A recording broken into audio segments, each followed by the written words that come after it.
Good afternoon or evening, depending where you are watching this from. Welcome to another Canadian weather live stream. Today is a very high-end day. I hope everybody's day so far is going good. So we're going to do a quick breakdown of what's going on. We've jumped on a bit early. We know we're going to get a lot of questions about what's happening today because we've had a very rare extreme rating put on our severe weather today by Environment Canada. The last time was 2018. So it's been 8 years since we've seen this. So we want to break it down, give you guys the details, and kind of go over things. If you're new to the channel, we kind of spit the truth here. We don't hype things up, so we're going to go over it. Just because ingredients are there does not mean that the conditions will come together and that something's going to happen. So we'll walk through this. I've got Connor on the live stream here with me as well, so we'll get him in on this as it goes on. We have a couple of live streamers out there in Manitoba and Saskatchewan. So we've got some good coverage hopefully ahead. So let's jump right into our graphic that was put out by Environment Canada earlier today. I'll start covering that, and then we'll go from there. So this is what was put out for today. Obviously, you can see the severe threat is right on the Manitoba and Saskatchewan provincial border. And we have the highest end of extremes at this point is obviously the red sector E. And in there, we're talking 120 kilometer hour straight line winds, 9 centimeter hail, which is up to 3 inch. 3 inch hail is catastrophic, so that is something that we need to watch out for. The 120 kilometer hour winds are approaching hurricane category winds. And then also we have obviously the tornado possibilities in E and C. So the orange and red is where the most likely area that condition exists right now for those tornadoes. That does not mean they're going to happen, but it's the potential is there. And then we're also seeing up to 75 millimeters of rain. So lots of wind, lots of rain, big hail today is possible, and then obviously multiple tornadoes are possible as well. So we're going to break that down. If you do get a tornado warning today, take it very seriously. I'm going to, preempt this with telling you that if you do get it, go find shelter. Go to a basement if you have it. If you do not have a basement, get as many walls between you and the outside as possible. Bathtub is a great place with a mattress on top of you. That's one situation, but everybody's is going to be different. So yeah, that's where we're at right now. Like I said, I've got Connor here. He's in the office today because we're not chasing here in Eastern Ontario. So again, we are looking at things in Manitoba and Saskatchewan. So we expect this to be a busy day. So I'm going to let Connor chime in here real quick.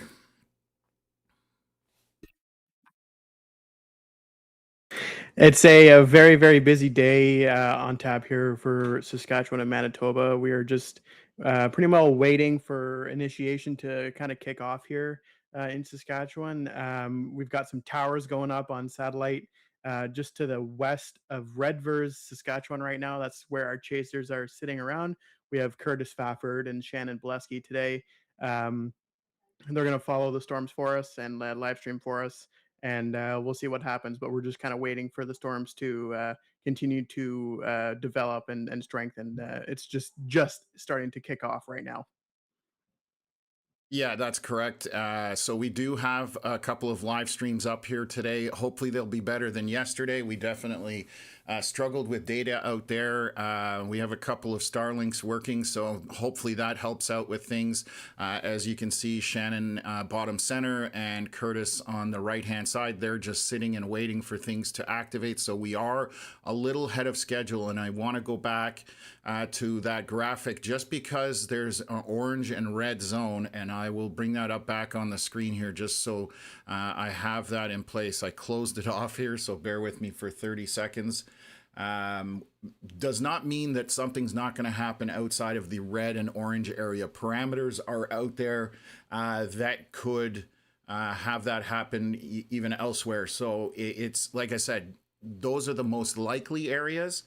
but they're not the only areas that could produce, because weather does whatever it wants. We're just along for the ride. So again, just going to bring that back up on the screen. So even if you're in the yellow area, there are chances that something happens, but the whole point of what we do, we're going to keep you guys appraised by watching live radar, which is right in front of us here on the screen, dead center.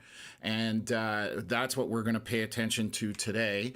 And we will let you know this is not a model. Some platforms use models to tell you, hey, in an hour there's going to be something going on. We don't do that because models are wrong a lot of the time. So we are going to be paying attention to what's happening live on radar. We do have a couple of small updrafts kind of north of Carlisle, northeast of there as well, so that are trying to go at this point. That doesn't mean anything's happening yet, and obviously, we're kind of early to the game here, so if you do have questions about this, definitely ask them now. It will give us time to be able to answer time to answer them. Once it gets busy, we may not have that ability as much per se. So, we'll walk through things as we always have. If you are new here, welcome to the channel. Thanks for tuning in, and appreciate having you guys on here. So I'm going to see there's some questions already here. Laura Hunter, I know Connor replied to you about Regina that you're kind of more to the west, but there is still severe possibilities out there. You're still talking 90-kilometer-hour winds and up to almost 2-inch hail. So there's still a severe threat there, but tornado-wise, it's less likely that far to the west for sure. And I know the temperatures were pretty cool out that way, wasn't it, Connor? Or that was Swift Current, all the way out in Swift Current we were looking at earlier? Yeah, there was a pretty impressive temperature spread earlier of like 15 to 20 degree difference between Moose Jaw and Swift Current. That's pretty impressive. Yeah, so I've got that on the screen here. You can see Regina sitting at roughly 25 Celsius on the local weather station, and then Swift Current at 9. So significant difference in terms of temperature, as Connor just mentioned. So anywhere west of Moose Jaw, essentially, is more than likely out of this in terms of any kind of severe components. So right up the middle, I'm going to zoom out here on our radar. We have some storms ongoing to the north. Those are out of that tornado watch. We are expecting, based on models, we are expecting. I'm just going to move this around. Bear with me for 1 second. Something to fire down, southern portion of Saskatchewan, and then kind of head northeast direction. And depending how this unfolds, I'll let Connor go in terms of the forecast for this. He's our forecaster, so I'm going to let him talk about what the potential scenarios are for this event today. So we're looking at a very strong severe threat. There are likely going to be tornadoes, plural, somewhere in Saskatchewan and southeastern Saskatchewan and southwestern Manitoba inside the tornado watch this afternoon and into the evening. As I said earlier, we're just kind of waiting for things to get rolling here. We got a few blips on radar there starting to show up, but there is so much energy, so much shear, so much moisture in the atmosphere. It is so primed for a severe weather outbreak, whether it be supercells or a big, strong line of storms. Both of those are probably going to happen at this point. Supercells are just starting to develop, and then the line of storms is going to happen later in the evening, probably past dark. And that's where your very strong wind gusts are likely for southeastern Saskatchewan and southwestern Manitoba. So just a very strong severe weather threat. The word outbreak, is used a lot. It could literally be a tornado outbreak, and we don't really use that term in Canada very often. This is a very unique situation for us. But again, if you have any sort of, even if it's a severe thunderstorm warning, any kind of warning that you have today, you should absolutely be taking it as serious as you possibly can. Yeah, absolutely. And what Connor alluded to there is that initiation looks like will be isolated storms. And then eventually later this evening, everything is going to congeal into a line. And then there's going to be a straight line wind event threat potentially. That's what models have been showing. So we're going to go from isolated storms to later this evening where we're going to get a line essentially plowing the countryside. And again, we are talking about 120-kilometer-hour winds. So that's definitely difficult in terms of people in front of it. And that's why we want to get the information out now. Have your plans ready now, because some of these storms could be very dangerous, and minutes count when you're talking about severe weather and getting out of the way of severe weather. So just be ready now rather than trying to do it last minute. So definitely have your plans in place. I got a comment here. We have somebody, Clyde, tuning in from South Carolina, it looks like. So welcome to the stream. Thank you for being on. What else is here? Yvette saying, just sent the link to my sister in Manitoba. And absolutely, there's the western portion of Manitoba is definitely well in play. Right smack dab in the middle is Riding Mountain National Park. I've been there numerous times myself.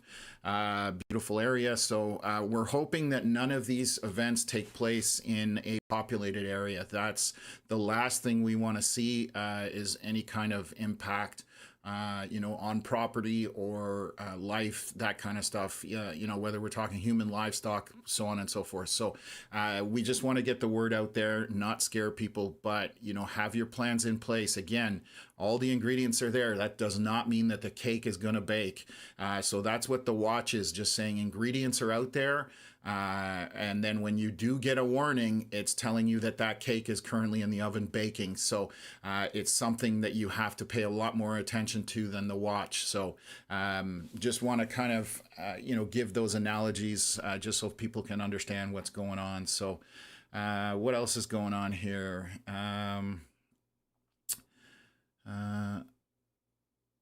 Okay, so yeah, Michelle, I think, is out there with J-Jack, Aaron J-Jack. They're out chasing. I know I've seen their stream up and running. There's a ton of chasers out there today. This is not a typical Canadian prairies chase in terms of chasers out there. The amount of dots that are out there, which is how some of you can track where a chaser is. I'll turn that back on.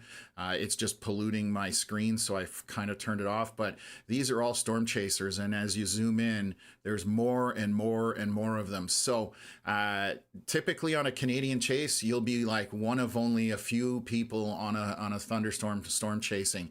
Yesterday we saw dozens and dozens and dozens of chasers out there. So to the point where it actually slowed down the cell network in terms of data for chasers. We had some complaining about that. So just something that we're not used to seeing here in Canada, but yeah, that's definitely it. So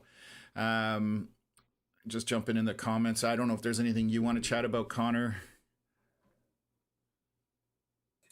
That little cell there that's starting to develop has got one pixel of yellow on there at Wawota, Saskatchewan. So it's slowly developing, but we're making some progress.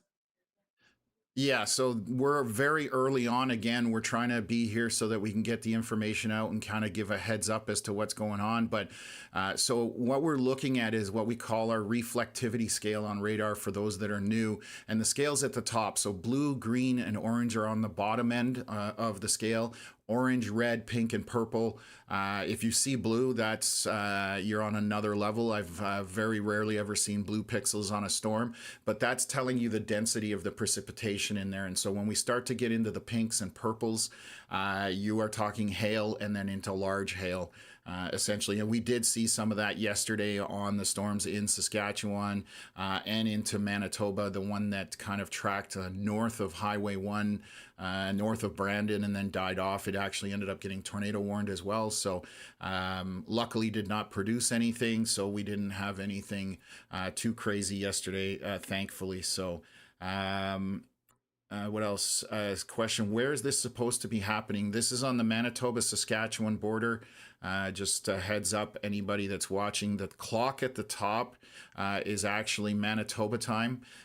So we're running that because we are broadcasting out of Eastern Ontario. So I've adjusted the time so it's a little more centric to the event that's happening right now. So What else? Okay. What else? Good evening, Tom and Connor, Melissa, Veronica, and everyone. CC Brooks, good to see you in the chat as well. Rick, thank you for being in the chat. Veronica, Melissa, appreciate you guys being in here.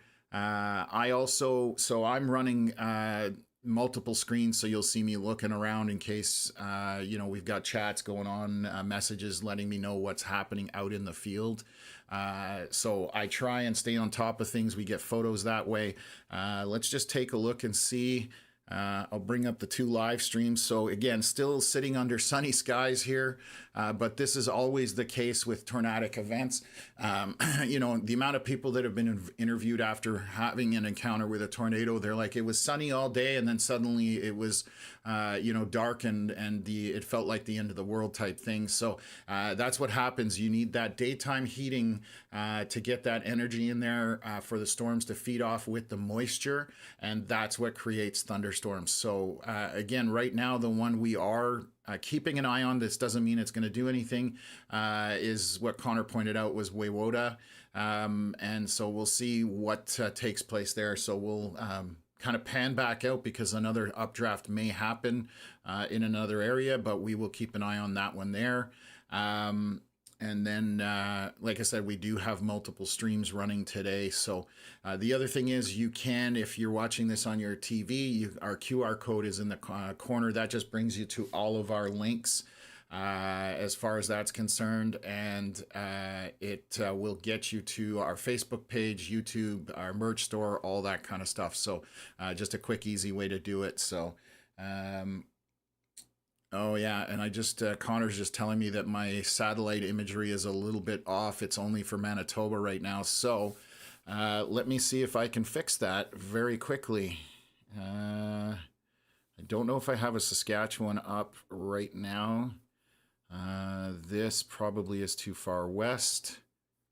Yeah, that's on the opposite side, so I'm missing Saskatchewan. So, okay, I'll try and work on that for a sec. For now, I'll just leave Manitoba up, cycling there. So, I'll bring it up on the main screen here. So, obviously, that's the very left side of the screen is the Manitoba-Saskatchewan border. So, we definitely need to shift this over. So, again, I'll work on that and try and get that fixed up here. So, bear with me for about a minute or two, and we'll see if we can do this on the fly.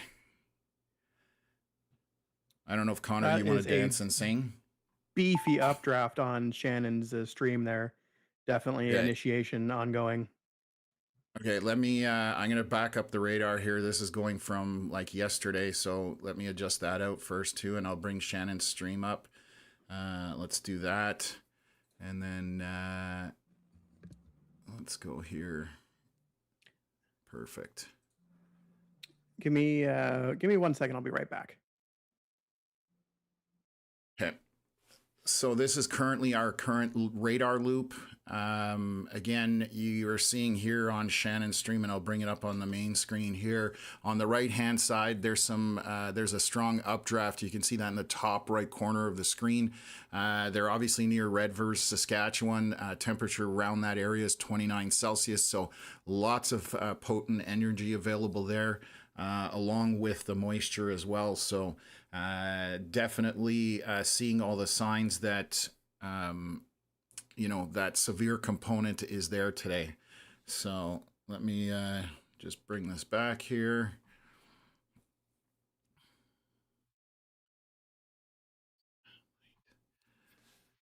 And hopefully I can get this satellite fixed for you guys and we're in the right area. Unfortunately, satellite coverage, when you start getting further north, you can see the top of that screen on the Manitoba side kind of gets cut off. So it does make it a little more difficult to see the full satellite coverage, but we are on the southern portion of the provinces for the most part, so we should be okay. So I'm just going to do this. And then just to do this quickly, do this.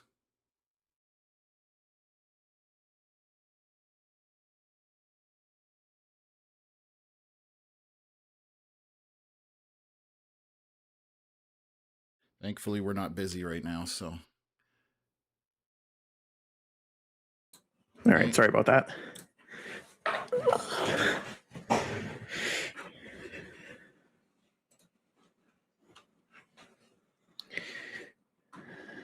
think we're good here with Saskatchewan. So I do have the radar or the satellite imagery working there. There we go. So we now have satellite imagery there. I'm just going to double check if that's updated here. Perfect. So you can see that that line that's across horizontally, that's the U.S. border. Saskatchewan basically top center of the screen, Alberta on the left, and Manitoba on the right.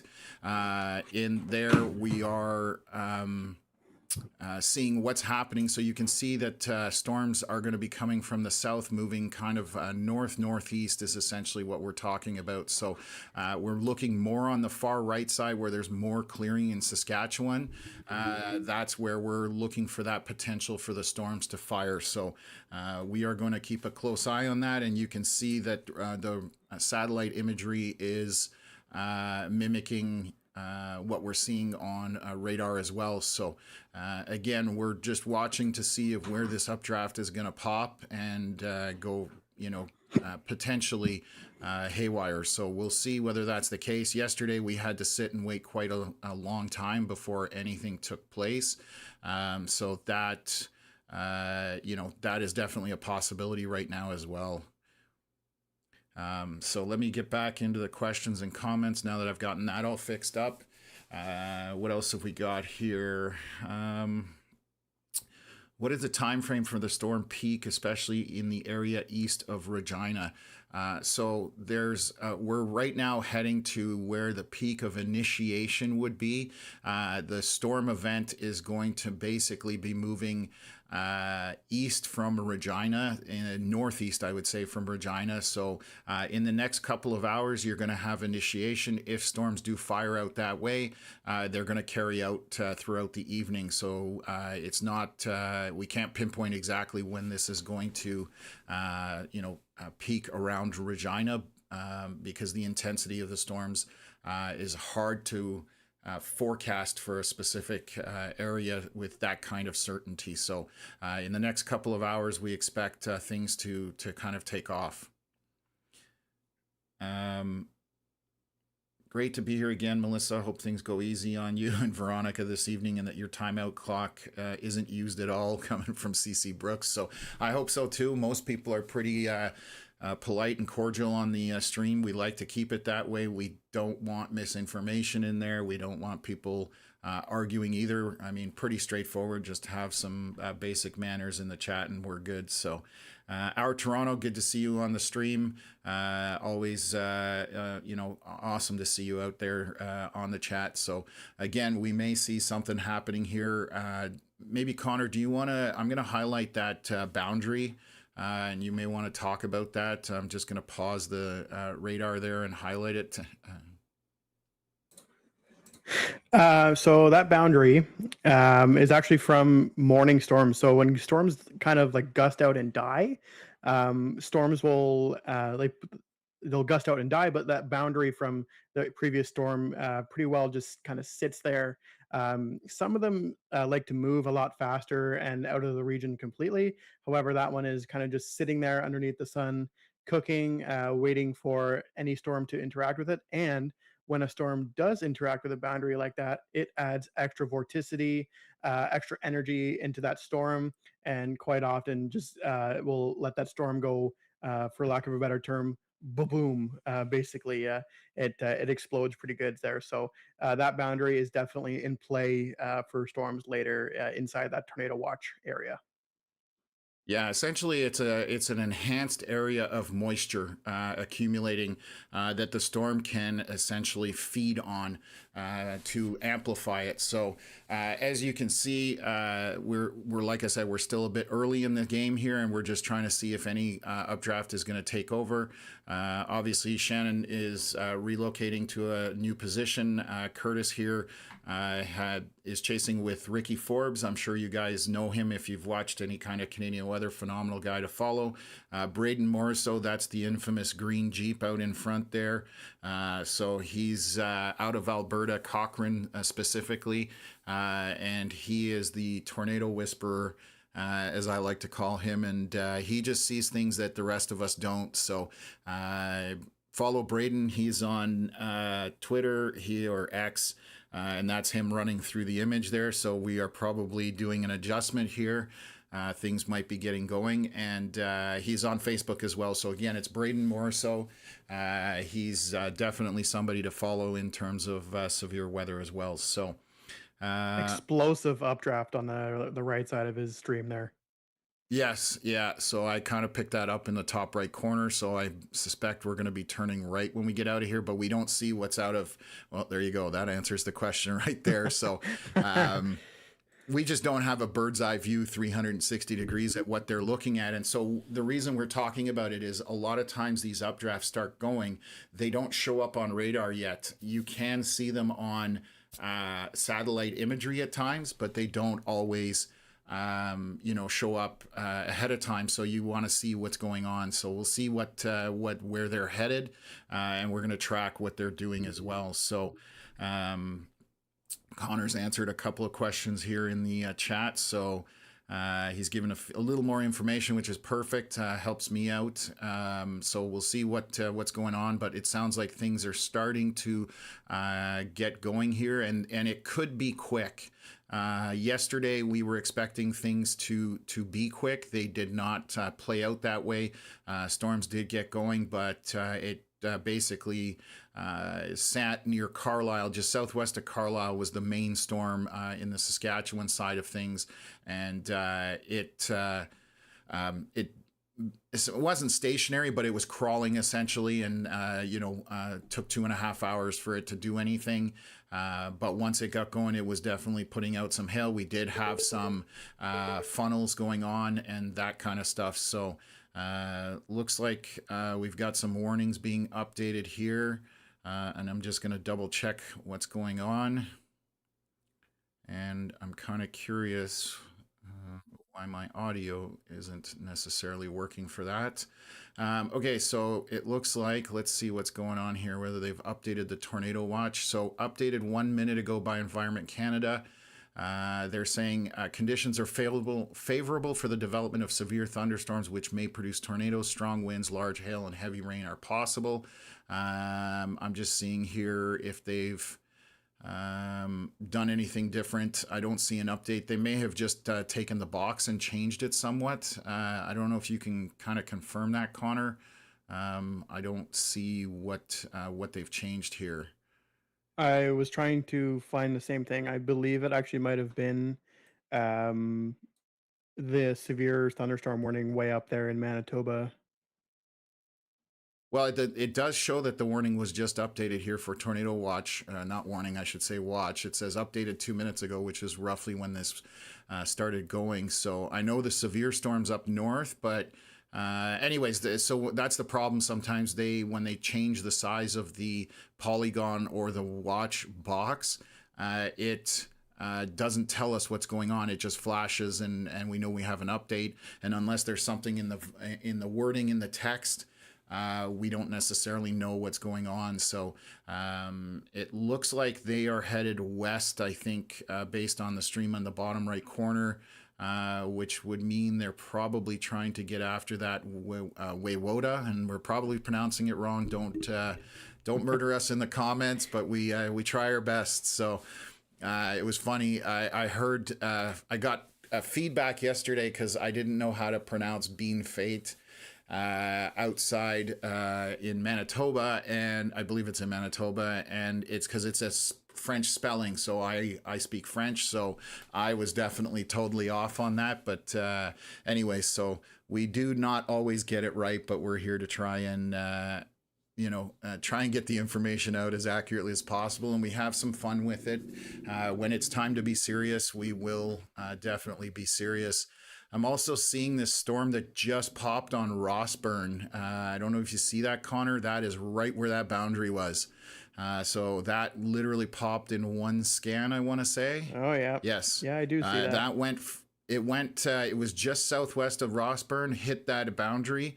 So this is the storm I'm talking about, and this is still early. Obviously, this is nothing of concern. It's just how quickly a storm gets going sometimes is indicative of, uh-oh, we may have a problem. So you can see that storm popped in 2 scans, and then if I go back after the storm here to the north of Waywoda, if I back that up, it's been taking its time over the last numerous scans in comparison.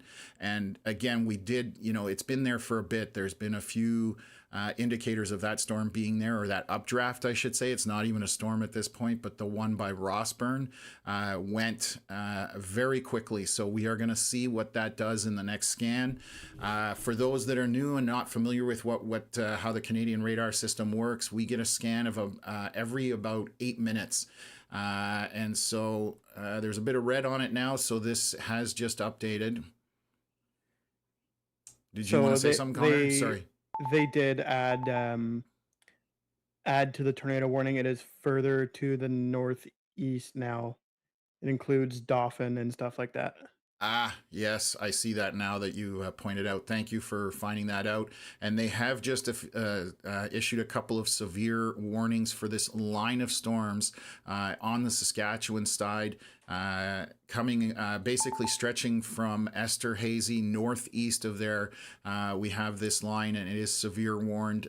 We're just going to take a look to see what they've warned it for. So they're warning it for quarter-size hail, obviously heavy or strong winds, and heavy rain as well. So that's what they've warned up there. And we do have another warning way north here on the Manitoba side. This looks like Fairford. Just saying producing very heavy rain, so that would be very intense rainfall for that warning there. So again, we're looking at a few things here just to see what's going on, but the Rossburn storm definitely has my attention. It does not look surface-based, just based on the speed of how fast it's moving along. So that's another thing that we look at, how low to the surface the storms are. So whether they're tapped into the surface winds or whether they're still aloft. And that's indicative, or not indicative, that's something that the more severe storms need to be tapped into the surface, as we say. But I'm just going to pull up here Curtis's live stream on the right-hand side. You can see that updraft. So what I'm going to explain here to you, when you're updrafting your storms, looks like broccoli or cauliflower, your veggies, that is a strong indicator of a storm. If it looks wispy, like you see the little clouds around it that look like cotton candy, that's more stable air, meaning it doesn't have that same oomph or potential. So this kind of updraft here, this is very strong, and it's rocketing straight up. I mean, we can watch it on the stream and you can see how it's going up and expanding. So this has, the indicators that a storm chaser is looking for. So just wanted to kind of point that out, give an understanding of what what's happening out there right now. So again, we're going to continue to watch what's going on here. I don't see the one storm that we were looking back to the southwest. I don't see that one has gone down a little bit here. That was this storm here, Waywoda. That one's struggling a little bit, I would say, Connor, but I'm trying to figure out where this updraft is that they're at. You've got their map locations, correct? Yes, this is the Waywoda one that they're looking at right there. On the right-hand side? Yeah. Oh, wow. Okay. So makes me wonder what the other one looks like. Actually, now that I'm thinking of it, that one might actually be the one directly on the Saskatchewan Manitoba border there. Oh, okay. Give me a sec here. Because they're traveling northbound right now. So that would be, so if they're traveling northbound, we're just, bear with us, folks. We're trying to figure out where they are. So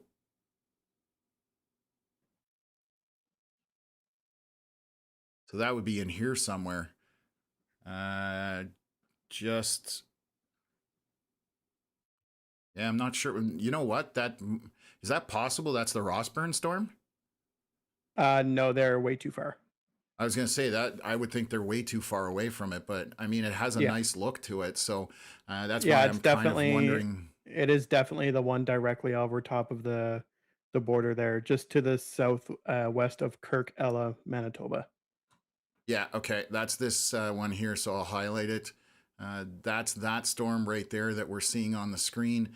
Again, so in that area where we were expecting things to kind of develop in that bottom corner of Saskatchewan and moving northeast from there into Manitoba. So again, we're going to keep an eye on it. We're early in the game, still lots of daylight left and lots of potential left. So we will update you folks, and if you have questions, we will do our best to answer them. Renfrew County scanner just saying we never get good storms like this. Out in Ontario, it's definitely far more difficult in terms of just the parameters and conditions. But you know, this is as high end event as it gets. Again, we have not had an extreme warning from Environment Canada in 8 years. I want to say, Connor, 2018. 2019 in Alberta was actually the last one.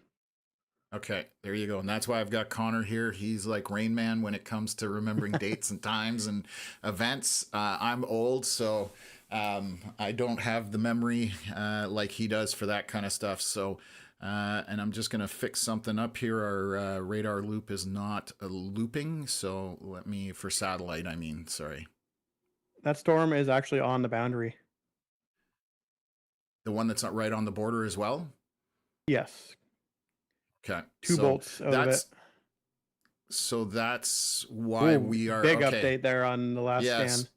So now you can see that storm. So you've seen now we have that yellow pixelation, which obviously is an increase in reflectivity on the radar. So it's telling you how dense the precip in the storm is and the scale of the storm. So it's funny that Rossburn storm kind of split up and is weakening. So that's nothing to be concerned about. But we did highlight these boundaries, you know, not long ago exactly for this reason, because boundaries tend to be something that interacts with storms and can just make them go nuts. So as chasers, if you're looking for high-end events or high-end storms, you're looking for those boundaries and hoping a storm runs into it. So we've got a really good view of it here on Curtis's stream here. I'll just put up the four of them. Sorry, the three, but in the split here, and you can see how we've got nothing but broccoli and cauliflower at the top there. And again, that's my analogy for understanding the strength of updrafts. So that's definitely a good sign in terms of the strength of this particular storm. So what else of here? All American saying I'm here, but I'm following a small band of snow along BC Alberta borders. Gross. I've had enough of snow this year. Ontario and Quebec had a pretty heavy winter with the length of it and the amount of snowfall and all that kind of stuff. So definitely done with winter, but I would keep an eye on it, I guess, from a distance, but hopefully you're not right in it at that point. So what else is going on here? Lake Time, good to see you. Always love seeing you in the chat. Grab a sandwich.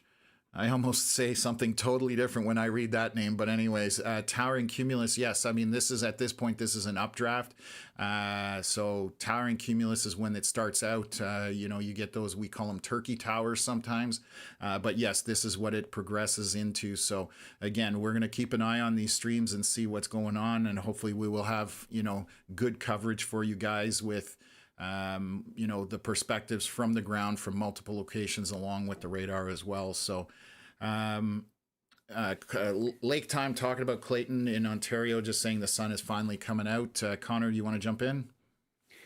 41,000 foot tops on that Coachella storm there along the border. Say that again. 41,000 foot tops on that storm that they're going after there.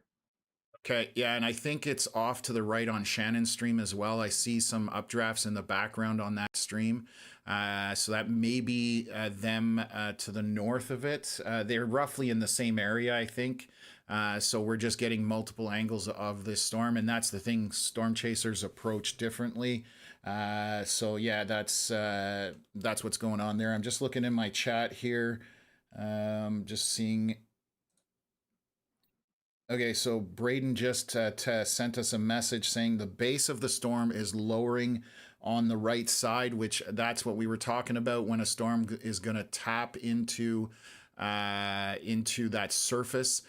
So that's basically what's going on here. So again, that storm is now starting to lower, and that is again indicative of a storm that may pick up some intensity. So we're going to monitor this area. That's again just along the Trans-Canada Highway, very early on. Obviously not even severe warned at this point, but we do have early eyes on for these storms. So again, Shannon has a great view there.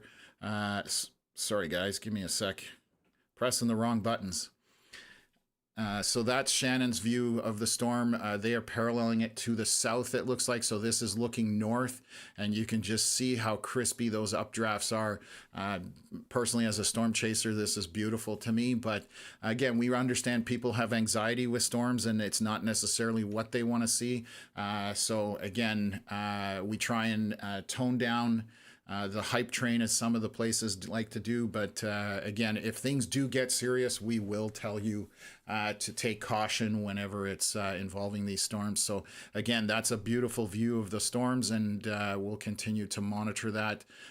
We are 6 minutes into this latest scan, so we still have another 2 minutes or so. Again, that storm is time traveling. It's on the Saskatchewan border, so it's either 4:53 p.m. in Saskatchewan or 5:53 p.m. Out in Manitoba. So what else have we got in the questions here? Mags, good to see you as always. Thanks for popping in. Just in time for the veggie talk. Yeah, we did this on the stream the other day, and I'm glad it sticks with people, because that's, you know, what my intentions are, is simplifying it so people understand when they're looking at storms. Cotton candy is bad for you, so it's bad for storms as well, and then veggies are good for you, so it's good for storms as well. That's the analogy I use. So again, we're going to keep an eye on this. Hopefully we have got a new scan here. Curtis also has a great view of this. Just they're stationary watching what's happening, so they're going to monitor this storm and pay attention to what it's doing out there. So yeah, so we definitely have, I suspect, a very busy afternoon. Here's our latest radar scan that just came in, and we now have orange, which for precipitation, we are now into that moderate in the middle and going up from there. So we're next scan, if this storm continues to intensify as it looks on our streams, we're going to have red, and then we will it will just get bigger. That's what's going to happen. So that storm is going to mature, is the word I'm looking for. So again, we are early, but that's the whole point. So if you are northeast of this storm, if it continues to intensify, it's obviously crossing into Manitoba, heading up eventually all the way up to Rossburn, but we'll see whether that's the case. The other thing that can happen is if these storms, find that boundary, they'll ride the boundary. And I'm going to highlight it again here a little bit. May not be as obvious for folks, but there's a boundary tucked in here, and it kind of curves down. So just something like this around here. So if this storm latches onto that boundary, it will follow it, and if it does go to a point where there may be a potential of a tornado, storms tend to turn right once they're about to tornado. So that's also a bit of a hint when chasers are out there. So they look for that kind of factor happening. So again, we're early on, but we need to pay attention. So What else is here? On that storm that is east of Carlisle, headed over Highway 8, are those blue streaks an indication of hail spike or strongish winds? Sorry, where Carlisle south of here? Oh, you're probably talking. This is radar noise. This is actually reflection. It's unfortunately a software issue with the radar, but if you look at the storm, it's actually this storm reflecting, unfortunately. Right, so it's actually the storm that we are talking about, but the data is reflecting down here, so there's not actually anything here. And I'll show you, I'm just going to take a look on satellite, and I'll kill off our radar. So this is the radar imagery right now. There's nothing actually, or the satellite imagery, so there's nothing actually there. That's how we can tell that that's just a reflection in the software for the radar. It's a glitch, essentially. So that actually is nothing. So hopefully that helps answer that. Hey, V-Baller Lefty, good to see you out there in the chat. As always, you were on till the end last night. I think we cut the stream sometime around 10 or 11. I can't remember exactly what time it was, but it was definitely late in the day, so it was probably closer to 11. So I'm just going to jump in really quick. We have reports from Mr. Jordan Carruthers. He is reporting a wall cloud forming. okay, so that's the next evolution of a storm. You get a specific area right under the storm that starts to lower, and that's a wall cloud. So it'll have usually a right side hard edge, meaning a very definitive line, and then the left side, if it's a really strong wall cloud, will have that same feature, but it may be a little less obvious when you're looking at the storm. And that is a storm starting to pick up on intensity. So we're 5 minutes into the scan. We're always anxiously waiting for an update from our Canadian radar. It is the closest radar right now, so I'll show you how we can tell. Those little pills, this green one here, this is Foxwarren Canadian radar. We have another one over by Regina, and then south here in North Dakota is a US radar. So we can use all three to look at it, but tend to stick with the one that's closest to this, and this one is obviously the best choice at this point. We are also seeing the lightning intensity picking up here, so this is something that's also indicative of a storm gaining strength. Storms that are dying, usually the lightning drops on it and it goes away. You can see that these lightning bolts are updating as we speak on the software in the center of the screen. So that's another indicator that this storm is getting strong. So we're definitely getting the visuals out there. If we look at Curtis's stream here, you can see that really strong updraft on the image here on the center of the screen. Again, that cauliflower broccoli looking cloud is indicative of a very strong storm. So that's why chasers are on it and why we are paying attention to it. I'm just going to check. Why do I not have Shannon's stream here? Oh, there we go. Oh, a bit of a data issue maybe. Again, they're in very remote Saskatchewan, even with Starlink satellite. It's not always 100%, but it's definitely given us a good view of things. So that's where we're at. So what else have we got here? And yeah, okay, let's take a look.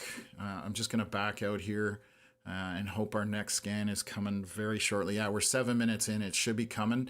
And again, this reflection we see down south here, southeast of Carlisle, when this updates to the north, that's sitting right on the Trans-Canada, essentially, you'll see this reflection down here update as well. Again, I believe it's a software glitch. Do you have any further explanation for that stuff? I know it's reflection, but I don't know exactly what causes it on the radars sometimes. Yeah, it's I don't really have an answer for you there. It's just sometimes, most of the times it's gone, but other times it just randomly shows up. It was actually a major problem a couple of years ago until they fixed it. We were having like laser beams shooting out of the radars for in every direction for a couple of years there. It was very hard to use, but yeah, they got rid of them, but they do appear occasionally. So this storm is becoming bigger, and you can see the core of the storm. We're definitely getting into the darker oranges. So I'm going to zoom in on this. So this is northeast of Fleming and north of Kirk Ella. That is again, we're seeing those two spots there of intense precipitation, and that is only growing from there. So I'm going to zoom back out here on the radar. We just had something beeping. They're updating a severe. So this storm here by Sandy Bay is getting severe warned, or the severe warning updated. So I'll just pull that up here.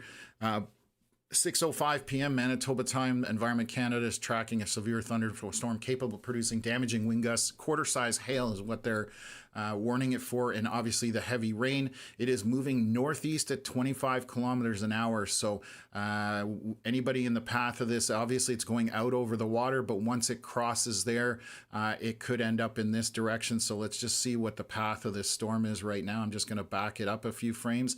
It's heading almost a little more north than northeast, so heading towards Dog Creek and then the Dog Lake Wildlife Management Area up in that section. So just kind of tracking roughly in this general direction. So when we're talking about the intensity of a storm, here you see that purple. That's what we're talking about. When you get in those dark reds and purples, that's where you get into hail. So once we cross into the pinks, I should say that's pink. So we have light pinks and darker pinks. Those are, hailstones in there. I would say, again, they're saying quarters, but, roughly quarter or smaller, and lots of lightning on that. So more beeping going on here. So we have more severe warnings. Again, this is for this line up to the north. Again, these are only severe warnings. They are not tornado warnings, even though they are in the tornado watch area. We are severe warning this line that is moving again northeast roughly as well. So just those areas that we need to be concerned about, kind of west of Dauphin and heading northeast from there. So this storm is definitely getting its act together, and it seems to be sticking to that boundary. I'm curious what the next scan looks like on this storm. So I'm going to bring up a view here from Shannon. So they are coming at this storm. It looks like they're coming from the south, if I had to hazard a guess. Just based on this, obviously Starlink cutting out a little bit here, so that's again normal, but they are definitely driving up from behind on this storm. So Jordan Carruthers is in the vehicle with Shannon, both Manitoba chasers, so definitely give them a follow. This channel is trying to promote Canadian chasers. There's definitely plenty of channels out there in the US that do a fantastic job promoting the U.S. chasers. Nothing against that, but we've decided a year ago that we want to have a platform that is Canadian-centric, focuses on Canadian chasers, and those that try and get the word out to people out there who are in the path of these storms. And again, we did find that other places tend to put out doomsday scenarios rather than keeping the tone realistic would be the case. There's always high-end scenarios. That just doesn't mean it's always going to take place. And we try and, have a realistic outlook for the weather that's happening that day. So again, this line up here to the north, definitely getting very heavy precipitation northeast of Esterhazy, sorry. There's maybe a little bit of hail, pea-sized or smaller in there. Nothing huge of any scenario there, but that is moving again in a northeast track. And the lone storm here we're looking at as well. So Regina now, I'm seeing some storms out that way, so maybe we need to take a look at that as well, Connor. So there is a storm that has popped up here, a couple of them. So I'm going to play the loop here and cover this portion here over the last couple of scans.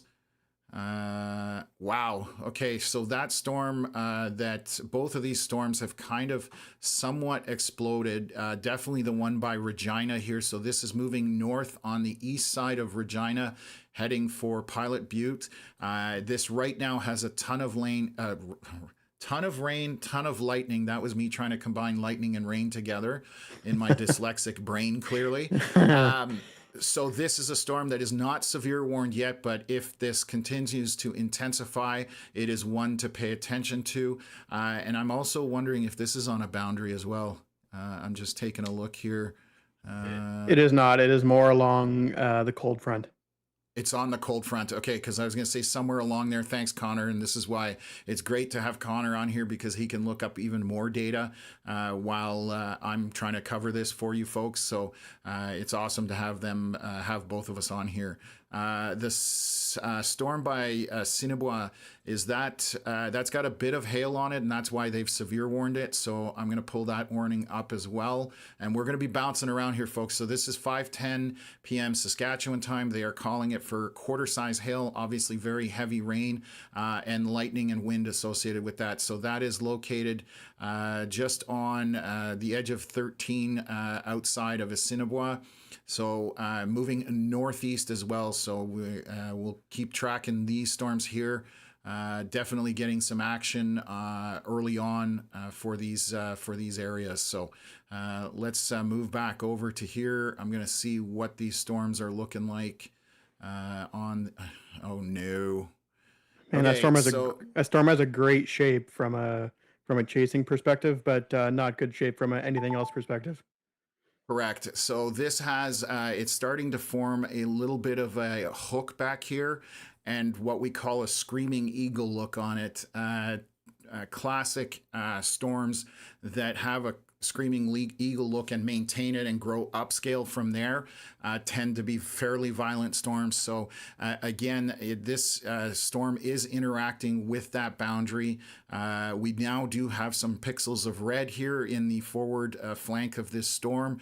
So again, we are showing that this is growing upscale in terms of strength. So that is one to pay attention to. So we do have the view here from Curtis, and that's the view right there coming from the south. You got Braden Morso in his Jeep right there out front.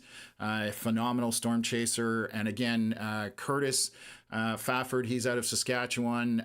Ricky Forbes as well, out of Saskatchewan. So all Canadian local chasers, and that's what we're trying to promote here on the channel, getting the information out to you folks. So if you haven't subscribed, please do turn on your notifications so you know when we are going live. Tuesday is going to be another day to pay attention to, just a heads up for folks in Manitoba. It definitely has some high-end severe potential on Tuesday, which we will post our thoughts on our Facebook page. So go ahead and scan the QR code. That'll bring you to our Facebook page as well. And you can find all our links there actually for our social media. So this storm is definitely starting to get that look, unfortunately. And so we'll keep up with this and see what's going on. So I'm going to try and jump back into the comments while they're still reasonable. Dauphin, my hometown, coming from Joker. Welcome. Thank you for tuning in. What else is here? Wind has picked up here in Regina, and that's coming from Laura Hunter, and that would be off that storm near that has popped just south of Regina, going on the east side of it. I'm going to switch over to that radar, so bear with me. Again, it is picking up intensity. This is the scan at 6:11 p.m., so this is 4 minutes old. But the core of the storm is just south of the bypass around Regina. I'm going to zoom out here. So they're updating the severe warning on Saskatchewan Manitoba border for this line of storms to the north here, just east of Melville or west of Dauphin. So that's definitely what's going on for that. The other storm down here, again, there's a cluster, a little less isolated, but Assiniboia definitely has some potential for hail and heavy rain there. So we're keeping an eye on that one. And this is all moving northeast, so definitely if you are north of these storms, you need to pay attention. And today, if you do get these severe warnings, you need to pay attention, because the potential there for very large hail There is potential for very strong winds. Even later this evening, there could be the event could what we call lining out, which is a big line of storms, and 120 kilometer hours winds are potential in front of this. That's what they're saying. So just want to highlight Esterhazy. There is a hail core here just to the east of town. I am going to highlight it. So we've been talking about this, those pinks. So this is smaller hail still. When we get purples, that's where we start to get into those larger than golf ball sized hail. So this would be smaller than golf ball. I would say maybe grapes, that kind of stuff, maybe a little bit bigger up to Looney Toony size. But if you are northeast of this, like Yarbo along that 80 highway, please pay attention because that is headed in that direction roughly. So again, we'll zoom out here. We're going to take a look. Tom, I'll be right back just really quick. No problem. So 6:11. So we're 6 minutes into our latest radar scan. So another 2 minutes before this one updates. We have some beautiful views here from Shannon, just getting very close to this storm, getting underneath it. It is still somewhat elevated, so it needs to kind of lower before the severe side of it really picks up. But this is a new storm that is just happened in the last less than an hour, and it takes time for these storms to mature. So let's see if we've got a view from Curtis here. Yeah, they're sitting and watching this as well. So everybody's got their eyes on this storm and just kind of waiting to see what happens as this continues along. So what else have we got here? I love the fact that this channel is more local than other channels I've been around, and yeah, no dramatic BS. Thank you very much for that, V-Baller Lefty. We work hard at that, honestly. We try not to get carried away with the YouTube sensationalism. With weather, it's not a wise move. It may get more clicks, but ultimately it doesn't do anybody good. So this is a beautiful view of the base of the storm. Again, still quite elevated based on this view, but this storm is just starting to get into where it may mature. So we're going to watch what happens here. Taking a look here on the latest scan. This is 6:17 p.m. Manitoba time, so it's right on that border. So 5:17 p.m. from this scan, Saskatchewan time. The intensity didn't go up on this, so you're still maintaining those oranges in terms of colors, and so it's kind of staying consistent with the strength of that storm. So it's going to take a little bit of time to mature. I'm going to switch back over here to Regina and take a look at that storm. So just south of southeast, and we now have a little bit of hail showing up here. Again, so for those around the Regina area, this is heading northward. This would be where we would have marble-sized hail, maybe roughly in that, or grapes or smaller. Essentially. So there is a hail core starting to materialize on that storm, and I'm just going to show you the track of this. So it is moving slightly northeast, so it is going to go to the east side of Regina, but it will go into Pilot Butte and along the Trans-Canada Highway there. So we'll continue to update you guys on that. Tons of lightning on this storm. So again, showing, and they've extended that severe warning. That's what the box is flashing for here. We'll see if they've updated the hail size. So they're put that it's over Estland, moving quickly to the northeast at 60 kilometers an hour. So these are moving fairly quick, saying the locations in the path are Gray, Chrono, Jameson, Davin, St. Joseph's, McLean, Edenwold, and Edgeley, and hopefully I'm not butchering those names too badly, but those are the ones that are in the path of this storm currently. So again, moving in a northeast track. Going to take a look at this storm here, just to the east of Assiniboia. It doesn't look like it has hail on it right now. Not as many lightning strikes, so not as strong a storm, but definitely heavy rain when that does come through, because again, we are orange and up is on the higher end of the scale. So let me back out here and see what they're warning. I'm going to have beeps going on all day here. So It's not always easy to keep up with. So they're continuing this warning down here for the storm just north of Sandy Bay. Also has a hail core with those pinks in there. So that's another storm that is moving northeast. We talked about heading kind of towards Dog Creek. Does not look like it doesn't look like it's moving too fast. So that's what's going on there. And then we obviously still have this large line of storms. Basically this cluster or line moving northeast from Esterhazy. So that is also severe warned. On the edge of having a hail, Esterhazy definitely, there is a bit of a hail core just north of town, splitting through 637 and 80. And we are getting some of those brighter, darker pinks in there. So that is picking up on the hail core in that area. Over Highway 5, there's another hail core just to the west of Roblin. And then further north, getting into Duck Mountain Provincial Park, there's some hail on that as well. So several areas we need to pay attention to. Our storm that has had everybody's attention so far is basically smack dab in the middle of the screen here, north of Fleming or Kirkella or south east of Welwyn. So we'll see when this updates here. We're about 5 minutes into the scan. I'm going to see what's going on with my live streams here.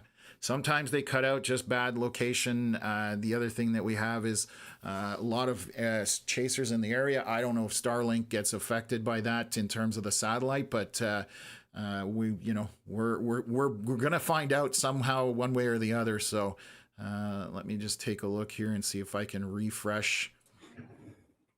There we go. There's Shannon back. And I'm not sure why that's dropping. I've got to check my settings. No, they're there.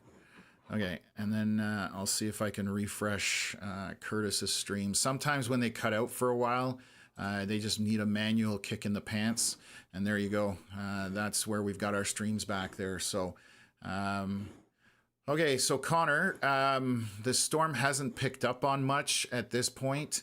It's kind of staying the same, so I'm not sure. We haven't seen the latest scan here, whether it's going to continue. And yesterday we did have storms that took several hours to get their act together in terms of severity. So it just let's see. I'm just looking at the parameters here.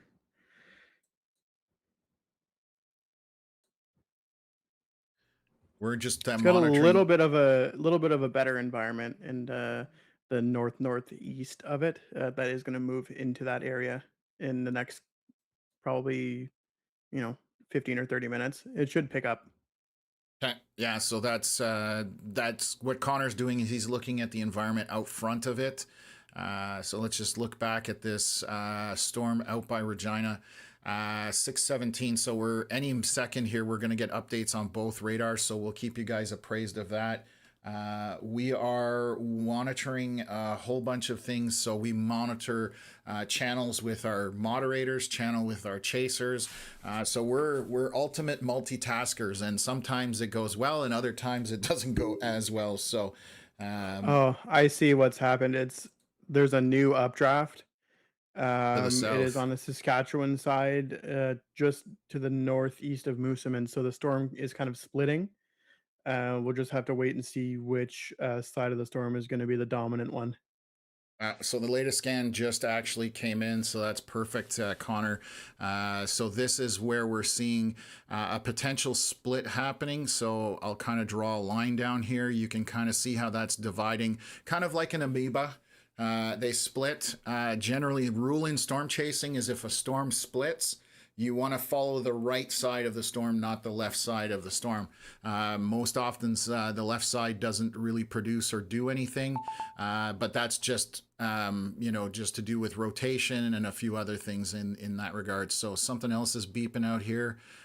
So I'm just going to zoom back out, just heading over the east of Fairford. There's a storm here, so I'm going to see if there's a closer radar just to look at it. So they've severe warned this storm southeast of Fairford would be Moosehorn. To the northeast of Moosehorn They've just gone up with this warning. I'm just going to see what they're reading here. So this was issued 2 minutes ago, and they are warning this for up to quarter-size hail, heavy rain, and obviously damaging wind gusts. There is a ton of lightning associated with this, and again, this is moving in a north-northeast trajectory. Why is my radar not loading? There we go. So I'll just back it up here a few scans so you can see how that's intensified and is kind of moving in a more northeast trajectory. So that's another area that is now severe warned as well. And we're going to have severe warnings all day long. We may get into some tornado warnings as well. We'll see how the day progresses. So this storm is getting a bigger hail core on it. That is to the southeast of Regina, and I'm just going to back out here. What's beeping and why? Okay, so they're continuing to update. They've already severe warned this storm. So there was an updraft that happened here, Connor. I don't know if you've seen that. That's south of the original storm. Yes, I do see that. There's explosive development there on satellite. There is a ton of wind shear right there in that specific Yeah. spot. So that is just around Redvers. So I'm looking at it from the US radar as well as the Canadian radar. So we do have another area that is severe warned here, and this has gotten going pretty quickly. And that's the thing with storms. You never know what's going to happen and where. It's a guessing game for a lot of people.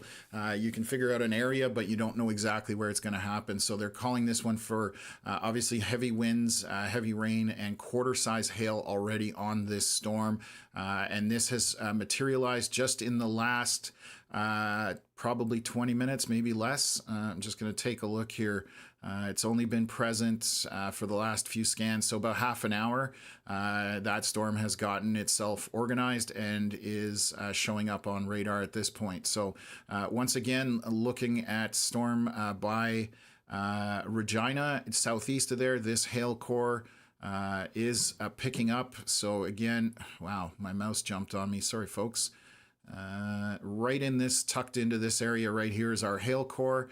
I'll close this off. So that is heading northeast. It's going to be along the Trans-Canada if that sustains. It will be, I would say, to the east of Pilot Butte. Might be around White City. And I'm going to Balgony. I'm hoping I'm pronouncing that right, but it'll be kind of in between there when it tracks through. So another warning, or what? Oh, they've updated this thunderstorm warning.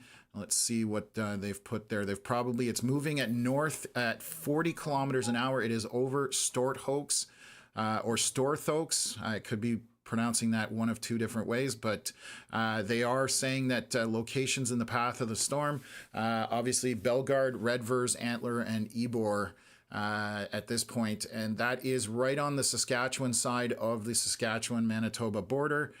We are going to watch that from both radars here. The storm to the north, you can definitely see that split happening on the US radar. There's that gap between colors. So we still haven't got a new update here from the local radar. This was 6:23 p.m. Manitoba time. So we are 6 minutes into that cycle. So we are, as you can see, we're bouncing around a lot, and there's going to be a lot of coverage, and we're just getting going here. So stick with us, folks. And again, going to let Connor jump in here. He's got something to say. Just FYI, believe Curtis. I believe that they have left that storm to the north. I believe they are going south towards that severe warned supercell there. Yeah, so that would not at all surprise me based on how quickly that storm got going. Thank you for that update. So we'll switch over. Oh no, we'll switch over to this radar here, and we'll pull that up. So again, this now has everybody's attention on it. The beauty about American radars is we get an update every 3 minutes. So information trickles in faster than it does from the Canadian radars, almost 3 times that. And they are heading south from this storm, and it's heading at them. So we just got another update, and there's already hail indicated on this storm on the US radar. I'm going to see what the Canadian radar shows. So it also is showing that hail marker here on this storm. So southeast of Redvers, that's definitely a storm picking up some intensity. So we'll go swing back over here on the further west into Saskatchewan and just see what this update is for on the thunderstorm warning. What? Severe thunderstorm has weakened or moved out. It doesn't have hail on it, so maybe that's the case. That's why they've dropped it. It's definitely heavy precipitation. Probably still doesn't meet that severe component, because in Canada, 90-kilometer-hour winds is your threshold to get severe warned. 3-centimeter hail, and then 50 millimeters of rain. Those are kind of the parameters that they work around. Sometimes they'll go out earlier just because the storm is intensifying. Yeah, so we are definitely going to keep an eye on this storm. The split here again on this storm, you can see how it has split. I'll walk you guys through that while we're waiting on some scans here. So that's the last couple of scans where we had this storm. Picked up a bit of intensity, but then you can see how it is slowly splitting in two. So we still need to monitor this storm as it moves northeast, the right portion of the storm. Again, we are having that split happen right here. We'll see whether that picks up intensity. That's the more likely portion to pick up intensity, but left splits have done things in the past, so you can't just write it off because of that. So definitely something to keep in mind.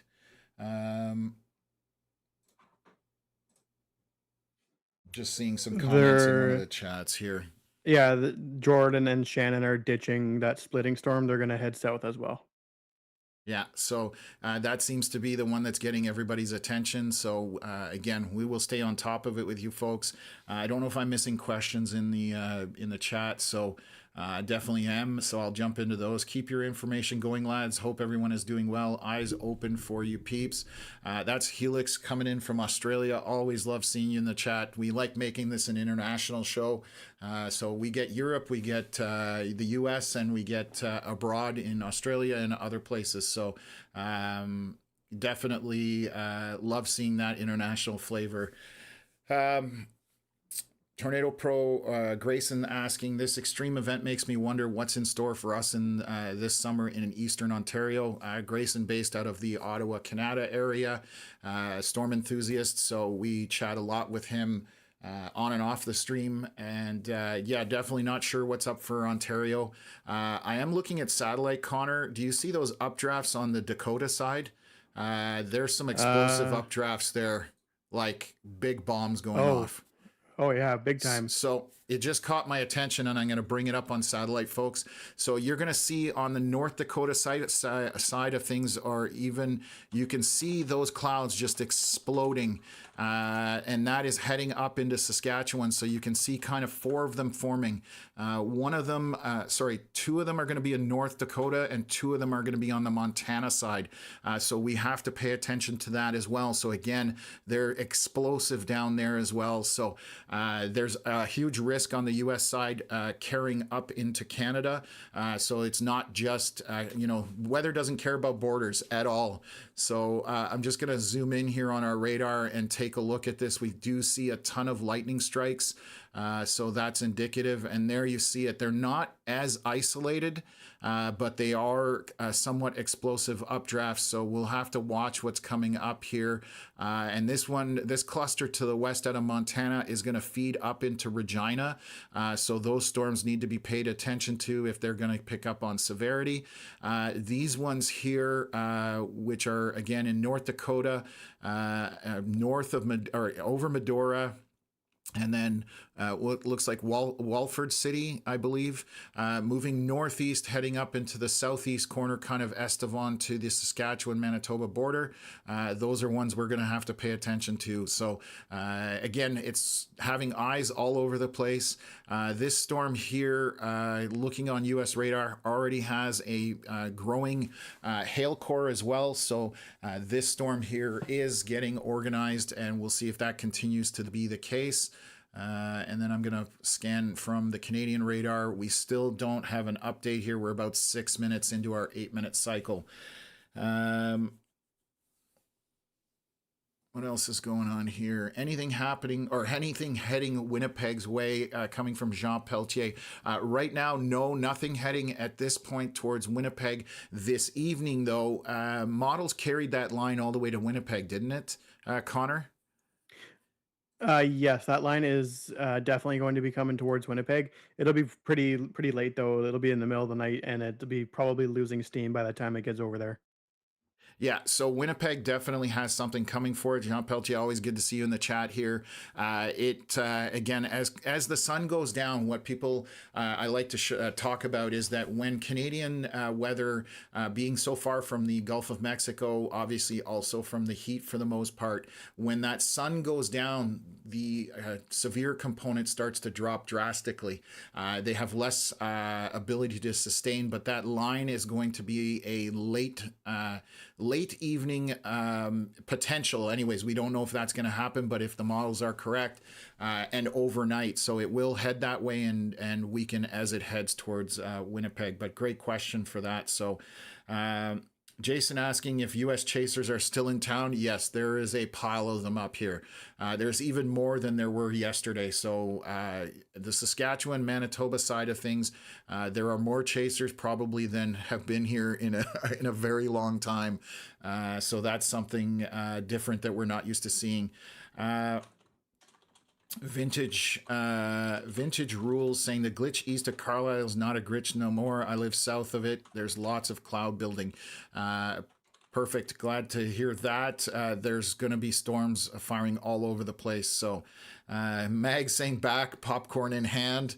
Well, we'll see how this goes today. So Tornado Pro saying that storm may get tornado warned very soon. I still think it might be a little bit premature, but if it continues to build, yes, there's definitely a chance that this does get into that territory. So I'm just going to see what rotation looks like on it. So far, no obvious signs of intense rotation. And one of the things I do mention on the stream, rotation is normal with supercell or stronger thunderstorms.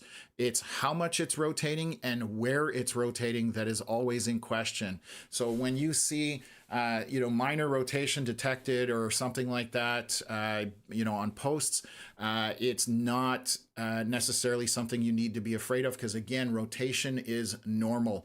It's just when that rotation tightens up and you get green and red pixels together and they start to get brighter, that's what's got your attention. So I'm just looking at this storm again, southeast of Regina, hail core expanding on it, getting stronger.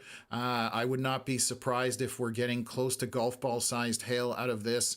At this point, it is pretty large, and again moving up towards the Trans-Canada Highway. So if anybody you know is traveling along there, kind of give them the heads up. There's still a window for them to get across here, but once this is over the Trans-Canada, this is going to, if it sustains its intensity, that is a very large hail core, and I'll measure the distance so you guys know how big this is. So we're talking probably several kilometers across, and we're almost 9 kilometers across in terms of that hail core.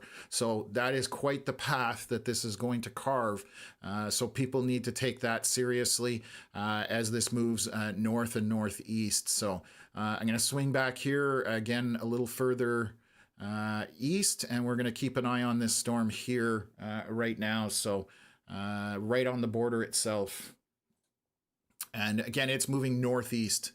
So if you are north of this, pay attention to this storm. This is 5 minutes old in terms of the scan. I'm going to see what the U.S. radar looks like here. Rough, or is that, obviously we were looking at from the U.S. radar, sorry. No, they're basically the same. What? Don't tell me there's... Inflow is very good on this storm. There's 2 areas of purple. This is from the U.S. radar. Right now, I think the U.S. radar is further away. I'm actually going to check where we're located. This storm is almost in the middle of them, so it's always tough to tell which storm to use, which radar to use. Let me make sure I hit the right key here. Come on, measure. Okay. So this storm is currently 136 kilometers from the U.S. radar, and it's about 112 from the Canadian radar. So it is closer to the Canadian radar. The data will be more accurate, I will say, from the Canadian radar, but the US one updates more often. So we kind of trade that off there just to see what's going on. And I'm taking a look to see what they've updated this warning for here on this storm. They've pushed it north, it looks like. That's weird. They don't show anything about hail in this warning. I find that bizarre. Is there another one here? No, that's 2 hours ago for the watch. Is there another? No, watch, warning. Yeah, so they haven't put out any information in terms of what they're warning it for hail size or anything. This, again, I would not be surprised if we're talking close to golf balls there. So that starts to damage vehicles. So we need to be cognizant of that. Let me swing back here and take a look at our storm. We can see that Curtis is a little further ahead on the dirt road. The storm is off to the right, so what they're trying to do is come down the eastern portion of the storm and then get a look to the right, because once they get past the precipitation core, so between what we're seeing here and the storm, there's going to be a lot of rain or a lot of hail mixed in there. So that's what they're trying to do as storm chasers, to get out in front of it. So just a heads up on that for those that are you want to know about storm chasing. Watching these two storms up here. So this was our original storms that they were chasing. You can see the split that's continuing to happen. The left split is weakening and looks to be dying off at this point. And the right split is maintaining intensity, but again, not even at the severe component yet. So what else have we got beeping here? They may have dropped this severe or updated. So I'm just going to take a look at it here.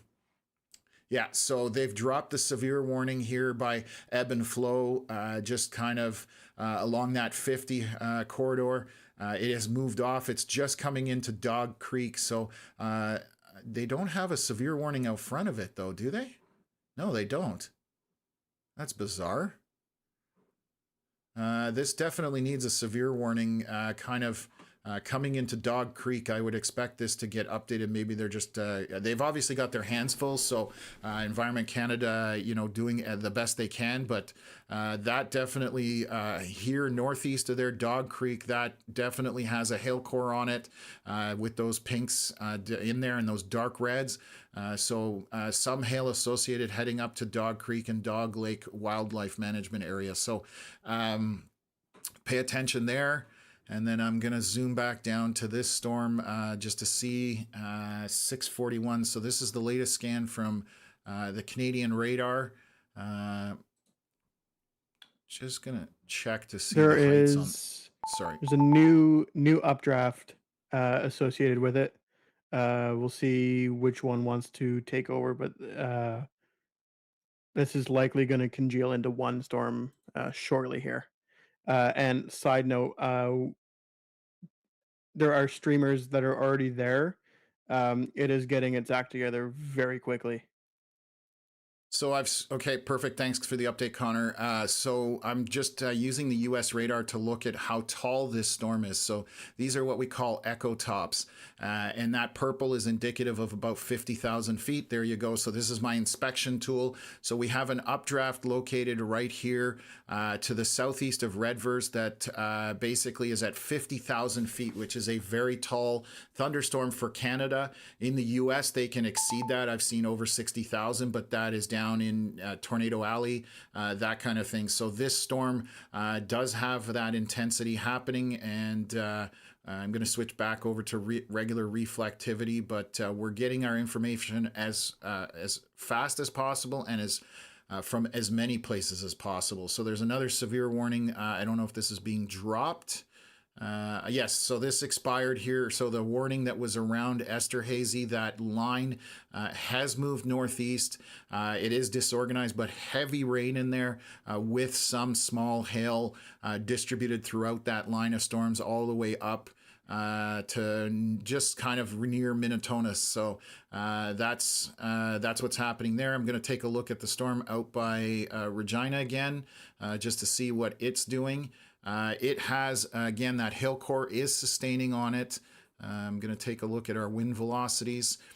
No real major rotation on wind velocity there. So again, just for now, this is a bunch of hail heading northeast. It's parked over 33 right now with quite the hail core.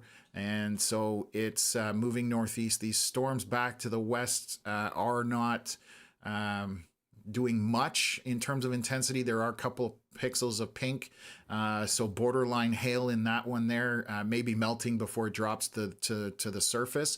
That's the other thing, is that the radars are reading higher up in the storm, so sometimes what it's reading doesn't necessarily reflect what's landing on the ground. So always something to keep in mind there. So we're getting a couple of views here. It looks like Curtis, yeah, I was just about to jump in there. So that's the view of the storm from Curtis. And obviously they're watching this again from the east, essentially, and they're watching to see what this storm is going to do. For anybody that's a Canadian storm chasing enthusiast, Kyle Hetherington on the left there, really funny guy, awesome storm chaser, obviously taking some shots there. He's got some pretty cool stuff, so definitely follow him on Facebook as well. I haven't seen him in forever, so definitely being jealous of everybody being out there. I wish I was catching up with folks on the storm chasing side of things. I'm gonna just give me 1 second here.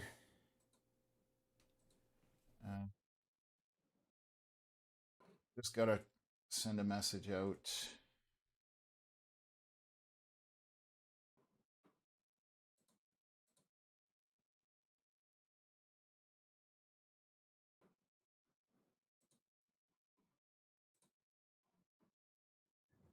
Okay, so let's just jump back into the comments or questions.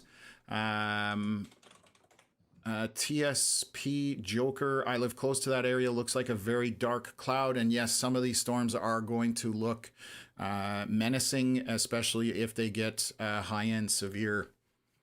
Derek, watching from the States, thanks for tuning in to our channel. Appreciate having you here. We're only getting started at this point. So again, we are monitoring stuff coming out of Montana and North Dakota, because it is coming up into Saskatchewan and Manitoba. So we'll continue to track that. What else is going here? Zone 3 thriving. That's a mouthful. Pilot Butte here, it's thundering here and raining. So just to your east, or to your southeast, I want to say, there's pretty decent hail core. Yeah, definitely just southeast of you, there is quite a bit of hail in that storm. They may be going down. The hail core may be reducing, but we will see on the next scan here. This was the latest one at 647, so still maintaining that hail on that as it heads towards the Trans-Canada, but it will be east of you in Pilot Butte. Helix asking, what time is sunset for you guys now? We are, I mean, it obviously varies, but close to 9 p.m. Some areas a little bit later based on where they are in the time zone. But yesterday, I think in Saskatchewan, it was 8:52 p.m. on the eastern portion of Saskatchewan. So between 8:45 and 9:45 would be my guess, roughly. Okay, storm northwest of Bismarck may be spinning a bit.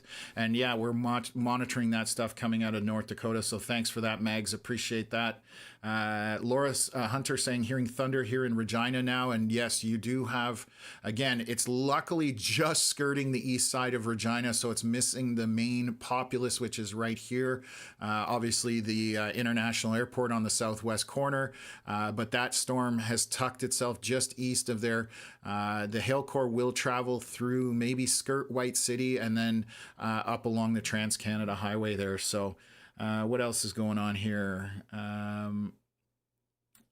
Okay, I think Friday could really produce some severe. Yeah, we're still not sure about Friday in Eastern Ontario. I don't think Connor was saying that I don't think there's enough shear in the area, but models can change as well. Uh, so Mag's saying a PDS thunderstorm warning for storm northwest of Bismarck and across the border.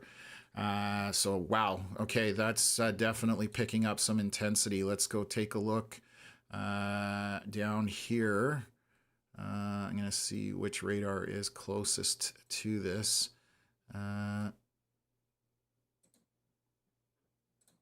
Where? Bismarck, where are you? Oh, there we go.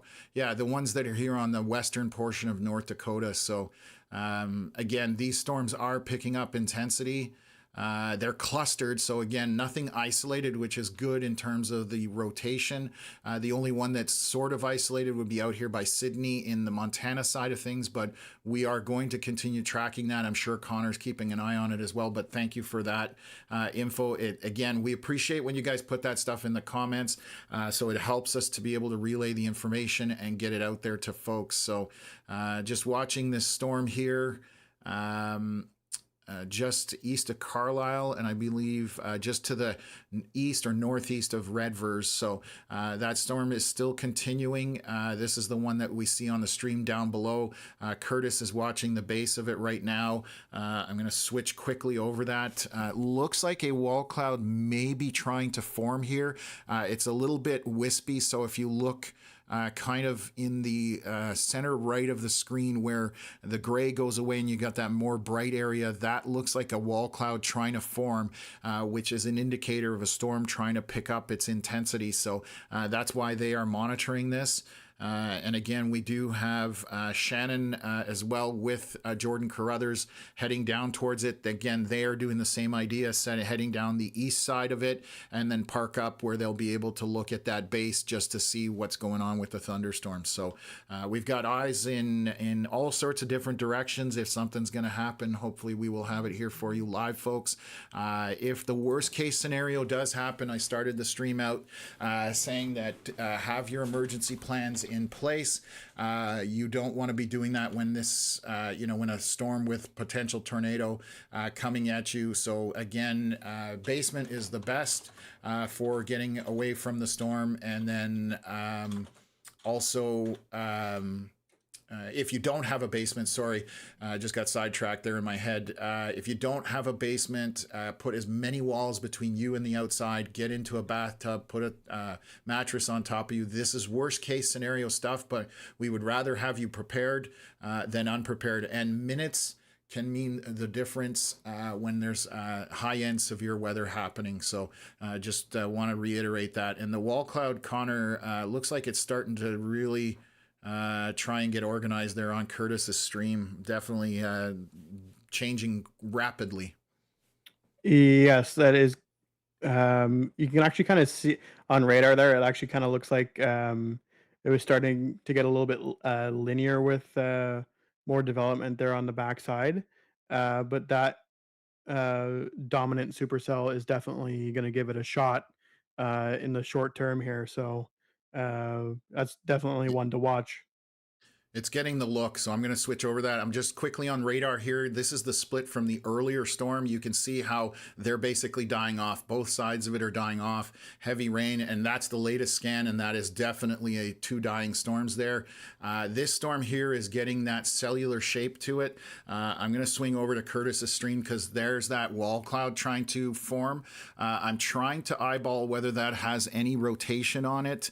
Visually, it looks like it's drawing up scud into it slowly. So again, these are early indicators of a storm trying to get its act together as far as high-end severe potential. So that's why we're monitoring that. Still looks a little disorganized, but we will pay attention to it because it does have that look somewhat. They've just tornado warned something. They've tornado the what the Okay, they've tornado warned a storm here by Churchbridge and Breedenbury. This storm here, so I'm going to switch quickly over to velocities and Huh. take a look at what's going on here. This is north of Langenberg. There's definitely some rotation here. It has got some radar noise in it, so it's a little hard to determine. But this would be a couplet here. This is why they are tornado warning this storm. I'm just going to make sure I've got the right area here, and I'll kind of back up as to how this is moving. So over the last few scans, again, there is a bit of radar noise in there, and I'm not 100. I may be in the wrong area there, Connor. I'm going to go full screen on this just so we can all see it better. Just based on those bright green colors, though, would be with that hail core associated with it. I would think it's the southern tip of this storm that we're talking about on this last scan here. So that's where the storm itself is. I'll flip over and switch to dual screens here. So we can see on the right-hand side, that is the wind speed and wind direction. The left side is the density of the precipitation, what we call reflectivity. Red pixels are moving away from radar. Green is moving towards radar. So they are warning it for my take, and correct me if I'm wrong, Connor. I'm thinking it's right tucked in here. That would be my guess as far as what's causing that to get warned. I'm gonna be honest. It's pretty noisy there on velocity. I don't see anything that's strongly rotating, but clearly there is a chaser there, so it is possible that they had a report from that person. But again, it is tornado warned. You have to take it seriously. It's serious. It's as serious as it gets. Um, but yes, this is moving to the northeast, right along the Manitoba and Saskatchewan border there, just to the northeast of Churchbridge. So I'm just going to give you guys the update here from Environment Canada. Just putting this out, tracking a severe thunderstorm that's capable of producing a tornado, damaging winds, large hail. It is over Churchbridge or near Churchbridge, and again moving northeast at 50 kilometers an hour. So they have McNutt, Dropmore, and Churchbridge located in the path of this storm. Agree with Connor, the rotation is not tight. This looks fairly broad, but there is quite a bit of radar noise. What we call radar noise is this pixelation that's all sorts of different colors. It looks like cake confetti, just having those different colors in there. You're looking for something more where you see on the left-hand side with these reds and greens. It's just hard to determine sometimes, but again, we are not on the ground. We're not seeing what's happening. So they have tornado warned this, and it is moving, like I said, basically northeast. I'm just going to move it up here so you can see the path of that storm as it moved through Churchbridge. It looks like it's pushing out northeast. It's almost like that bottom section kind of turned a little bit. So we're going to continue to monitor that. And I'm going to bring it up full screen here. They're also updating the severe warning there. And Manitoba has now severe warned the storm to the south. So this storm here, let me switch over. Again, they're just moving this on the Manitoba side, pulling this up. It's an orange warning, basically moving north at 40 kilometers an hour. And they're saying Antler, Ybor, Cromer, Merrifield, and Kola are in that area. So again, Manitoba dealing with the southern storm. The tornado warned storm here just to the east of Churchbridge, that storm, or north of Langenberg. So those are the areas that we need to pay attention to. They're updating the severe warning here as well. I'm just going to check what they're saying. Ping pong ball, loony to ping pong ball sized hail in this severe warning for this storm way up to the north. That's where they're warning that, north of Duck Mountain. So that is what's getting warned on that. But again, we do have a tornado warning here just on the Saskatchewan side of the border with Manitoba, and it is moving northeast. So please, if you are anywhere in this warning box, take it seriously today. Again, right now we don't see a ton of rotation on it, but we should get an update scan here momentarily. So what else have we got? north of Gerald, Saskatchewan looks like a good spot to watch. Appears to be some rotation trying to get started coming from Jeff Dixon. Thank you, Jeff. And then tornado warning just sent as I finished typing this to you. So Jeff, definitely a very experienced radar interpreter, meteorologist. We've learned quite a bit from Jeff. He's local to us here in Ontario. So I'm just going to take a look at our velocities on this one here, and I'm leaving it full screen as much as possible. So again, this would be just... It looks like it's tracking more eastward at this point, coming. It is northeast, but it was heading far more north before. Now it's got a bit of a northeast trajectory on it. So that again is an area to pay attention to. They may tornado warn it further to the east. Again, they're updating here, so it's kind of moving in this general direction. Where we're getting an area of rotation. It is not tight at this point. However, again, we're not on the ground. We're not seeing what's underneath this storm, so please take it seriously. I'm going to take a look at what they've updated on this tornado warning. They just updated this now, and nothing new. It just says possibly producing a tornado. However, they haven't updated any other information on that. So the box is still the same, so we're going to keep an eye on that and then bounce around here and take a look at a few other things. Going to take a look at the storm out by Regina. So that hail core is diminishing somewhat, and it looks like it's Balgoni. I hope that's right. It's going to kind of go just to the east of that as it moves northward, but that storm still maintaining a bit of a hail core on it. So something to watch out for. So what else?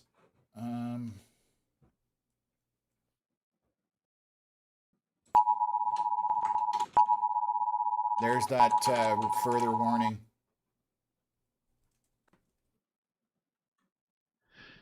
Okay, so let's get back here to this. And then, so they have extended that warning out, which is what I suspected they might do. 6:59 p.m.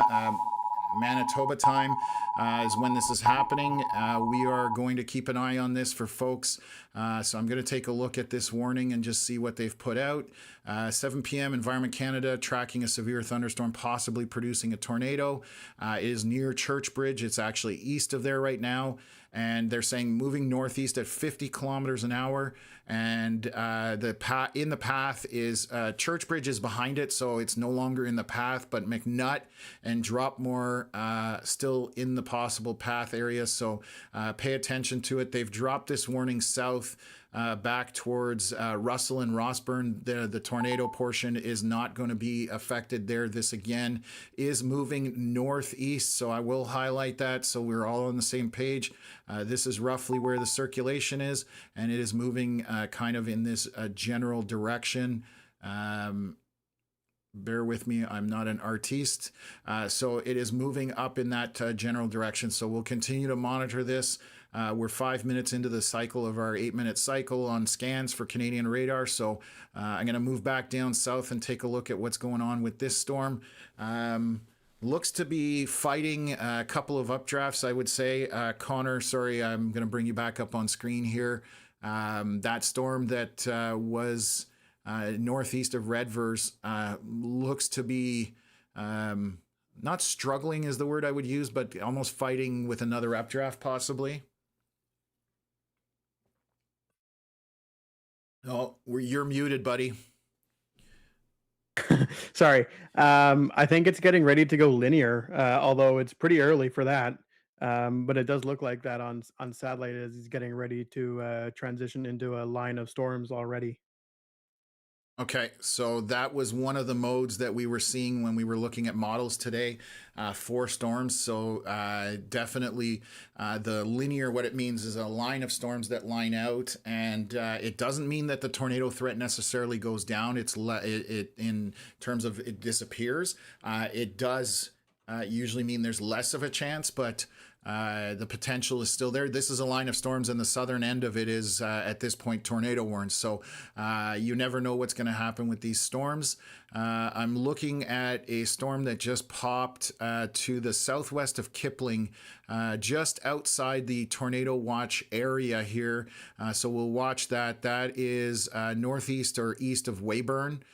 So we'll keep an eye on that as that develops now as well. So lots of areas to pay attention to. I'm going to look at our U.S. radar just to see what's coming up from North Dakota. Obviously, this storm here by Watford City, lots of pockets of hail on it, but not isolated enough that they can rotate on their own right now, but we'll pay attention to it. I do have a hail measurement here on this storm, 1.75 inches being reported. Let me just go here. This is a hail marker 2 minutes ago, 1.75 inch hail. So that is probably what, 5 centimeters, Connor? Yeah, I think my conversion is pretty good there. So we're talking 5 centimeter hail on this storm being reported right now. So continue to watch this area to the north with that tornado warned storm. So what have we got here? 7:05 p.m. This is our latest scan. So let's switch over and get our velocities up. Yeah, it looks quite broken up at this point. Again, there is a lot of pixelation and radar noise, so I'm not 100% sure, on exact location, but you definitely have some red and greens opposing here, but I'm not seeing anything tight and concise. So we'll continue to monitor that situation. A lot of hail associated with this as it moves northeast. And that's why it's now crossing the Saskatchewan-Manitoba border and heading northeast up towards Roblin and maybe a little bit south of there. So we'll pay attention to that and keep updating you folks on it. So hi, Tom and everyone. Marie Lachon, always good to see you there. Sorry, Connor? That's a great view on Shannon's stream there. Absolutely. So I'm going to bring that up. So there you go. So that's it's very pretty. You can see kind of some mid-level inflow, which is that second stack further up. That would be more towards the mid-levels. So it's definitely ingesting up there as well. And below that, you can see all that dangly cotton candy looking stuff. We refer to that as SLCs, or scary looking clouds, but that is scud being drawn up into the storm. So that's kind of center below where the updraft would be, where the storm is breathing and inhaling and going up into the atmosphere. It is not rotating, it doesn't look like right now, and it's not rapidly rising. So those are all things that we look for when we're seeing if a storm's going to produce a tornado. You can see that right edge of the wall cloud below it. So on that right-hand side where that gray area disappears and we get into the bright, you've definitely got a good wall cloud indicated there. So this storm is definitely getting its action together. So we have a couple of warnings that have been updated here. That's what all that siren sound is.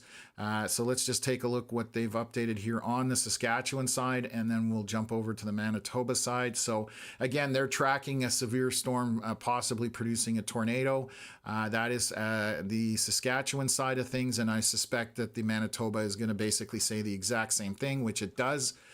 We're just waiting for our next scan.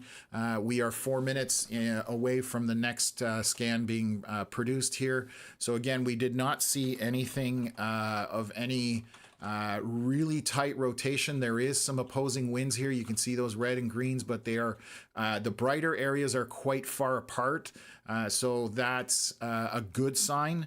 But again, we are not below the storm, so always take the warnings seriously, especially on a setup like today. I'm just going to highlight this hail core up here, just kind of southeast of Swan River, south of Minitonas.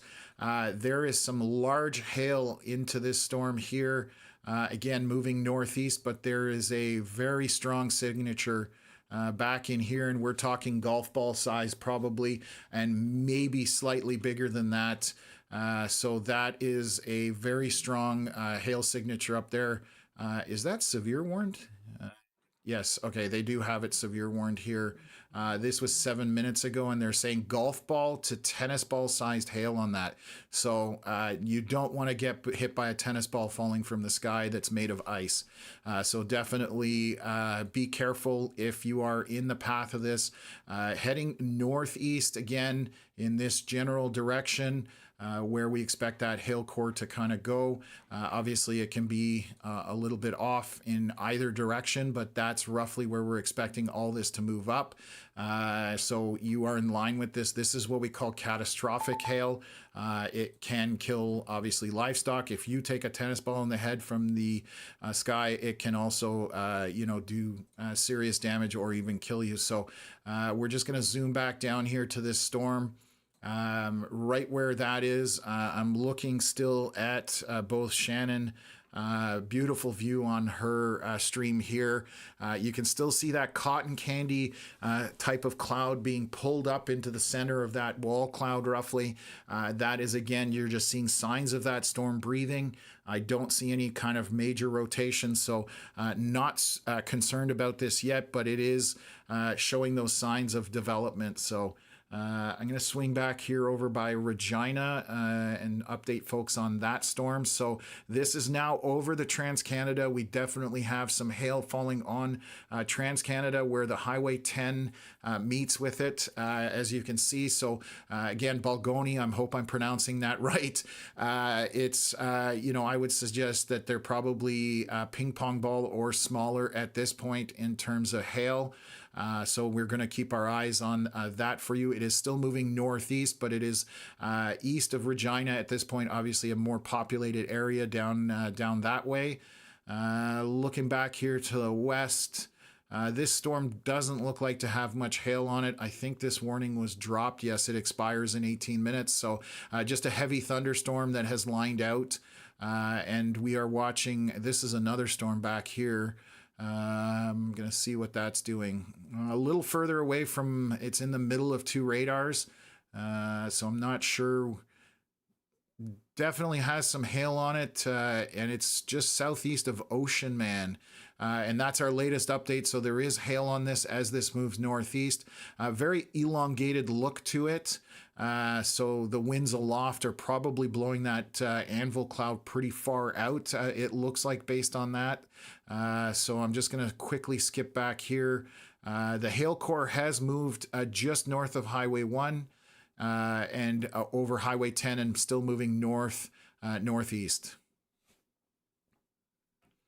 And I'm bringing up Curtis's stream here. We do have rotation on this wall cloud. So, sorry, Connor was saying something and I cut him off. So I just want to make sure.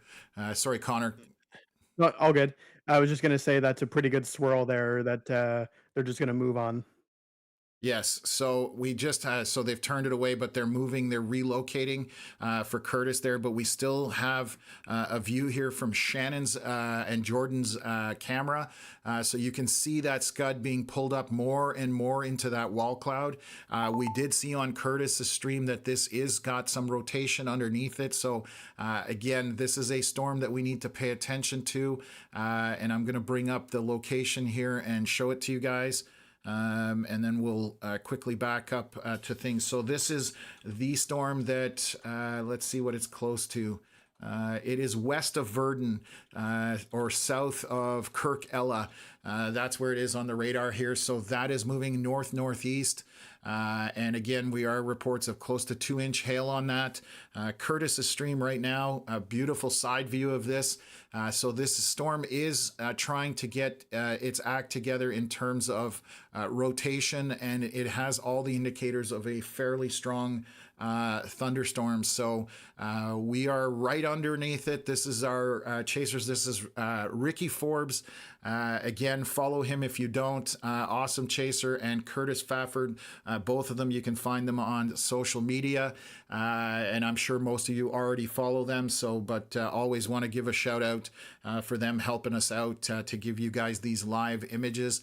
We've got the close-up view from Curtis, and we have the further view away. Nice lightning strike on Shannon's stream right there. So Shannon's got that structure view, and then Curtis with Braden and Ricky like to get close, so that's what's happening here. So I'm going to keep it up here for now. What else have I got here in the questions and comments? Marie Rochon saying hi, everybody, and stay safe, fellow Canadians. Absolutely. Gayla, thanks for tuning in. V-Baller Lefty said, I saw that drawing once in a news blooper. Yeah, I'm definitely not good with the mouse for drawing. I almost need a pen. There's nice flame stack there just as they're going past that facility there. So we're going to keep an eye on this storm because it definitely is starting to get that look. Luna Bella, yeah, please like and share. Let's get these fine gents to 10K. Yeah, we have a target, a personal one of trying to get to 10,000 subscribers on YouTube. So thank you for anybody that has subscribed today. Make sure you turn on that notification so you know when we go live as well. Okay, perfect. So we've got a couple of really good views here. I'm going to swing back to radar, take a look there and see if there's anything to update. I'm going to look at this tornado warned storm at the north. This is still an older image, I believe. I'm just going to see. Yeah, so we still don't have an update. The next scan is probably 3 minutes out, so we'll jump back to that to see if that's anything's changed there. This storm to the west, definitely very elongated, narrow storm. Again, I think that there's small updraft, but just getting the winds blown in a different direction there. So that is out by Ocean Man. That is just outside of the tornado watch, but that does not mean that it's not possible that it, produces a tornado. Right now, it's not indicative of that, but I'm just mentioning it that weather doesn't care about imaginary lines that humans made up. So just something to keep in mind. Have not had an update on the radar east of Regina. To the west, there's a long line going into Moose Jaw, but you can see the temperatures. You see how the storms are weaker here because it's 13 degrees Celsius there. Not as much energy available for storms. Same thing along this track coming out of Montana. So our higher temps, Weyburn 25 degrees Celsius. And Regina was at 21 or 22, obviously has cooled off because of those storms moving through. So again, we're going to watch what's happening here off of these streams. Again, beautiful stream here from Shannon. Wall cloud looking a little less organized right now, a little more wispy would be the word I would use, but again, you can definitely see some slow rotation in that, and it is still drawing up that scud, which is that cotton candy looking cloud below this storm. So all signs of a storm trying to get going. So we'll continue to monitor this, and hopefully we'll have a new scan here very shortly. The British Canadian, hello from Moose Jaw, currently thunder and rain here. And I think I just spoke about it. So you have perfect timing. Thanks for tuning in to the Canadian Weather live stream. Again, we try and keep things realistic here. And thanks for everybody for joining us today. I'm just going to take a look here. That is latest scan just showed up for this storm. So let me take a look here. I'm going to zoom in. Our camera with Curtis is doing something. It's riding somewhere. Probably it's fallen off its mount, but that happens. So again, almost looks like there's a bit of a hook trying to form on this. Let me just take a look here. So yeah, it almost looks like we've got a bit of a hook trying to happen right here on the southern portion of this storm. I'm going to take a look at velocities just to see. Oh my God, that's Connor, what am I supposed to do with this? Oh my, I hate radar noise. It's the most frustrating thing. Dude, this is awful to read, if I'm being honest. Where's that tornado warning? Oh my God, they've tornado warned way in the north here, folks. Okay, oh God, by Duck Bay. So let's see if... oh my goodness. So this is that hail core that we were talking about. There's definitely some strong winds on the right-hand side here. This would be inflow into the storm. I'm just going to highlight it. So I'm going to show you this. We definitely have some strong inflow coming into the storm. I don't see, again, there's quite a bit of noise in here. I don't see anything indicative of really tight rotation, but just to give you guys an idea, those winds are 108 kilometers an hour. Now they are, this reading that I'm looking at, you see that 9,000 feet, that is how far off the ground it is. 9,000 feet, you're looking at basically a little over 3 kilometers in the sky, roughly ballpark. So it is quite high, but that doesn't mean that these winds are not getting down to the surface. So again, this is moving northeast, heading up towards Duck Bay. That's where this is kind of tracking in that general direction. You can also see, and I'm going to highlight it here on the left-hand side of the screen, this is our hail core, and it's very intense. There are some very large hailstones associated with this storm. So again, if you are anywhere in this box to the right and you've got a tornado warning, they're updating it right now. That's why we're getting all this noise. So let me just click on it and see what they're saying. Tornado warning. 7:19 p.m. Basically, they're tracking a severe thunderstorm, possibly producing a tornado. It is near Cowan, moving northeast at 30 kilometers an hour. So using that information, I'm going to use our Storm Track app here. And actually, I'll back out a little bit because I got a little too close to that. Let's just back out and we'll take a look at it. So our area of rotation, let's just do this, is centered right in here. So towards northeast, and it's basically, oh crap, I forgot how fast. I think it was 35 kilometers an hour. So let's say 20 miles an hour. I have to convert it because they don't have that yet. It would be in 1.25 hours, it would be into Duck Bay, just to give you guys an idea in that track there. So pay attention to it. I'm going to see what they're updating this warning for. Probably along the same thing, so possibly producing a tornado.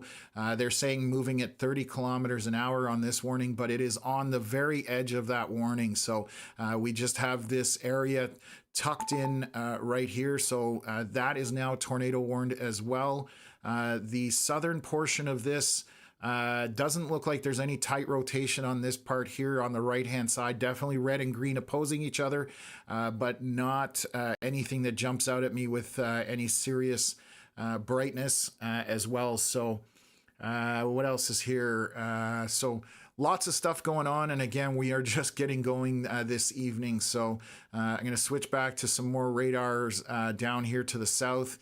It is very hard to tell. You can see all that. I call it, what am I trying to say? Cake, not frosting. Man, I'm losing my mind here. Give me one sec. I'm going to highlight the area. Sprinkles. That's what I'm trying to say. So you can see on the right-hand side all of that information there. So I probably should have extended a little further south, but right now I don't see anything super obvious in terms of a tight area of rotation, but the storm is trying to get its act together at this point. So let's switch back. I'm just going to jump in here. Quick, Tom. Yep. Duck Mountain Provincial Park just went tornado warned. It is up north. So let's just take a look here. Oh yeah, so I may have had you, that is Duck Mountain and to the northeast from there, right? That's where they've warned it, or is it this one down below now too? All three of that whole section is tornado warned now. Yeah, so there's another area of rotation tucked right in here as well. So thank you for bringing that up, Connor. Just a lot of areas to pay attention to. So this is heading northeast towards Duck Mountain. So that is another area of rotation.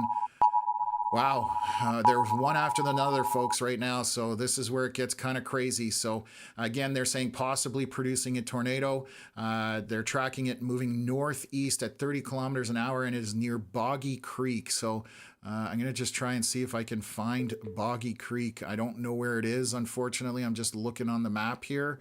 Let me see if I can find it. It doesn't have every place. Oh, Boggy Creek, Manitoba. Oh, so it's this little intersection right here. So this rotation is just to the northeast of it over that Duck Mountain Provincial Park. This is our latest scan. There is still some rotation on it, but it isn't super tight or bright. So definitely less concern there. So let me just drop this out here. So we do have, I'm going to kill off this storm, move this storm track over here. Kill that off. So we do have several areas of rotation. One of them being up here, kind of to the southwest of Duck Bay. Another one tucked in here. And then further south, I'm going to move it up here. We did have some rotation on the southern portion. I just don't see the area that they would be highlighting in terms of that. There's a bunch of noise here, but again, it's getting a little hard to tell where exactly that is. But the two top ones definitely showing some signs of rotation. So again, this is on the Manitoba side. I'm going to zoom back out here just to show you folks what's going on. And that is to the north and west of Dauphin. Again, up by Duck Bay, Minnetonus, and then east of Swan River or southeast of Swan River. So we're going to have to continue monitoring that area for you folks. I am going to move down here to the south. This storm is now on the border. I don't know if we still have Shannon Stream there. I'm just taking a look to see if this is updated, or that looks frozen right now. So I'll try and see if I can reset it from, yeah, I just updated a little bit, I think. So they're just having a bit of a data issue. Curtis and Ricky are moving, relocating with Braden. So they have now put out a massive severe watch here down at the bottom. For this storm as it crosses in. They're saying golf ball to tennis ball sized hail as this storm sits on the Saskatchewan Manitoba border. So, okay, Melissa, thanks for jumping in on the stream. Welcome back. Thanks for helping out here. Again, it's going to be a fairly busy stream today, we suspect, and we're just getting going. So, what else is going on here? I think I've caught up on all the comments. Yep. Sorry. That storm is separating itself from the others, so it's going to give it a real good shot here shortly. You say that storm, you're talking about the one that's... yes, the one right along the border, the severe warning supercell. Okay, I figured I just wanted to... Yeah, just wanted to confirm that. So south of Kirk Ella, on the Manitoba side, this storm is trying to get out front of everything. So we're going to have to pay attention to that. We do have all of this up here. This line has multiple areas of tornado warnings. There are rotation indicated up here. This storm is, a portion of the storm up here is very strong. Large hail involved in that, but also that rotation. So again, moving northeast, I'm going to move this over so you can see those stronger winds inflow into the storm just to the southwest of Duck Bay. So kind of tucked in to this area here. So definitely some rotation in this area. Take this, warning seriously if you are up there. And then we have another area back to the south that is just in the Duck Mountain Provincial Park. Again, the greens are not very bright, nor are the reds here opposing each other, but this would be another couplet or area of rotation. So that's what's going on there. And I'm just getting some messages here. Okay. And then, I've got to try and see if I can get Shannon's stream working here, so bear with me. Properties. Oops. Bear with me for a second, folks. Just trying to get our live stream back up there for Shannon and Jordan. There we go. Okay, stream is back there. So again, we do have several tornado warnings in the north. We don't have anything currently to the south, either in Saskatchewan or Manitoba. But right now, we'll flip this back. We'll look at the radar.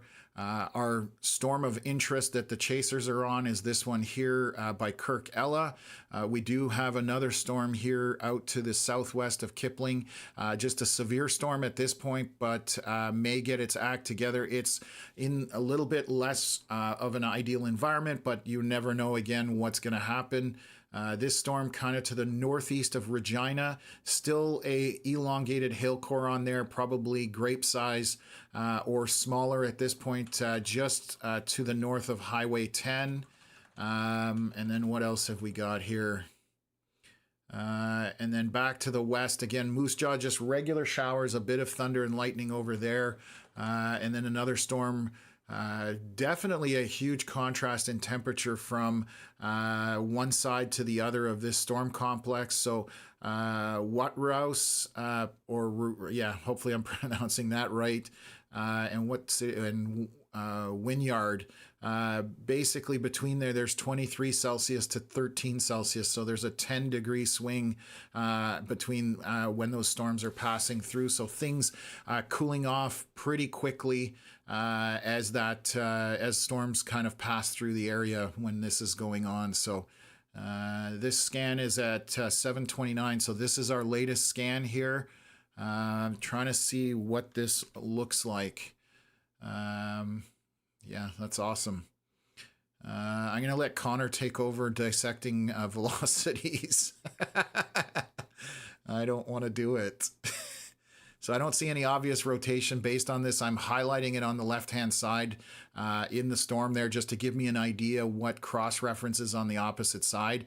Obviously, I'm joking about Connor doing the taking over. But Luna Bella, thank you very much for the donation. That is amazing. Appreciate it. It goes towards growing the platform. Connor and I really appreciate that. What else? Storm south of Kirk is about to route its line to be riding an outflow boundary that cooked all afternoon. Tornado Juice. Mark popping into the chat here. So good to see Mark in the chat as always. RG Wheeler, Rick, keep up the fireworks going. Yes, absolutely. Appreciate that. Hopefully I have them on this page. I created this page the other day and I may have not included the fireworks. It's a little thing that pops up on the screen and it doesn't look like it's on here. I will have to fix that for the next stream when we have this many or this layout being used. So yeah, this storm is the one that does have everybody's attention. So Mark, definitely very knowledgeable chaser as well, based out of Quebec, Montreal area. So thank you for that info. And then Chris O'Malley, well, Melissa is in the chat tonight. So yes, and let's I want to give a heads up if things do get busy. Let's try and keep the chat to comments to do with the storms or questions and not as much chatting going on. Oh, there's the fireworks on the main screen here. So we do have them working on this side. So again, when we get a donation, we like to thank people and definitely make a big deal about it because it does help our channel grow. And we're just, we're trying to get across Canada and build this platform out. So let me swing back to our chasers here and then swing back to this and take a look at what's going on. So and again, Mark obviously bringing up, we did speak about in the early going on this stream that boundaries are definitely something that can send a storm going crazy. So, Mark commenting on that same effect. So definitely need to pay attention to what this storm is doing. So again, moving northeast across the Saskatchewan Manitoba border. So Chris, you don't need to apologize. It's still quiet right now. That was more of a forecast comment just to keep things about storms as much as possible. I don't, again, we don't mind the chat. It's just if things do get dangerous, we do want to be able to get the word out and answer people's questions as much as possible. So I am looking at all these tornado warned storms up here in the northwest Manitoba. I'm just looking to see when the last scan here. So this was about 5 minutes ago. Still no update on this. This is again moving northeast. One area of rotation here is where all this pink and purple is. We have another one just around the Duck Mountain Provincial Park. Again, the rotation was not tight on these scans, so nothing to be too concerned about yet. We will continue to monitor. And then here east of McNutt, all of this pink is hail. So you guys got to pay attention to that, even just from the hail component of that. And I'll run the cycle here and we'll take a look. Shannon, I'm really curious what's to the left there on Shannon's stream, because that does look like some really nice structure in there. So we'll probably get a look here soon as things progress. So you can see all the warnings we're dealing with right now. Obviously, the yellow warnings are severe thunderstorm warnings. I can switch back to our main page here. Red are tornado watches and warnings. The bright red is the warning. The thinner lines and darker red is just a watch area. The difference between a watch and a warning: watch means the ingredients are there, and then a warning means that the ingredients have come together and that the cake is in the oven and it's starting to bake, so you need to pay attention to it. So that's and the same thing applies for severe thunderstorms. The bright yellow are the warnings, and the lighter yellow is just a watch area. So anyways, that's what we need to pay attention to. We're going to keep up on it and kind of go from there. So we'll see what this next scan shows for this storm. We're about a minute or two out. I'm going to bring back up our 2 live streams. Hopefully we have a view there.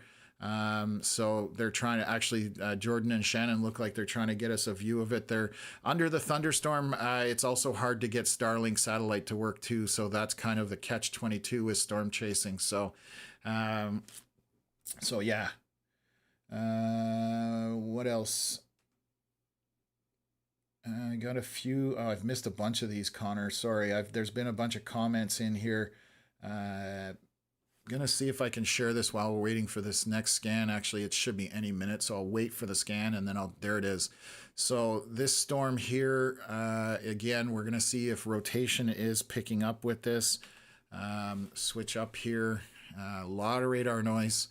I'm going to highlight the southern portion of this storm. That's where our rotation would be. I don't see any strong rotation on the right-hand side. Definitely a possibility that this is going to attempt in the next few scans. So again, we're going to keep an eye on that and kind of go from there. What else have I got here? Yeah. Okay, so yeah, Mark is typing in the chat here between in our group and saying they have now tornado warned the storm on east of Regina. So let's go to that immediately and take a look at that.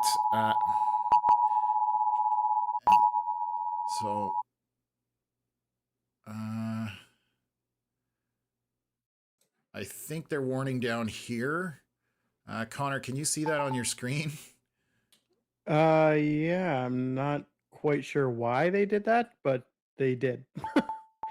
I'm kind of questioning it myself here, unless somebody, I don't know if Jeff is watching this, that has more, has decades of experience, but this to me, I'm not 100% sure why this would have been tornado warned. I don't see an obvious area of rotation that's tight. There's barely, so what I mean by that, so I'm going to show you guys the speeds that are being registered. This is 47 kilometers an hour, and this is 0. The only negative wind speeds are 1.4 kilometers. Like, I don't, it would be very broad. Unless they're accessing information we don't have. So again, this is for the storm that is to the southwest of Fort Capel. To the north of McLean is where this storm is currently. So we are just going to try and figure out where this is headed.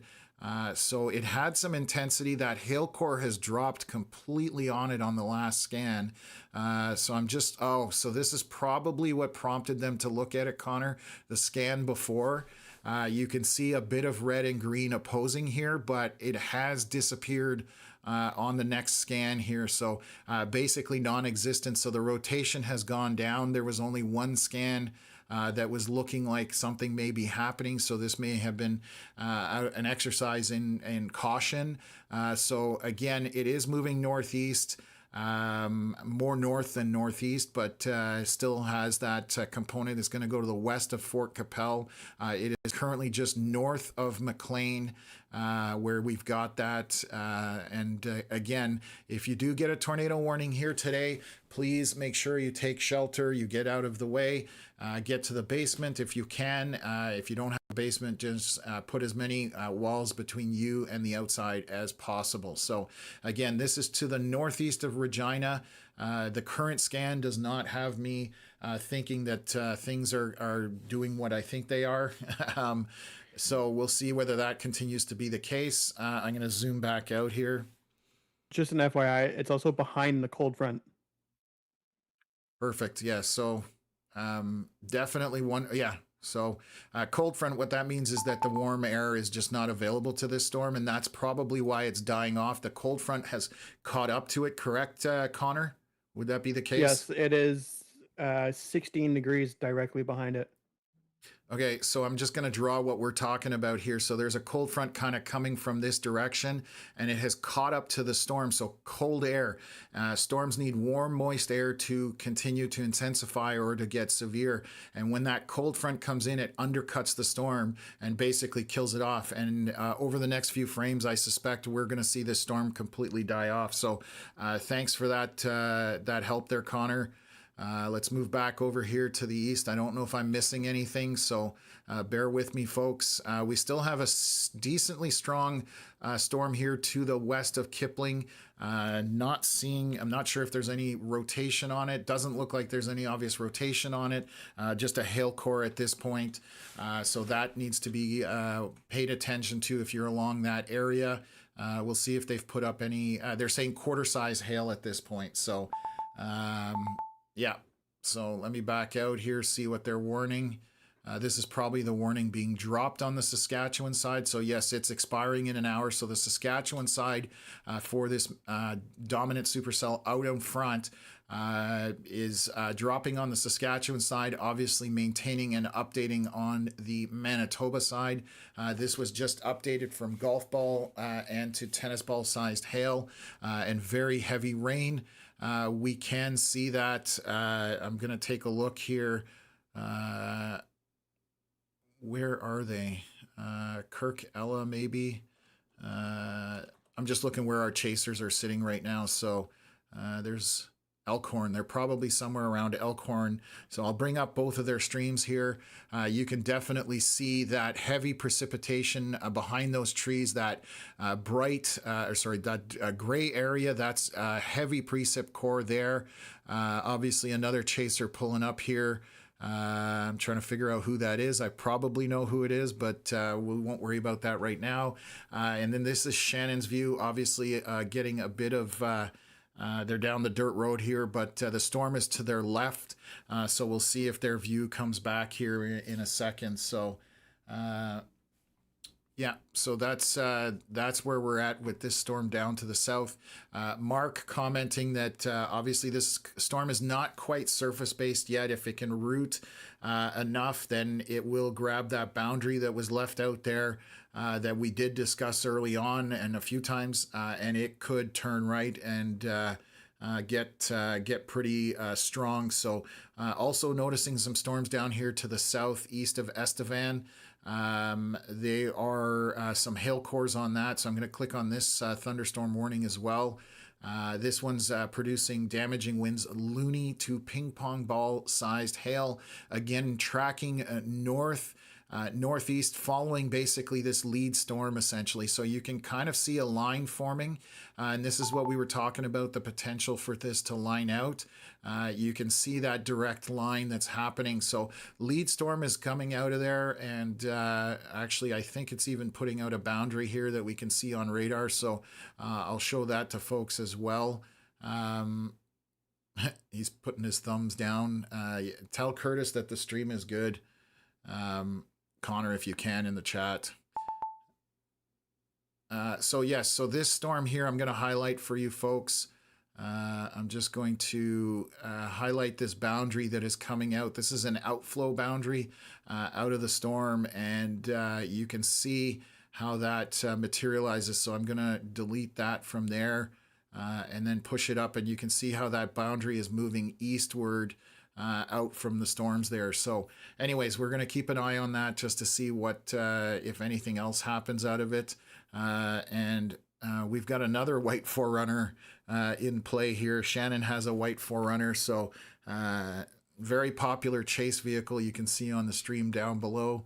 And we'll see. Oh, so we've got Shannon's live stream here. Bit of a reflection. What is? Yeah, it's got to be a reflection off the window.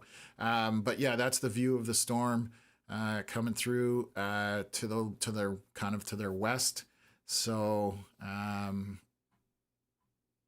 yeah, okay. Well, we'll come back to it. We'll take a look at it and keep an eye on everybody's stream here. So obviously, we're in a bit of a waiting situation to see what happens here. Let me back out. And then what else is going on? Chad Stewart, and he's saying that Curtis is at the gas station in Elkhorn, so that's what we figured there. Jeff, I'm just going to jump in really quick. Sorry. Yeah. The storm, one of the tornado warnings in the middle up north there, it is gusting out. And the storm from way up north at Duck Bay has also pushed out an outflow boundary, which in turn is bad for the storms further to the south because that is cooler air that could undercut the storms further to the south. So we'll see what happens with that. But there also could be a boundary collision between the boundary that's been sitting in Manitoba all day and the outflow boundary from the northern storms. Okay, something to keep in mind there. What am I seeing here on Shannon's stream? Is that just dirt on the windshield? It must be. Yeah, I'm trying to see if that's a bug or something on the windshield. I just saw that dark spot in there. And I'm like, that seems so weird. So right here, we do have west of Valley River, there are some stronger winds associated with this southern portion of this storm. This looks like inflow coming towards Roblin. There's also some outflow there mixed in right in between where this storm is. So we're showing a very big hail core kind of back in here, back tucked to the west. So we do have some stronger winds out in front of this line. Again, that area there could just be some strong straight line winds. And I'm just going to take a look here, registering a little over 100 or just around the 100-kilometer-hour mark. So definitely something to be concerned about. Jordan's wiping the bug off the window. That's how you know somebody's listening to the stream right now. So thanks, Jordan. You're a rock star. So what else? Yes. Yeah. That Mark also typing in the chat that outflow boundary being left by that other storm is bad for the additional storms coming to the or that are to the west of it. So anyway, so let's back out of this. We'll zoom out and then take a look at what's going on and just go from there. So Duck Bay is definitely a strong storm up here to the north. It's definitely got some intense hail on it and some wind. And then we've got also this storm down here to the south. So Jordan cleaning the windshield for us. Like I said, appreciate that. We're about to get our next scan here on this storm. Just curious what we're going to see and see whether that does anything for us right now. So am I missing any questions? So yeah, that next scan on that storm doesn't look that good for this storm that's kind of north of Kirkella, northeast of Kirkella. It's definitely weakened on that last scan, maybe going through a cycle, but Elkhorn north of there, that's where this storm is situated, and they are updating all these tornado warnings. So my goodness. This is a tough one. I'm going to put it on full screen. So this tornado warning is definitely for this storm around Duck Bay. So again, this portion of the storm here is why this really funky looking tornado warning has gone out. And let's take a look at velocities here. So again, we've circled the area. Just tightened in here, just to the northwest or west of Duck Bay is where we do have still some rotation indicated on that. I'm going to take a look at how high our reading is here from the surface. We're at 11,000 feet, so we are now closing in on almost 4 kilometers into the sky. So this is very elevated, but again, it does not mean that this is not making it down to the surface.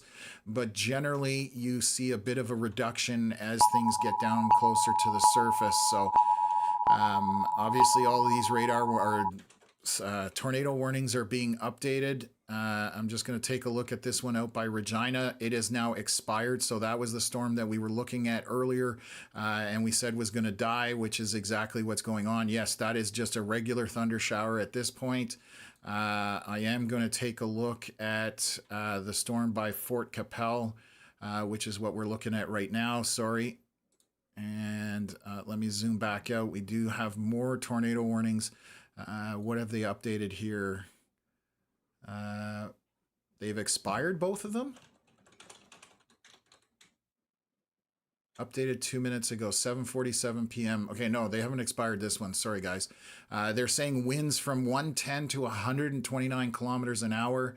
And they are talking, saying multiple tornadoes are possible along an intense squall line from Cowan to Dropmore, greater than 7-centimeter hail, and they're calling for 50 to 100 millimeters of rain.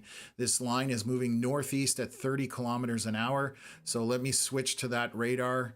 Let me just see which one's got the better view. Velocities don't want to load off that one.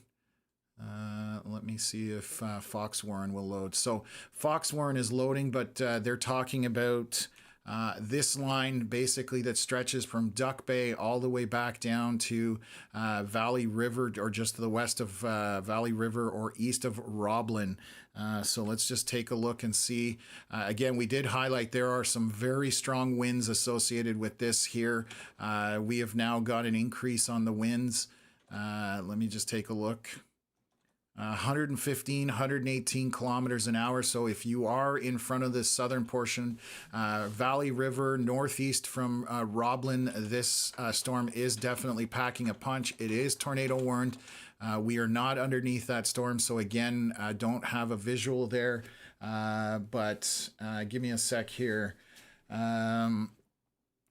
So yeah, so again, Duck Bay would be the most intense area of rotation to the north, and then to the south, we do have that. We also have an area here actually tucked in for rotation, which is again around that Duck Mountain Provincial Park. So Environment Canada warning this whole entire line in multiple areas. So again, this can come up very quickly. I'm just going to double check the wording on the tornado. They haven't put a speed in here, so I'm just trying to see what is tornado warn now. Oh, so they've now tornado warned the storms to the south here, to the east of Estevan. They've tornado warned this down here. Let me see if I can see from the U.S. radar. U.S. radar isn't showing any intense rotation either. I'm going to switch back to the Canadian radar. Again, if they're warning this area, it would be kind of this in here. Does have a bit of a look to it, but again, far from the radar, so not 100% sure. But if you've got a tornado warning, definitely take it seriously. That storm does have a solid hail core on it. So northeast of there, again, we are traveling basically up towards, let me see, Redvers.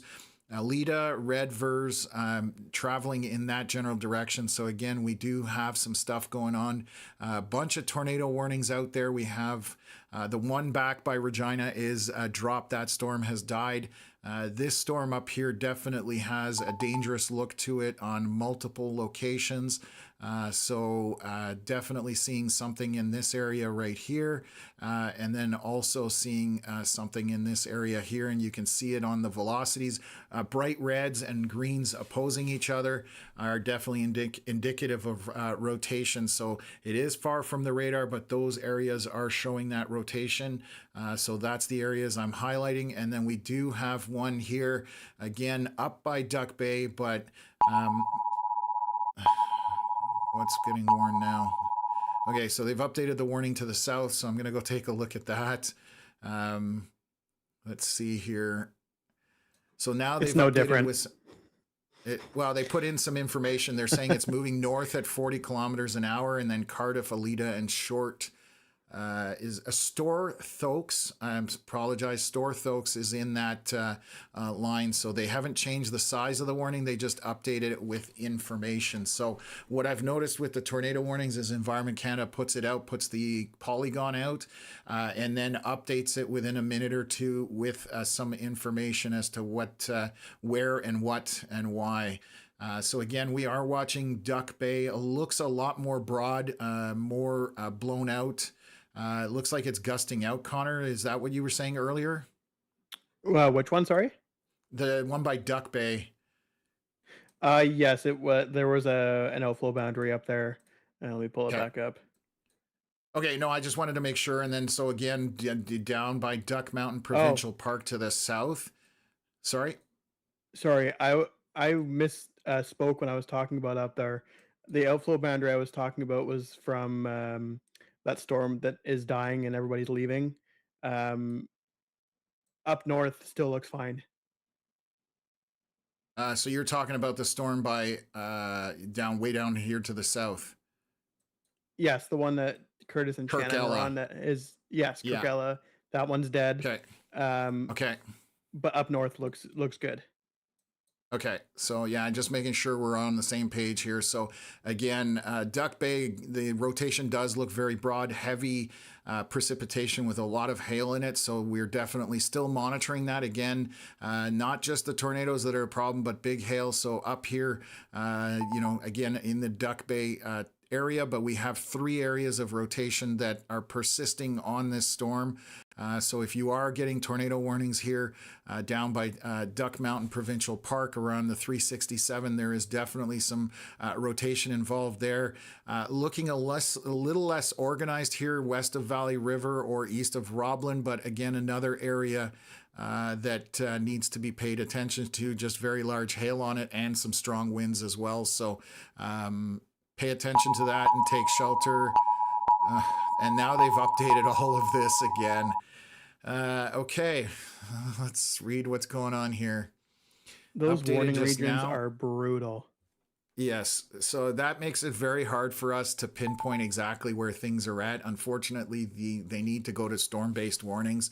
We've been after them forever for it, and it's still not happening. But obviously, they want to do it. It's I don't know who's holding it back, but it's definitely not fun. So they're now showing this as expiring up there by Duck Bay, which looks like it says expiring in an hour, but then they still saying producing a tornado. Am I reading this wrong? I click on the tornado warning and it says expires in 1 hour, and that usually indicates that the warning is being dropped. Whereas if you go to, for example, this south one, it gives you color red, impact extreme, confidence very high. So now I'm confused as to what's going on with these tornado warnings up there. And I apologize, folks. It just seems like something's not correct. There's a second one in here, buried in here. Okay, this was updated 2 minutes ago, so I found it now. Unfortunately, that's what happens when you have overlapping warnings. So again, they're still tracking this line that's possibly producing a tornado, large hail, and intense rainfall. So yes, strong winds up there. Let's be clear about that. Down here, again, I've highlighted that a few times. So that's where our rotation is right now on those storms. And then we are going to look at this. I'm going to bring up and change this back now that we've kind of gotten up to date on these warnings. I suspect that these folks, Curtis and Shannon and Jordan and Ricky and Braden, are moving for this storm that's to the southwest of Moosomin. Is that what you've been watching there, Connor? I don't know, so I'm just double checking. Yes, they have confirmed that they are headed south. Okay. Where are they They are heading headed south? south. They're heading Yeah, so they're south out of Kirkella, and they're going towards Carnduff for the tornado warned storm. okay. So they are heading for this southern storm that's over here, back in the southeast corner of Saskatchewan, just very close to that Manitoba border. So again, that's where our chasers are headed at this point. I'm going to take a look at rotation on this. Bear with me for 1 second. We'll flip it over. So there does look to be a bit of rotation in this, obviously peppered a little bit with some noise, but I'm just going to do an inspection. This is all green. Unfortunately, the tornado watch behind it is kind of showing red behind the green, but this is all green. There are some stronger winds aloft, but we're at 8,000 feet, so that's about a mile and a half in the sky. So we're 2.5 kilometers up. So anyway, so that's what where we're refocusing our attention, obviously in that tornado warning to the south. Still got that storm at Kipling. And then this other one here just by Weyburn. I'm going to switch radars because it's probably closer. Just dumping hail right now on that 39 highway by Mydale, it looks like. There's definitely a decent hail core on this, tucked into this storm. Again, moving northeast on here. So that's the Mydale storm at this point. So what else have we got here? Just looking in comments, I'm so far... They might end up tornado warning that Weyburn one. It's got pretty good inflow there. Okay. So that's the one.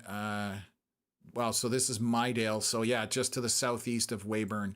I haven't looked at velocities on it. Oh yeah, that's got definitely some rotation into this as well. I'm going to see if the US radar, Canadian radar. That one, that is much further away. That's Foxwarren. Let's see this by Regina. So there's definitely some rotation in this. So Connor's definitely on point with that. So we'll continue to monitor that one to see if that gets tornado warned. And I'm just going to see if the US radar sees. You can see how these storms are just starting to line out. And let's see if US radar is showing any rotation. This is showing a bit. Let me get my tool out here. This is at 5,000 feet, 90 kilometer hour winds in there. And then we've got very, very weak opposing winds, 5 kilometers an hour, that type of thing tucked in there. But again, that's indicative of rotation on that storm. So we do need to pay attention to it. It is not tight right now, but it could tighten up at this point soon. So we're going to keep an eye on this and then watch what's going on here. So it looks like they've dropped. Connor needs to jump in here.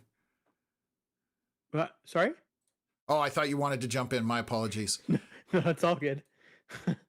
So the thunderstorm warning for this initial storm that we thought might go high end, severe on the Manitoba side, that thunderstorm warning has been dropped. I'm just going to look to see if this thunderstorm warning is still in existence. It was just updated now. Loony to ping pong ball sized hail.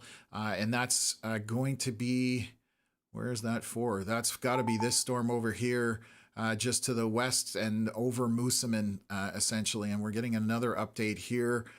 They've re-updated the severe warning for this storm just south of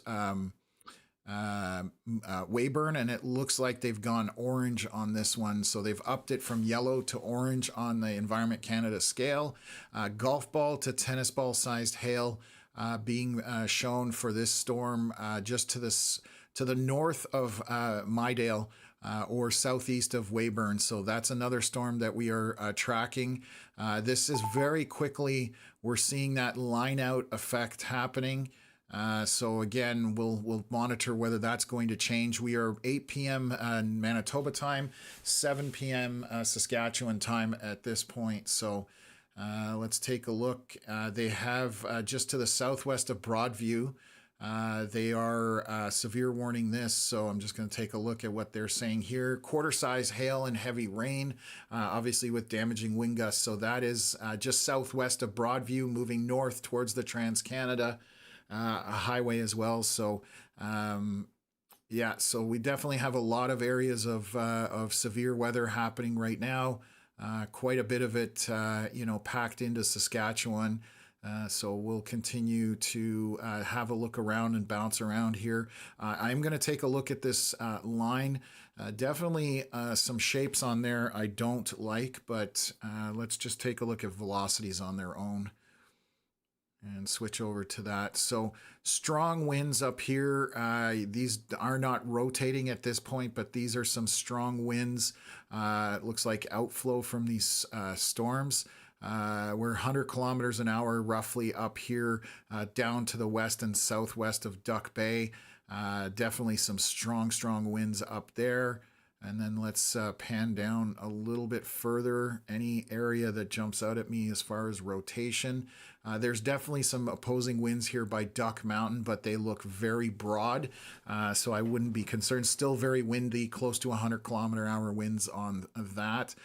This is very hard to determine what is happening in this velocity scan here. I give anybody $5 to figure out what this is, but it's just, again, it looks like those cake sprinkles just all over the place. So it makes the game hard for us to determine what's going on a lot of times. And a bit frustrating, but you just got to roll with it essentially. So let me just take a look here. I'll flip back over to our reflectivity on our Canadian radars, and we'll take a look at what's going on. A couple of nice views here. Shannon's got a really nice view of structure in that storm to the right of them. If you look at the very top right, you can see what we call mammatus clouds. So that is up on the anvil of the storm, and they look like little pockets of sinking air. So they get these bumps, kind of bumpy look to them. Those are just pockets of cold air sinking down from the anvil. Always, you can see some storms that have some crazy mammatus on them.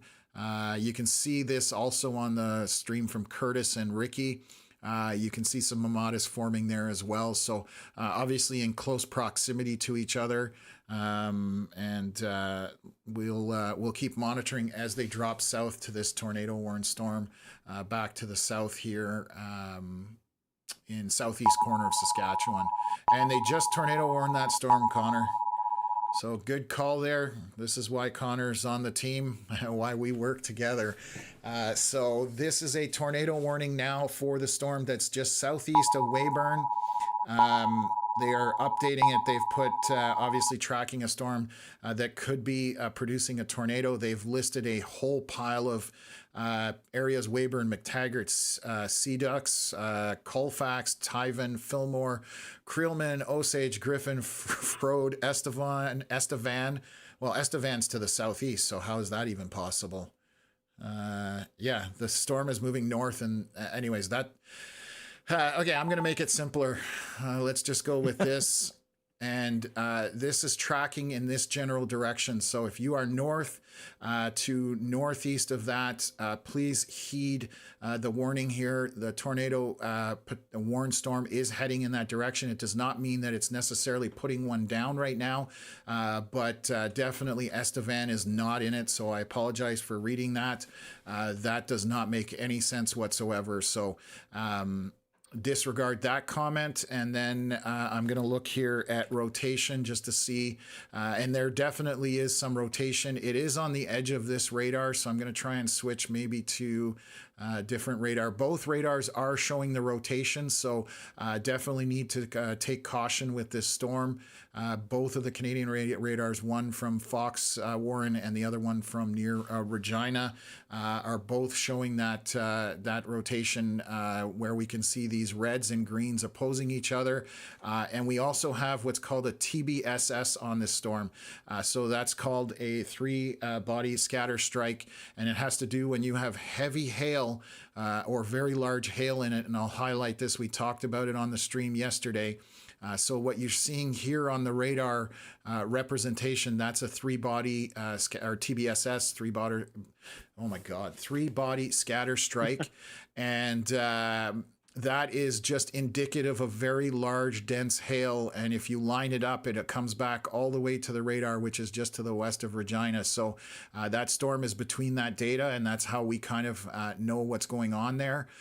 So those tend to be on those more intense and stronger storms. So we do have this tornado warned, and they're updating it again.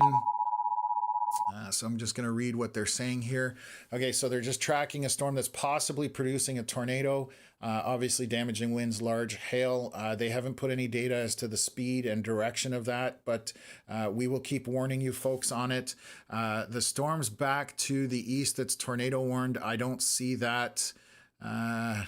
Again, that's probably radar noise tucked in here, but based on the reflectivity of this storm, I just don't see that it's really it's got the strength for it. So, I mean, I could be wrong. We're not under the storms, but just visually off radar, basing it on that. I definitely believe this storm here, just to the southeast of Weyburn, has more potential for tornadic circulation than the other ones right now. So let me just, again, bounce around. You can see how many warnings we have here.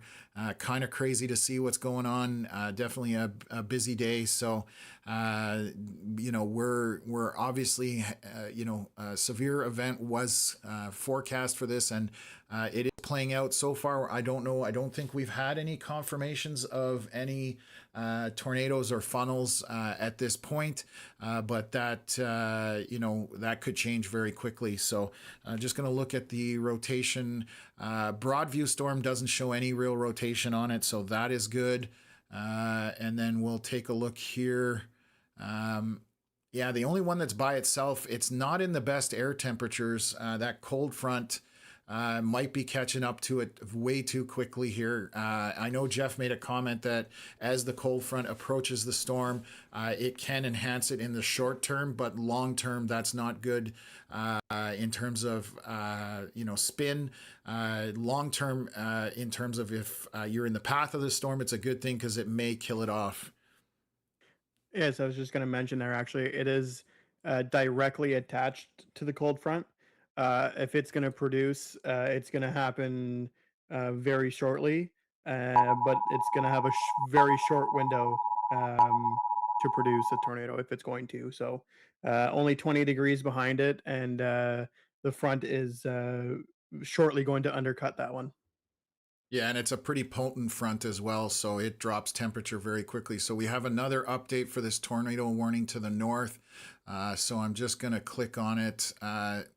This says they're still tracking, updated just now, and that they're possibly producing a tornado. And now you can see all these lines flashing here. It's definitely difficult to see what's going on. I'm going to click on this one, 8:10 p.m. That is just now. They are still tracking a tornado producing storm. Oh my Lord. Like, why are they just blanketing them like that? I don't understand why. Well, this is the problem with these warnings that we talk about. There's just, this is so hard, even for us who look at storms and understand them and radar. How is a person who doesn't understand stuff supposed to know what's going on here? All you can do is definitely take the tornado warning seriously if you get it on your phone or on any kind of device. This is just so hard to, to determine where, what, and how. So again, it just says they're tracking a tornado, a line of storms producing, possibly producing a tornado, but it doesn't highlight satellite where. It doesn't mention anything. So I'm struggling to see that. I'm going to switch over to velocities. That's the only way I can try and find it for you folks. Getting a little frustrated, to say the least, with these crazy warnings up here. Again, strong winds south of Duck Mountain and along to the east of Duck Mountain. I don't see any obvious rotation here. We are starting to get away from where these radars can read. Even north of there, I have no longer any velocity that I can read further north than this. That ring you can see is the edge of the velocity scan. So I don't have, I'm going to see if this one can see it. No, not even. So we're starting to run out of a road as per se of where these storms can, or where these radars can read and put out data for us. But this, I don't know, jigsaw, Jenga puzzle, Tetris looking warnings are definitely difficult for us to be able to report, especially since it just says, you know, here we have, this is at 7:20 p.m. This is an hour ago from that earlier warning. So again, outdated data there. This is 2 minutes ago, but it says, it doesn't say where it's going, what it's covering. It just says there's possibly a tornado being produced. So again, up here to the north, if you're getting those, the best I can tell you is just to heed the warning at this point. We still have two to the south here. And I'm going to concentrate on those two right now. To the north, I'm starting to see that, you know, it doesn't look like it's intensifying. But we do have these two storms east or southeast of Weyburn. That scan is 4 minutes old. I don't think that there's, I'm going to check what the rotation looks like on that. Rotation has definitely weakened on that scan. And then possibly down here by the border with North Dakota, so kind of southwest of Carnduff, there's rotation indicated on that. I am going to see if I can switch to the US radar. US radar is showing rotation here as well, tucked into a little bit of a couplet here. So I'm just going to take a look here. We're talking 90 or 100 kilometers an hour. So south of Glen Ewan and southwest of Carnduff. That is where we are right now, showing some rotation on multiple radars. The US one definitely more indicative of where this couplet is. I'll switch over so we can see on velocity, so you can kind of see that cut into the storm. And then there's a big hail core associated with that as well. So this storm here moving northeast. Let's just take a look at what it's doing on the last few scans. You can, on the US radar, on the left-hand side, you can see that velocities where they're picking up. There's a really bright, a really green and bright red next to each other, moving up north, and it is continuing to track north. Now, the latest scan, because these update every 3 minutes, which is fantastic, it looks like there's less rotation there, so it may be cycling. But again, we are not underneath the storm, so take it seriously and take shelter if you are in the path of this storm. Again, moving northeast as well. So give me a sec here. If you look at Curtis's stream, they're pulling off a tick off of Braden. Oh, Shannon's favorite thing are ticks. Well, that doesn't look fun. It was in his shoe. Anyways, hopefully Braden will be okay. And it's not that, what is it, the Lone Star tick? That's the one that if you get bit by it, it doesn't, you don't like meat anymore. That one scares me. But anyways, I think so. Yeah. We're deviating here. We've got tornado warnings, so we're going to keep on it. But obviously, Carnduff, pay attention. This storm definitely has rotation associated with it. And they've now tornado warned. What? Wait, there's multiple warnings going on here. Yeah, so here's the problem. I've got, oh my God, they've warned even further north into Manitoba. Again, we don't have any visibility on this. So they are saying Porcupine Forest, Duck Mountain, Swan River, Dauphin, Russell Binscarth, Roblin, Mosey River, Grand Rapids, Waterhen, and they're tracking a severe thunderstorm that is possibly producing a tornado.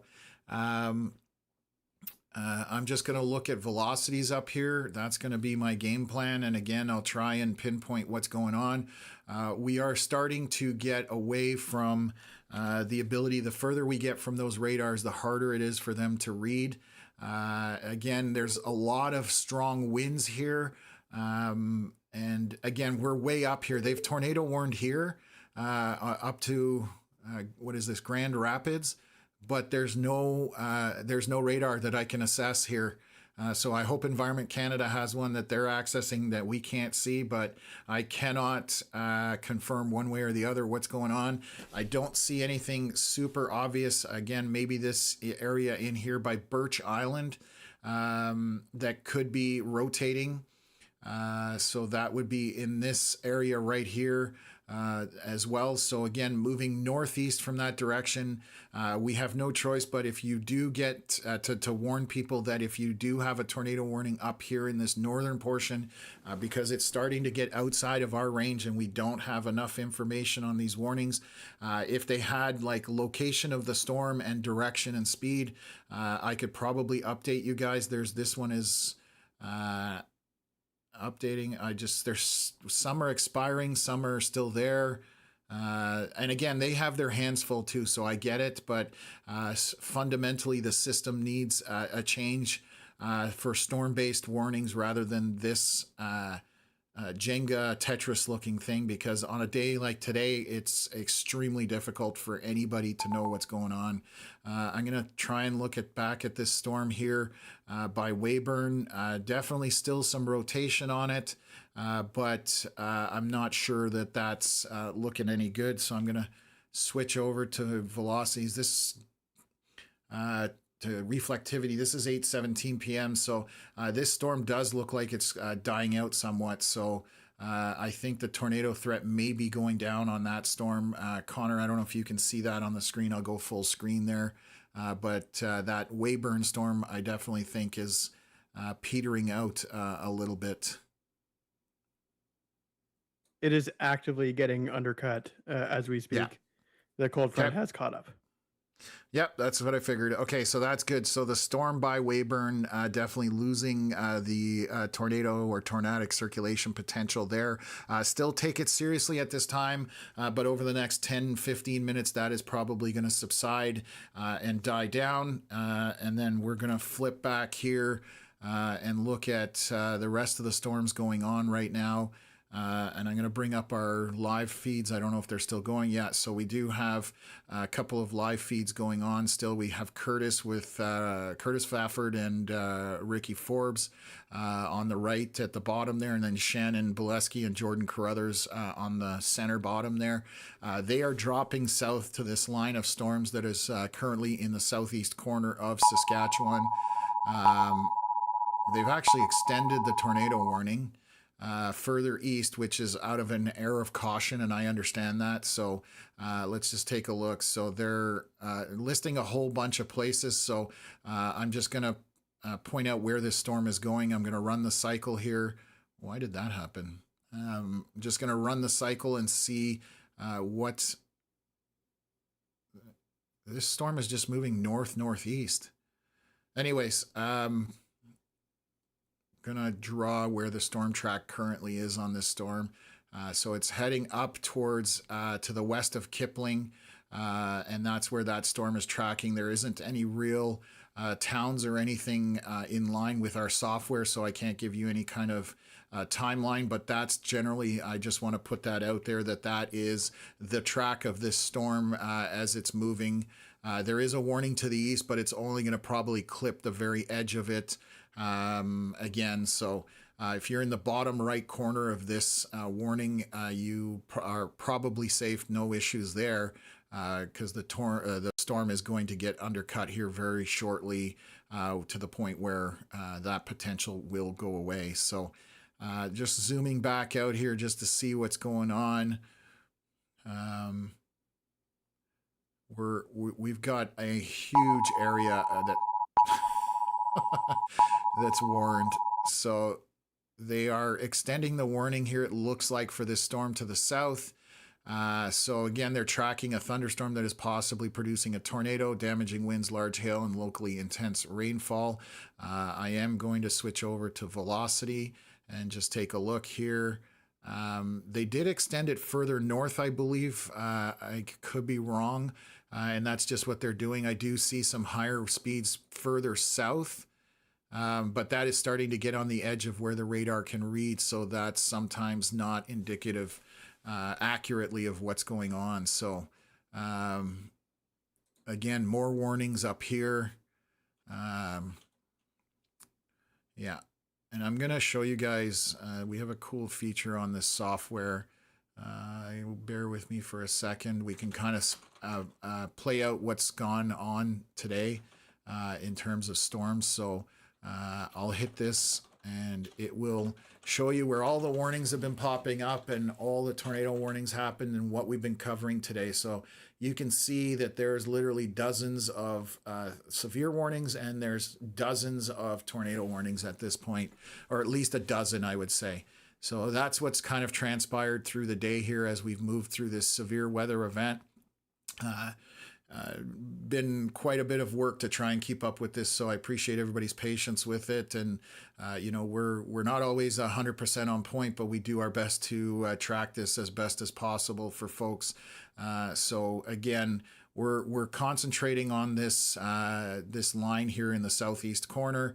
Again, I'm waiting for a scan on this one. This just came in actually from. Let me see if this radar is closer and take a look at velocity on this one. So it's still got a bit of rotation on it on the far southeast side. And then I'm just going to switch over to Fox Warren, showing some rotation as well. So still not done with this storm here to the east or southeast of Weyburn.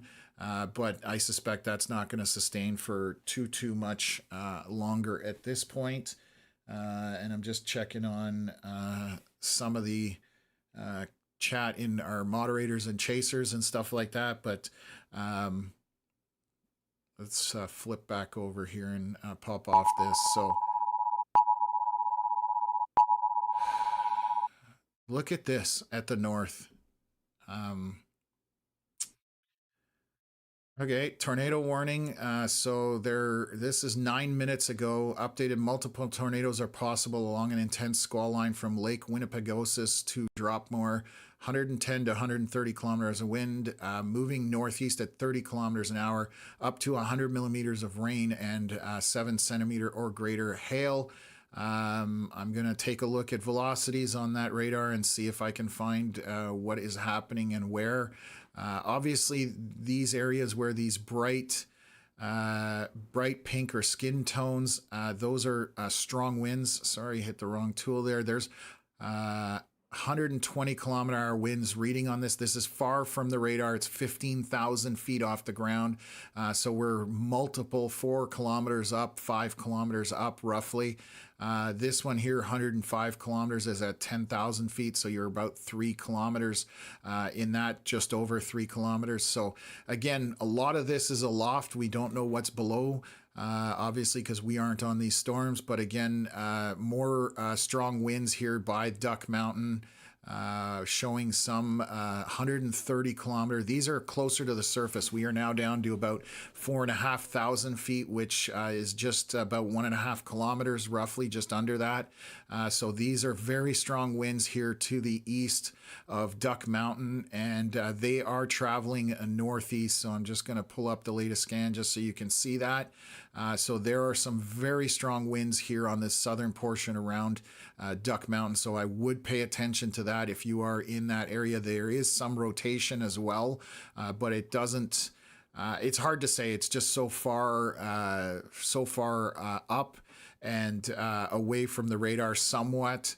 But I don't see a ton of bright green in here close to it. So this looks like this is just pushing out from the storm. And straight line winds at 120 kilometers, 130 kilometers an hour are definitely dangerous and will cause damage as well. So definitely need to heed it, but that's the best I can give you guys on that one there. So I'm going to switch back to here and then we'll flip and see what's going on right now. So Gonna try and get into some comments and questions here if there's anything. What's going on? I'm gonna try. I don't know how far back I want to go here. Flames Girl 99 saying, "Where's the tornado warning?" So we do have some in southern East Saskatchewan, and we have some in northwestern Manitoba. So north of Dauphin, you can see all this red. That is all tornado warnings. The yellow ones are severe warnings. So we have two storms down here in the southeast corner that are tornado warned as well. So this is southeast of Carlisle and then one southeast of Weyburn. So that's where we have tornado warnings currently, quite a bit all over the place. So any thunderstorms popping up in BC? Unfortunately, we're not covering BC today. There was nothing that I knew of any kind of severe out in the BC area of any significance. This was our concentration. We have our hands full with this setup, so I unfortunately can't answer you on the BC side. Connor may be able to, but if he's got stuff going on. Sorry, I'm just going to break in there. Jordan has a photo of a potential funnel cloud way back, far away from them. Would be directly in front of them on stream. We can't see it on stream because it's pretty far, but he's got a good photo of it back there. Oh yeah, I'm looking at the photo. Where do you see a funnel? If you zoom in on it, it's directly in the center. I'm unless I'm looking Here, at the wrong picture. I'll send you a. Oh, wow, I'm behind in the chat. Sorry, I'm looking totally at the wrong picture. So there is a scuddy looking funnel. So I will share that. This is on which storm, Connor? Just so I know. This is going to be. Let me see where they are really quick. Believe that's going to be the Carnduff storm. Okay, so I'm gonna bring it up here. Can I? I'm going to share this with you guys. This is from Jordan Carruthers and Shannon. I'm going to share this up in the screen. Where you see my mouse pointer, this darker area, it's far away, so it's hard to tell they're moving as well when they took this picture. But that definitely is a suspicious looking area. Not sure if that is a funnel for sure, but definitely something to keep an eye on. Obviously, they are much closer to it. So let me switch back here. And sorry, Tom, just gonna break it. They're in the Redvers storm. They're in the northern portion of the tornado warning. Okay, so that's right here. So they are looking at this storm at 13 and 8, just around the Redvers area. So that's what they're seeing right now. So that was that photo that we were sharing there. Again, I took a look from way too far back in the chat history because obviously I don't keep up. So what's this? Okay. Yeah, so I'm caught up on that. So let me get back into some other stuff here. There's a lot of storms right now. Yes, Kaylee, that's an understatement. We're definitely covering a lot of areas, but this Redverse storm definitely has some rotation associated with it, and we are getting reports of a possible funnel on that. Again, not 100% sure, so exercise caution with this storm. And the stuff to the north is definitely very windy. I don't know how much is rotating up there, but they definitely are dangerous storms just in regards to even straight line wind and hail. So, and they are getting out of range of our radars that we can access. So again, I don't know if there's other radars that are accessible to Environment Canada that we don't have access to, but that's what I'm looking at right now. So I'm going to see down here in the corner if we can see what rotation is happening here. So still some rotation showing on that Weyburn storm. Again, it is on the very edge of what that radar can read. It's almost too far for it, but that's the one that was tornado warned east of Weyburn. And then we have another one here by Redvers, but not showing any real rotation on US radar. I'm going to take a look from Canadian radar. Not a lot to speak about there in terms of rotation, in terms of opposing winds. And then let's take a look, sorry, at this one here. Still showing a bit of rotation, but this is 4 minutes ago. It's very broad, but how far up are we on this? We're not, give me a sec here. Let me close that. Let me pull up my inspection tool. So we're at 10,000 feet. So this is around 3 kilometers roughly in the, or is that right? Yeah, yeah, it's just under 3 kilometers in the sky. So let's round up to 3 kilometers for fun, and that's what's going on there. So again, the warning, if you're just joining us here near Regina, that is expired. There's nothing happening there. The cold front has moved through. You can see the temperature difference. We're at 15 degrees Celsius back there. Some places almost into single digits in the southwest corner. Here, further east into Manitoba, still getting some temperatures. It looks like Brandon is showing 29 still out in front of this. However, we're seeing 21, 24, and 20 Celsius in that southeast corner of Saskatchewan. So that cold front is catching things and might spoil the party for those looking for tornadoes, but may turn this into a very strong lined out event, which is looking to be taking shape. Connor, any comments on that? Or Sorry, I wasn't listening to you there. If you go into the if you go into the one of our chats there, there's a photo of the tornado warning storm north of Estevan. It is from a traffic camera in Saskatchewan. Oh yeah, I see that. Yeah, no. So welcome to my life. Connor doesn't listen to me. That's nothing new there. No, I was asking you that it looks like that this cold front is pushing through, and it's going to kill off the tornado potential for these storms for the most part, and it's going to turn it into a lined out event, which looks like it's what's happening right now. And I was asking if you thought that was what was taking place based on the radar screen in front of you with all these storms starting to pop along that line. Yes, that cold front approaching is definitely turning this into a line where the strongest part of the line should be staying in North Dakota. However, Saskatchewan and Manitoba are in for a pretty rowdy night with a big line of storms along the cold front for sure. Yeah, perfect. So models were predicting that, and that seems to be what's unfolding. So we're calling that a little bit of ahead of things just to keep people aware. So if you are east of these storms into Manitoba, these are going to head eastward. They're traveling northeast, but they're going to turn more east. Correct, Connor? Based on things, I believe. Oh, you were muted there, I think. Yeah, I said yes. Once the front approaches, it will push everything kind of straight east. Yeah, we're getting a little frazzled, folks. It's been 3.5 hours. Today has been a little bit intense, to say the least, even though we haven't had any tornadoes, just keeping up with all the warnings. I'm going to share that photo that Connor's talking about here. So you can see the storm on the left. So that's bottom. There's a lowering that looks like a scary looking cloud or an SLC. And it has some inflow into it. But sorry, where was this storm again? Oh, it's Stoughton, Highway 13. Yes, that is the tornado warning that on there north of Estevan. Okay, so that's the storm. So that again is the area that we've been highlighting down in the southeast corner of Saskatchewan. We are at 8:35 p.m. This storm here by Weyburn is holding on. It's definitely not trying to drop at this point. So. Connor just that updated the photo. Yeah, they update every 10 minutes on that traffic camera.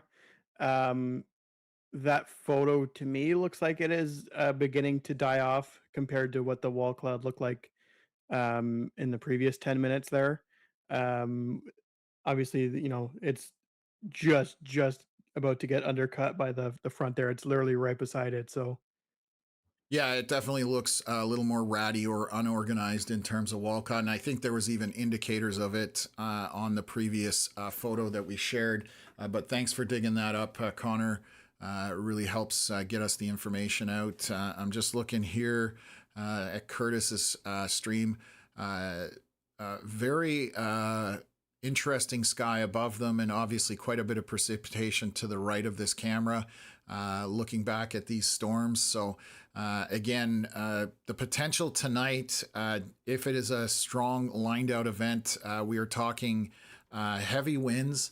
There's going to be quite a bit of lightning, I think, associated with it, and obviously a lot of precipitation. So that's still ahead for obviously in far east part of Saskatchewan, then into Manitoba, heading all the way into Winnipeg eventually. Still seeing those 30-degree temperatures, 31 in Winnipeg, 32 down here, and that is 31.8 Celsius. Where is that? That's in Carmen, Manitoba. So still some really warm temps out in front of this, but as soon as this cold front catches all these storms, it's just going to, I guess it's going to turn into Mother Nature's bulldozer is a good way to describe it. And we did call for some strong winds up to 120 kilometers an hour, 130. You're talking Category 1 hurricane strength winds. So, and those are straight line winds. So even with that, it's still quite damaging. So we'll see what transpires here over the next little bit. We are 8:39 Manitoba time. We are 7:39 Saskatchewan time, obviously. And in Eastern Ontario, we're 9:39, so we're closing in on 10 o'clock. So definitely getting late here, but we're going to stick with this and keep warning people as to what's going on. So what else is here?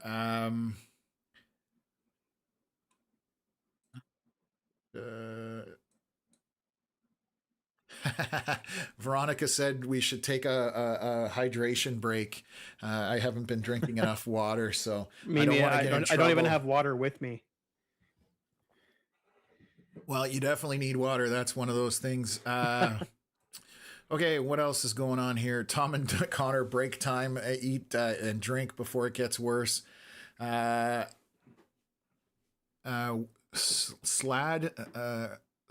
saying, I live in Alita, so I'm skewed. So I'm just going to check where that is. I apologize. I don't know exactly where that is, but it rings a bell. So yeah, so it's in Saskatchewan. I'm going to just, why didn't that come up? Okay, there we go. So you are under those storms right now. They're definitely intense. There is some hail to your south of there, but again, there was some rotation, but the Weyburn storm definitely had more rotation than the other ones there. So let me just bring this up on the main screen here. Oh, we got some fireworks here.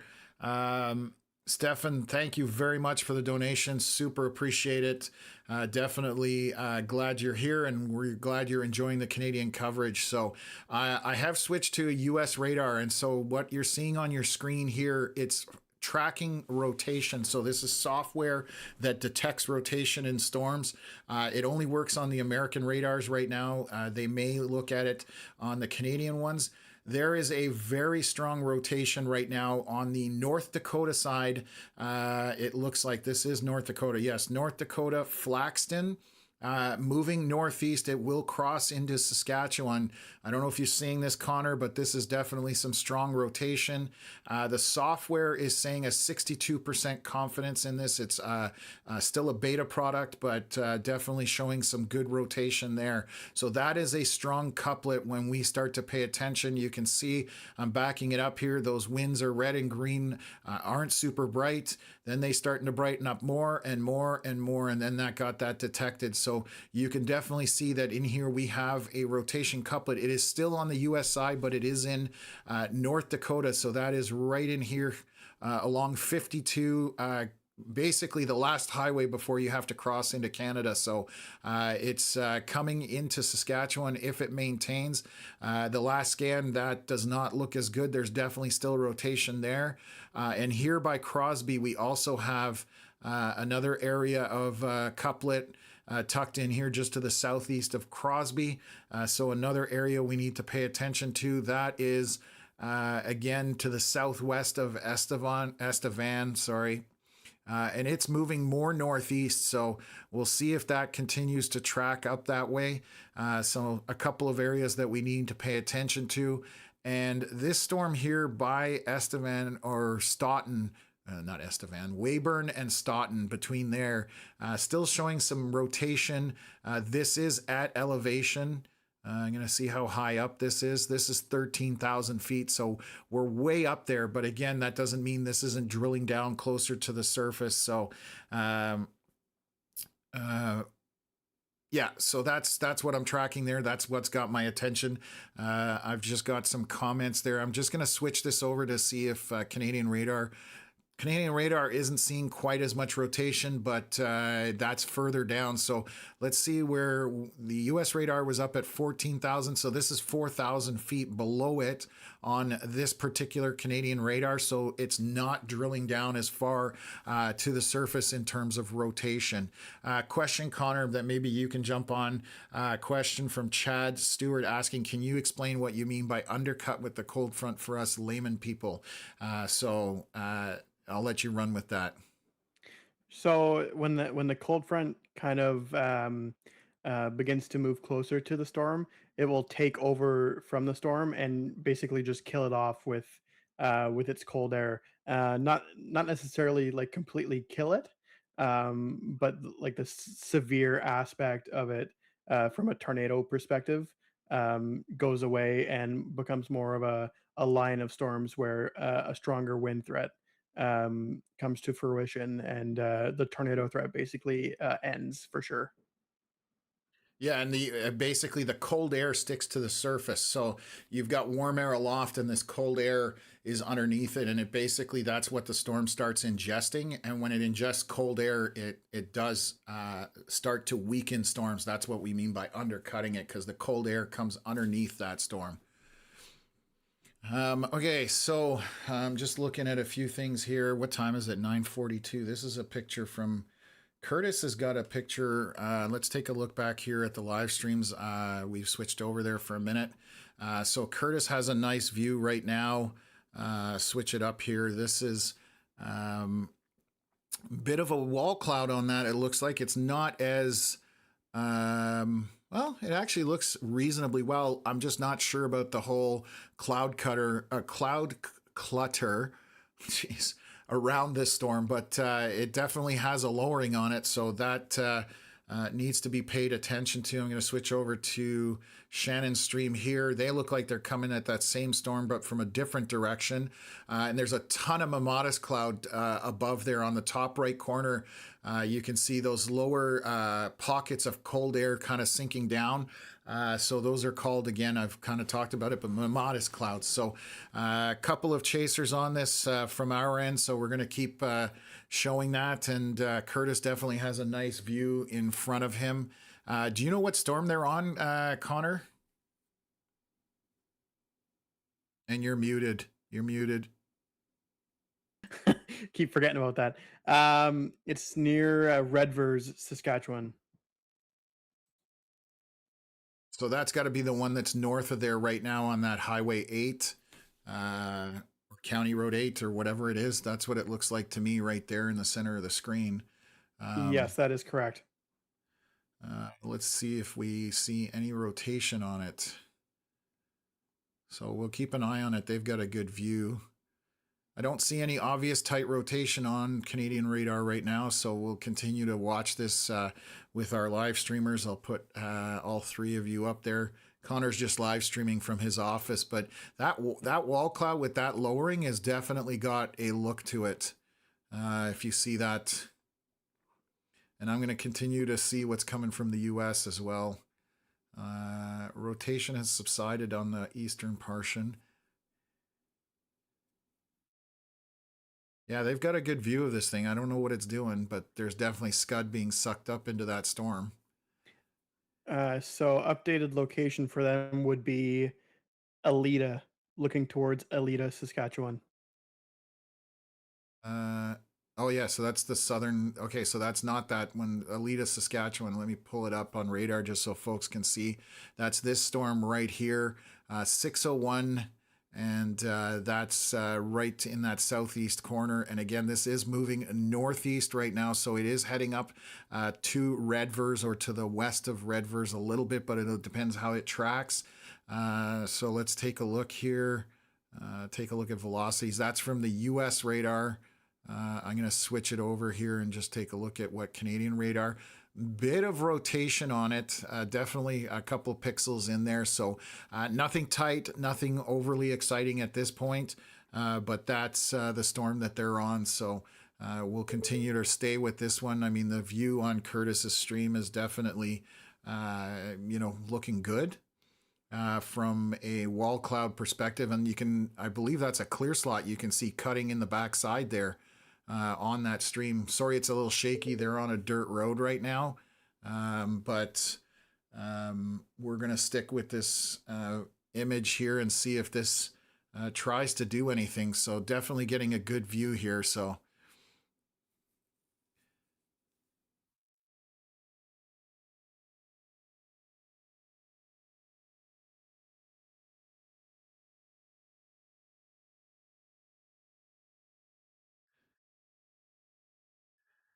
oh, and when this stream is up, I don't hear Connor, so hopefully he's not talking, but I'll switch back real quick. We'll flip back and forth.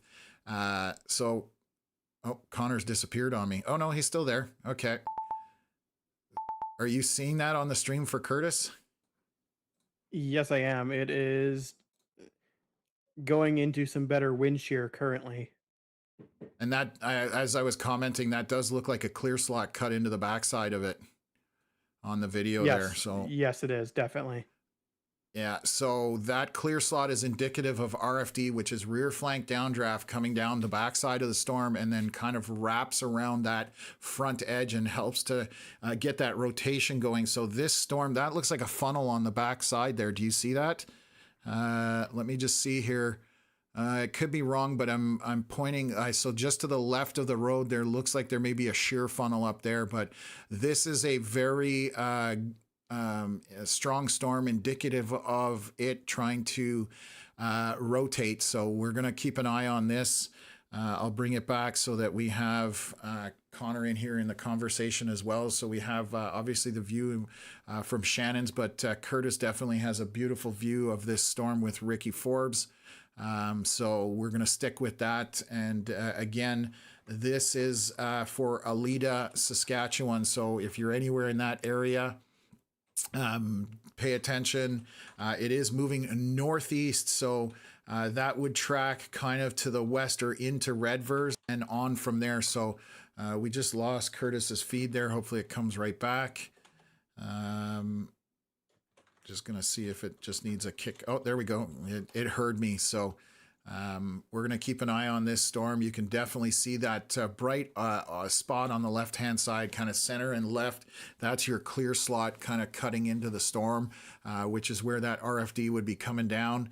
And we'll see whether this tries to do something here. So again, Alita, I'm going to swing it out here. This is what we're looking at, moving up to Redvers, which is up in this corner here. So I'll highlight it.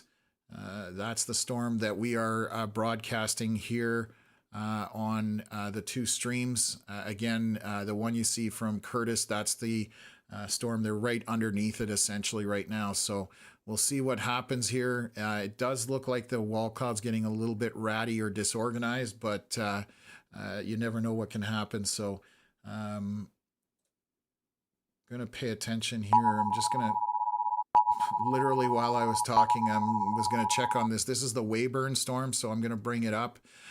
They've extended the tornado warning. Again, whole bunch of places on there, but I will circle the storm. They're saying they're tracking tornado warning for southeastern Saskatchewan, and they're saying that they're tracking a severe thunderstorm that is possibly producing a tornado, damaging winds, large hail, that kind of stuff. So that is this storm. This is further to the east. It's or to the west, I mean, of what we were just showing you. This storm does have strong hail on it. I'm going to see if there's a better image from that side. We've got a couple of radars that we can look at, so we'll look at velocities. There's some rotation on this storm. Let's take a look if Fox Warren sees it any differently. Again, this is pretty high up, but there is rotation on this storm, so we are going to continue to monitor that and pay attention to what is happening here on this storm. They don't have a direction of travel on this warning right now.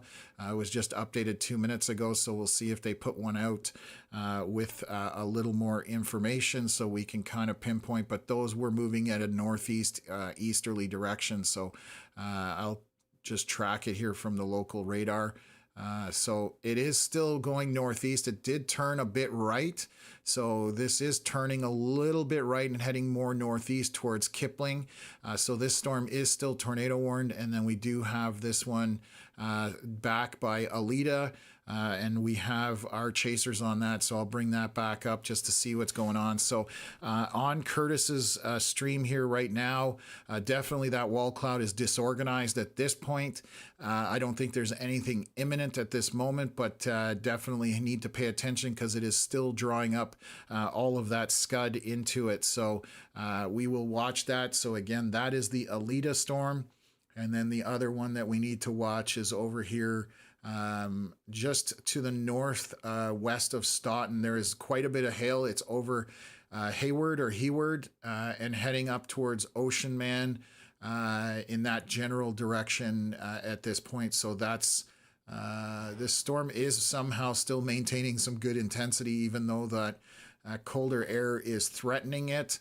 And again, this is moving in a northeast general direction. So let me zoom back out here and show you guys where that is. So again, heading up towards Kipling, and again, the Alita storm down at the bottom there. So that's our two areas of concern at this point. So let me take a look here.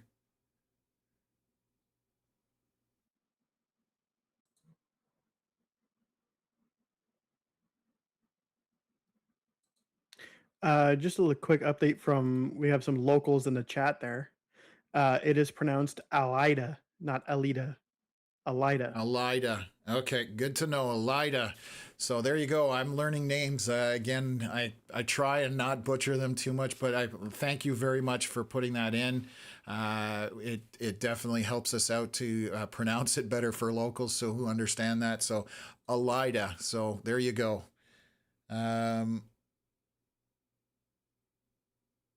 Perfect. I'm just looking at some comments in our chats, trying to keep up with things. Yeah, so Curtis is saying that storm. Yep. You're going to say the same thing. Yes. Curtis has told us that the storm is blowing out cold outflow, which means it is gusting out and beginning to die off, and the tornado threat from that wall cloud is no longer there. So that's the Alida storm. So I just want to be clear about that because we've been talking about a couple of areas, but right now, Alida storm looks to be dying and losing its intensity based on that wall cloud that we were seeing. I, again, said it was disorganized, and it definitely started to look that way. We still have this strong storm east of Weyburn, kind of northwest of Stoughton. So that's the next one that we're paying attention to. So what else is here? Mocha Wolf saying the storm I got turned the town's power off, so I'm here. Okay, I don't know where you're located, but thank you for tuning in. We're glad we could at least give you guys some updated information, let you know what's going on. We do have a kind of a line starting to form from north to south, with all these storms tracking back into North Dakota. And then this is going to march in this kind of general direction.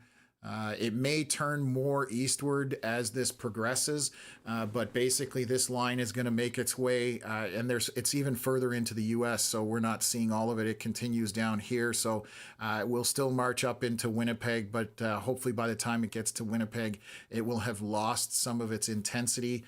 We are now 8:57 p.m. Manitoba time, so the sunset, I believe, On the Saskatchewan side is like 8:50 something, so we still have probably about an hour before the sun sets. At that point, the storms do lose some of their intensity, and that tornado threat does drop down a little bit.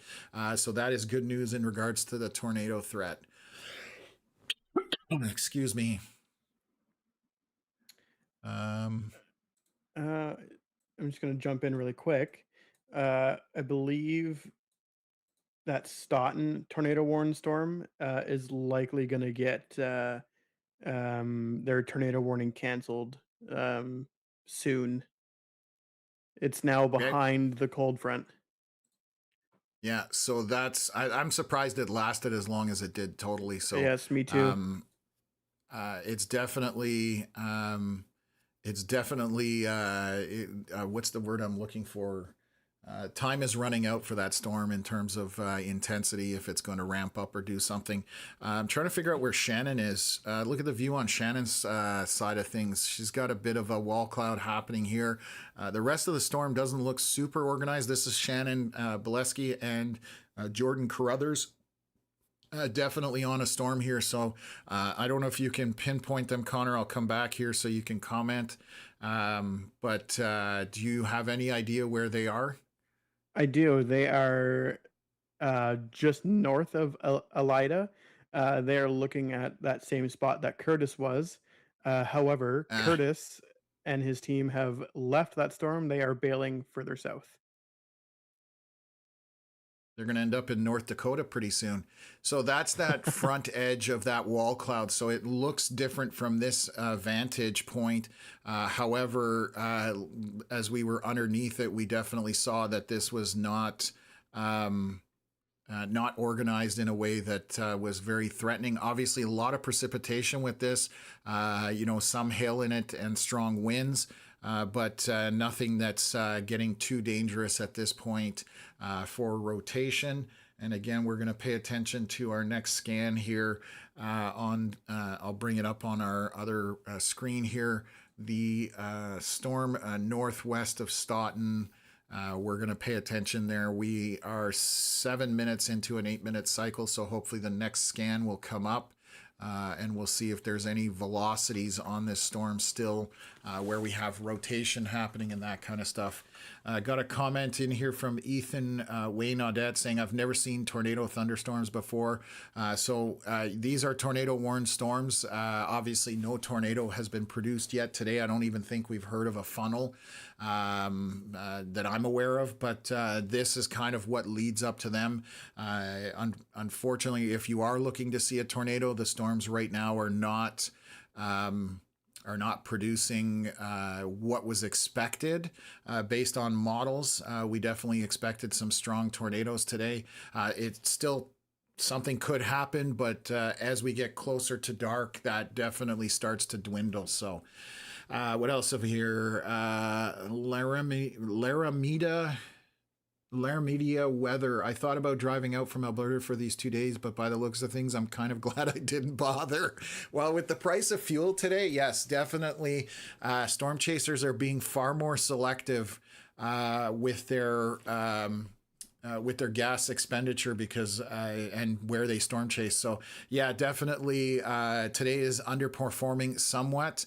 On the tornado side of things, there's definitely been a lot of severe storms, a lot of strong winds. I suspect in northern Manitoba, we are going to hear from people up there about damage from this line that's been tornado warned for quite some time.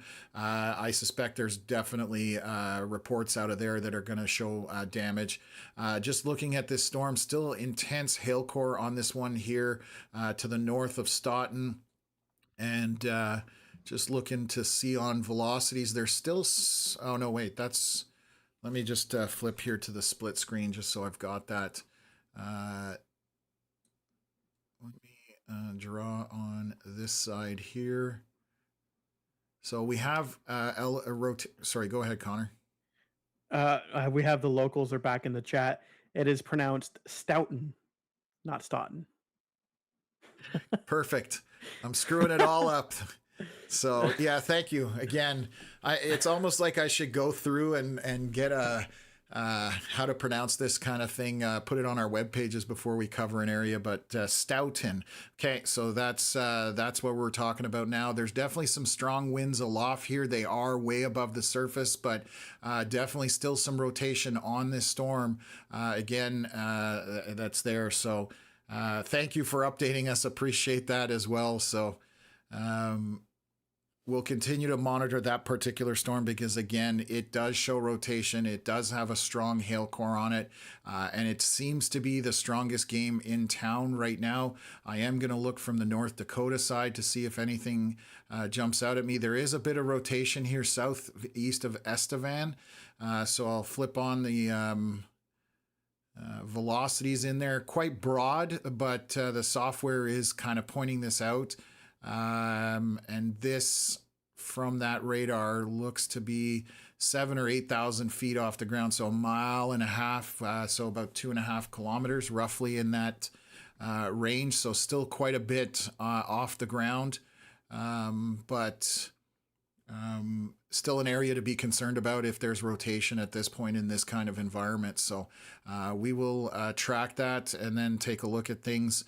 It is starting to get dark because you can see on Curtis's stream they have their lights on now, and visibility is going down. They're obviously driving through the precip at this point, so underneath the storms, definitely light is becoming at a premium.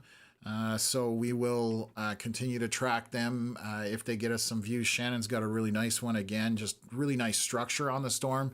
And again, this is just scary looking clouds more than anything, just based on what we're seeing on radar and what we see when we are underneath it. So beautiful structure just in that regards, but not anything too crazy as well. So gonna take a look here.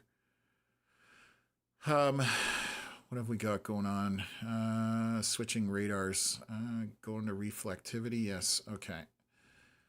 Let's do this. Delete that, and then pick up Fox Warren. So they've updated a severe warning here at the south, right along the border. So thunderstorm warning orange. They are saying they're tracking a dangerous thunderstorm capable of producing loony to ping pong ball sized hail and extremely heavy rain and damaging wind gusts. This is updated 1 minute ago from Environment Canada. I'm going to try and see whether I've got a closer radar to that. It would be probably this storm coming in from North Dakota, and this is whether it's bow bells or bow bells. I would assume it's bow bells. North Dakota. If anybody's from down there can confirm whether I'm butchering that as well.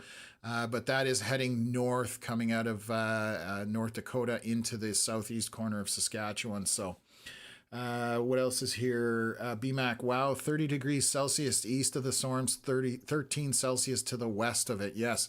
So you can see that drastic temperature change as you go further back to the west. 11 degrees Celsius in a few spots. That's starting to get awfully chilly.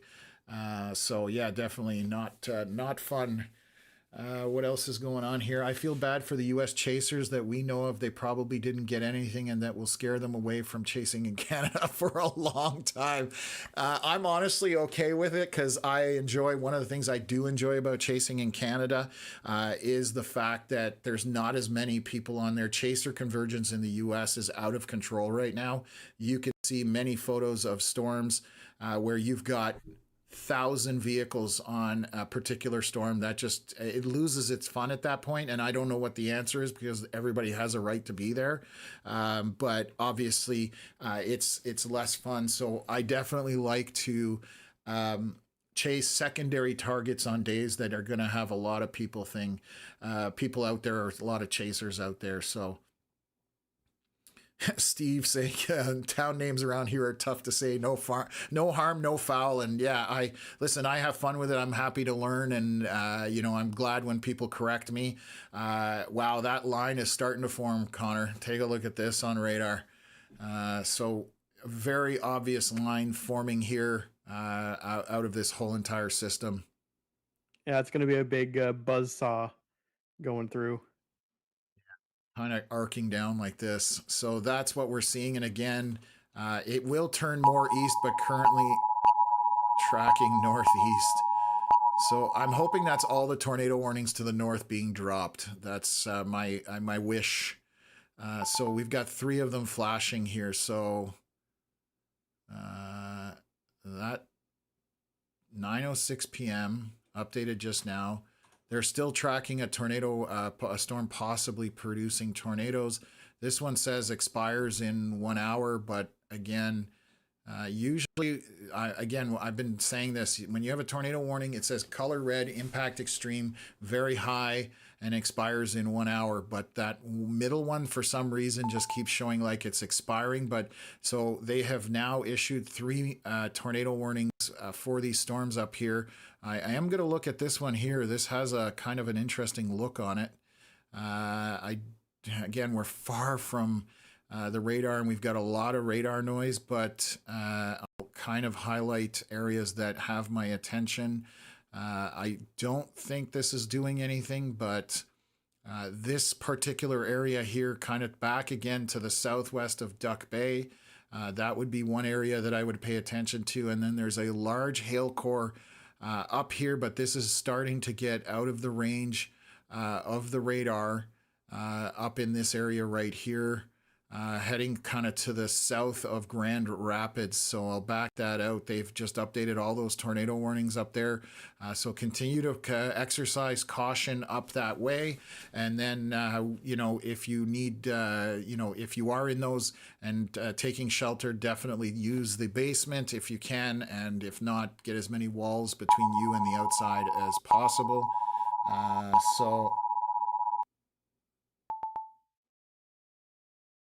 Okay, so that storm, they have actually tornado warned the storm on the US side, and that's why this is getting tornado warned. This is that bow bells or bow bells storm. So I'm going to switch over to the US radar. Thanks, Jordan, for updating me on it. We did have rotation indicated on it. I am going to switch back to it. Let's see where the tornado warnings are on the US side. I tend to not have them on. Obviously, this is a bit of a different situation. So let's see if tornado warnings are going to populate, and it's not. So severe. I have them on. What the heck? Oh, it helps if you hit the button. That is an see it. observed tornado warning crossing the border, just so you know. So that there is a confirmed tornado on the ground. That would be over here Entering. by Columbus, Noonan and Columbus. Let me see if I can. It's either that or it's over here, and I'm trying to figure out which of the two it is. I mean, they've It's tornado warned on this side, so I mean, you got to go with that kind of thing. No. Oh, there's the box. Would be to the I just saw to it. the southwest of Carnduff. Yes, so this is the box on the US side. It's a little triangle that they've put in here. That it was so small. So this is going to be your circulation couplet right here. So let me highlight it. Obviously, they've got a confirmation of observed tornado. This is moving north-northeast. There you go. It's updated. We're using US radar, so that is moving up. It is between Carnduff and Oxbow, heading northeast. So if you are in front of this, take your shelter. You need to be in it at this point. This is tracking up in this general direction, roughly. But if you are anywhere north of this circulation back here to the south, I'm going to bring it up full screen just so we can all see this. That is an observed tornado tracking from the US side. I don't know if we have any confirmation from anybody on the Canadian side at this point, but heading northeast, and we'll put up a storm track for it roughly. Again, it can deviate, but it is heading up towards Alida. Hopefully or Al-Ida. Anyways, heading up that way. I've already forgotten. That's 1 hour, 15 minutes if it was to maintain. But we will continue to monitor this right now. So it looks to go between Carnduff and Oxbow, but I'm going to stay on this at this point since it is a confirmed tornado based on the NWS. So we'll take a look and see whether that's the case. I'm going to watch here whether we have, I think we have a couple of our chasers fairly close to it. Connor, can you confirm where Curtis is right now? They are driving south, but they are just to the north of Elida. So they're driving south towards us, as are Shannon and Jordan. Okay, so right now that's our circulation again. Just want to highlight it here, folks. This is a confirmed tornado coming from the U.S. side, which has been observed. And then you can see the storm track we have in place. So please heed that if you are in Saskatchewan, between if you're in Oxbow or Carnduff, please get into your shelter. And if you're anywhere in the path of this, heed that warning. I'm going to see what the tornado warning is showing here. So we're tracking a severe thunderstorm that is possibly producing a tornado. And again, we have had confirmation from the U.S. side. It doesn't mean it's still on the ground. It just means this storm has had a history of producing tornadoes. So you need to take that as seriously as it gets. So I'm going to kill off the storm track here. Let me just delete that out. So there is still a bit of a couplet there, but it is getting farther away from the radar, so it's getting harder to track it. I'm going to see if the Canadian radar shows that rotation. They are showing some strong winds in here. This is at 9:11 p.m., so 3 minutes ago on Manitoba time, so 8:11 Saskatchewan time. So definitely need to pay attention to this storm down here. I'm going to zoom out. You can see how bright that those red winds are, and there's opposing green winds. I'm going to just see. So there's also this storm has got some strong winds on it as well. So this may have a tornado southwest of Kipling. I'm going to switch it up for a couple of our Canadian radars. They are both showing rotation as well. So this is showing some strong rotation on this one as well. Again, quite aloft from the radars because it's in between all of the radars at this point.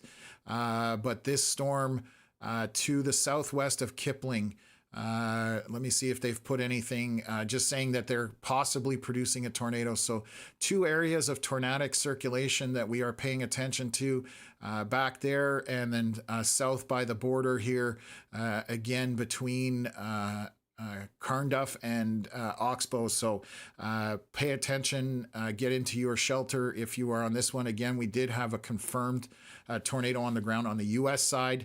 And so we have to assume that that is still maintaining on the Canadian side for the time being. And I will just switch back and forth between radars. The U.S. radar updates much more frequently. So this, we should be getting another scan here to see if that changes at all.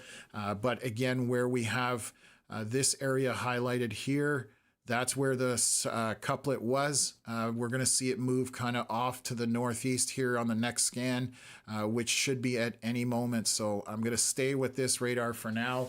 Heading up south of Glen Ewan. If you are not in your shelter, you need to be in your shelter. Don't know why there's data missing there, but there looks to be a couplet still here, but that could be heading towards Carnduff. I'm just going to see if I can see anything from Canadian radar. Lots of strong winds here, but I don't see the rotation as obviously on the Canadian radar. I'm going to see if I can pull up. I'm trying to track. Come on, work with me here. No, it's obviously too far. Yeah, the other radar can't read it, so it's too far from the one radar. So the only one we have currently is the US, is the closest. And again, what I see here on this data is that couplet there. Let's just take a look here. So it almost looks like it's turned a little bit east. I'm just going back and forth between these two. There is some data missing in this area to the north of where I've highlighted this couplet. I don't know what that is, why that's happening with the radar, but that's from the US side of things. So again, if you are anywhere north on Highway 18, it looks like from Glen Ewan Carnduff, you definitely need to be paying attention here. There's a strong storm with a tornadic circulation coming your way, so please pay attention to that. I'm going to look back. There's the latest scan again, and it's gone into no man's land in terms of data, so I can't really point it out anymore on that side, unfortunately. Let me see if I can back this up. And it was very obvious. And then, like I said, we've got this kind of dead space where this has happened. So originally, tornado was sitting. Let me clear this. Tornado was sitting somewhere in this area right here. I'll highlight it. You can see it, and then I'll play back the scan. Let's go back a couple of frames. So you can see that circulation kind of moving. And again, I think it's moving northeast. So again, if you're along that Highway 18, we need to pay attention to that. So that's on that storm there. I'm going to look back up here on the storm that Stoughton. Let's just see if we can see any rotation. There is rotation aloft from one Canadian radar and another one here. So again, another area of rotation to pay attention to. Flip to we just got the latest scan off the Canadian one, so let me switch back to velocities. Still showing rotation here on this storm that is just to the southwest of Kipling. It is quite aloft, but both let's take a look here. Both radars are showing that rotation southwest of Kipling, so we are going to watch that to see what's going on. Then here again along 18, there are some strong wind velocities even on Canadian radar. Let me bring it back up here. It is tucked into this area where we don't have anything, so there's no data showing. I'm also wondering about the rotation that's a little bit further west of that. Okay, so there's a area of rotation here, but the tornado would be somewhere in this area right here on these scans. I'm hoping we get another scan here which might update where that is. So again, Oxbow, Glen Ewan, and Carnduff, please be in your shelter. Take this storm seriously. And let's see, there's our latest scan. Again, can't see anything. It's in no man's land, but based on these pixels along Highway 18, I'm going to hazard a guess that there's rotation in this area here based on the US radar. And then let's see if I can see anything from Canadian radar. No, well, I mean, still strong winds aloft, but nothing obvious in terms of rotation.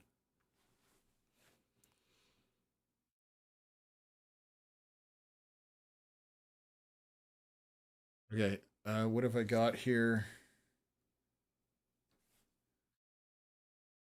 I'm going to check Shannon stream here. It might be on my end. They shut down for a bit there, so I'll see if I can get Shannon stream rebooted here. Oh, it's not up for me either. Oh, okay, thank you. Okay, what did we just get warned here? What the? That's a tornado warning. Where was that? This storm south of Kipling definitely has my attention, Connor. You see these strong winds coming in here. Let's see. And both radars on the Canadian side are still showing that rotation. Again, quite aloft, but it is stuck between three radars far away, so it's hard to tell. But again, if you are in Kipling, southwest of you, there is tornadic circulation. Whether it's on the ground or not, that's not something we can confirm at this point. We've had no information for that. Visibility is definitely dropping. You can see on Curtis's stream that sunlight is at a premium, so it's gotten pretty dark there on these storms, and you can see all that lightning. So visibility is definitely going to go away here. So let me just take a look. So wow, they have a great view on Curtis's stream there. They're coming up on that tornado warned portion there. okay, I'm gonna flip back.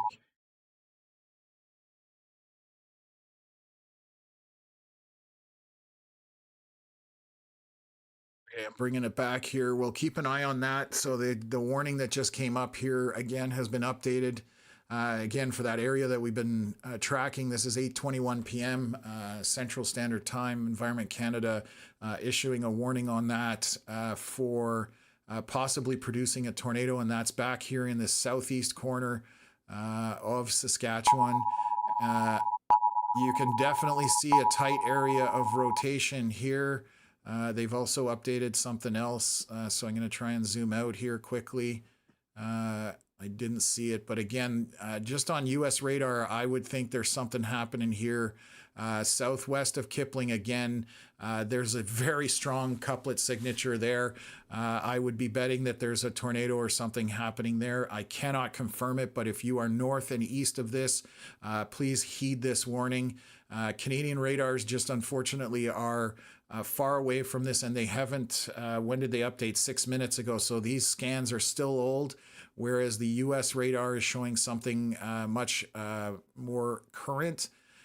So again, this looks like a tornado, possibly along 711, just kind of to the south of it or southwest in this corner, southwest of Kipling. So if you are in there, please, please, please pay attention to this, because that is pretty obvious on the American radar. And again, down here along 18, this just to the east of Glen Ewan or Carnduff to the west, this definitely is a circulation or couplet that's there. Can't confirm if there's anything on the ground. Connor, if you want to keep monitoring that. I'm just trying to keep refreshing Craig Bohm's feed there. He's the only one there. Okay, so yeah, we've got a view coming in. I'm just going to throw Curtis's stream up there. So obviously quite a bit of dangly bits out front of this. This is Scud, but it would be buried in that rain. There's a ton of precipitation behind this leading front edge of the storm. So it's going to be hard to see anything. Plus visibility is becoming an issue just because of daylight. But again, my attention is more on this storm southwest of Kipling. I'm going to just see how high up in the storm that is. So again, it's very high aloft. It's 13,000 feet up. So definitely not sure whether that is drilling down. I'm going to see if the Canadian radars have updated. So this is the latest Canadian radar. There is definitely rotation in that same area on one radar and on another radar. So these are further down at elevation. This is at 11,000 feet. And then I'll switch to the other radar as well. Sorry, that's the right radar. This is the different radar. So just going to see where this is reading at. So this is at 7,000 feet. So we are showing rotation, not as strong on the Canadian radars, but there's definitely rotating circulation on that as we speak. So give me a sec here. I'm going to pan back out and see if I can switch to the US radar. Wow, look at the view on Curtis's stream. Those striations in that storm are absolutely beautiful. I'll switch back to here. Definitely a beautiful view up there. So let's see from the US radar what we're seeing in terms of rotation. I'm going to see if this continues to be the case. They're obviously driving through quite a bit of precip, and I'll switch it over here. You see that view, Connor? I do. That's absolutely insane. So it looks like a ground scraper way back there. So you can see how it's blowing out from the storm. In front of it, you can see kind of dust below it. So I'm trying to, unfortunately, your audio doesn't work when it's on full screen, but center of the screen, you can see how the outflow from the storm is pushing dust out, obviously on a bumpy road here. So a bit shaky on the video feed, and also starting to lose light, but you can see how that is outflowy there. So I'm zooming back out. Oh, that's why. I know what's going on with the warnings here. That's all US warnings, those beeps that we've been hearing. So I'm turning that off and concentrating on Canada again. So that's why we were hitting those tornado warnings. Those are way south in the US, so I apologize about that. So give me a sec here. Okay, we've got a photo from, it looks like something from Kyle Hetherington.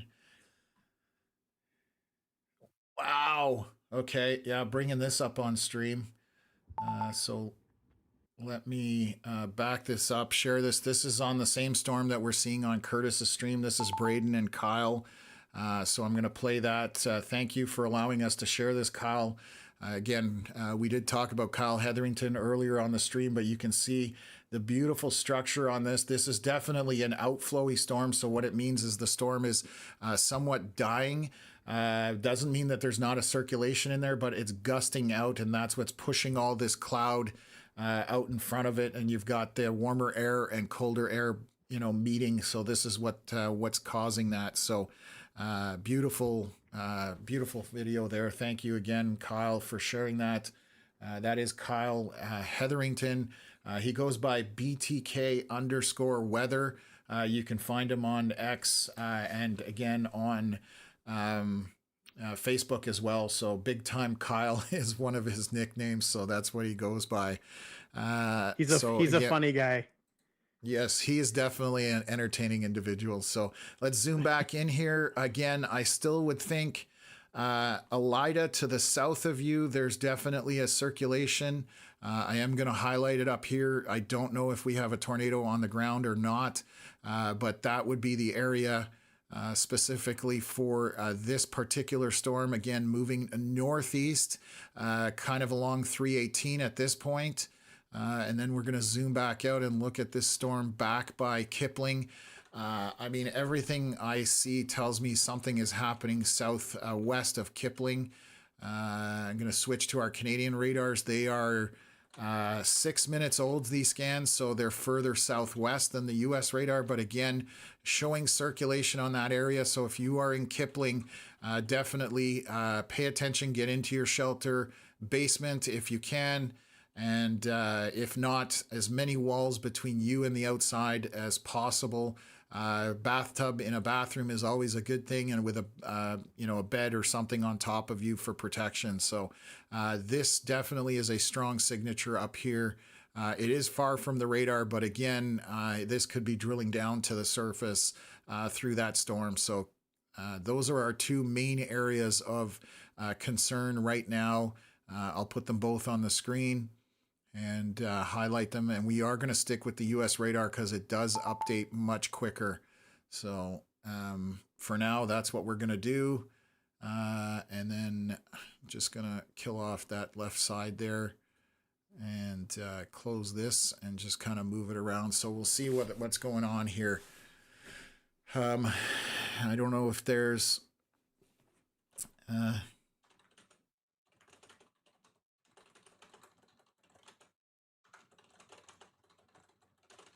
Just saw a comment on a Chasers chat that northern Manitoba has a tornado warning system. There are tornado warnings to the north. They are just outside past that. So give a second here. Okay. So they are way, way, way to the north. And again, they're outside of the ability of a radar to see up there. So these tornado warnings are extended way up here. And we have no radars that can reach Grand Rapids or anything like that. So if you are up here in these tornado warnings, I suggest heeding them, taking shelter. We can't confirm one way or the other. So that's always err on the side of caution when it comes to these storms in this environment. So continuing to see this circulation moving northeast. And this is now, where is this coming? Storthokes. I hope that's kind of where it's at, the name. Again, Steve, if you're in the chat, I can get you to help me out with the pronunciation of that. But again, we are seeing somewhat strong circulation tucked into this area right here on the southern storm. And then I will come back out here, and still south of Kipling, we still have a couplet there that has my attention. It is high up, but all the other radars have been showing it as well. So those are our two areas. I'm gonna zoom out and see if the Canadian radars have updated. Yes, the Canadian A radars are showing the same area for rotation at a lower lower level. So again, moving northeast, it looks like it might skirt south of Kipling, but take your shelter. And all three radars are showing this rotation at this point. So and have been for some time. Let's take a look. I'm going to switch over actually to US radar. And see if I can bring that up a little better on this. And then we're going to play the cycle here because we've got more frames available to us. You can see it is heading kind of just into Kipling. This is the latest scan, 9:30 p.m. And this is aloft. Again, I have to reiterate that, but this is getting stronger. We are seeing 196 kilometers an hour aloft on this storm. So this needs to be taken seriously if you are in Kipling. I know this is far from radar, but this is a very strong couplet reading, 196 kilometers an hour. That's as big as I've probably seen in Canada. That has my attention. So Kipling and northeast of there, you need to take shelter, get out of the way of this storm. Again, not 100% sure that how strong the winds are drilling down to the surface, but definitely need to be paying attention. What did they tornado warn here? Oh, so they've re-tornado warned this one to the south again. Elida, southeast of there, that is another strong circulation showing up on radar as well. So moving northeast, we've had another update here. And I'm going to go back to that storm up by Kipling. The rotation has gone down a little bit, but we're still showing 136, 140 kilometers an hour roughly. I see a 147 in there, 155. So strong rotation out of the Kipling area. So we're good. Oh, and I pronounced Storthokes properly. Awesome. Thanks. I appreciate that from RC as well. So, yeah, jump in. I can see you trying to chime in here, Connor. If you got Shannon's stream there, they're looking. They are right near. Where did he say? Here, let me pull it up. Oh my God. Storthokes. Yeah, so that's that beautiful storm. Again, deeper into the storm, it is showing some rotation in there, and that's the one that came out from the U.S. Kipling has now been tornado warned further north. I'm going to flip immediately to that. So this, again, is a very strong circulation. Whatever is going on here, take shelter. If you are northeast of this, I'm going to put the storm track on it and kind of extend it out. So it is going to head up towards Broadview. If you are anywhere in the Broadview area as well, you guys are up next along that Trans-Canada Highway. Do take shelter and take this seriously. That is a strong circulation. Again, this storm is tucked in between a bunch of radars, so it is hard to read. But you know, down here we are seeing good rotation on this in the Kipling area and heading up again to Broadview, probably to the east of Broadview. But I definitely would take this to take it seriously again. It may be shrouded in rain as well, so that's the danger with these storms. Looking back here to the southeast, again, around the Elida area, just to the east of there, there's another circulation. So just bringing that up as well. Shannon's got a beautiful view on her stream. I'm going to bring that up. That's Shannon and Jordan just outside watching the storm. You can see there's a lot of precipitation in the back behind this as it's coming out. So very hard to see. And then there's quite a bit of lightning on this as well. So again, the circulation could be shrouded in rain, and that's basically where we're watching right now on several storms at this point. So just going to bring that up. So again, several areas of circulation showing on radar down here. And then up here by Broadview Kipling, south of Broadview. So that's Kipling area. And from there. So yeah, definitely things going on.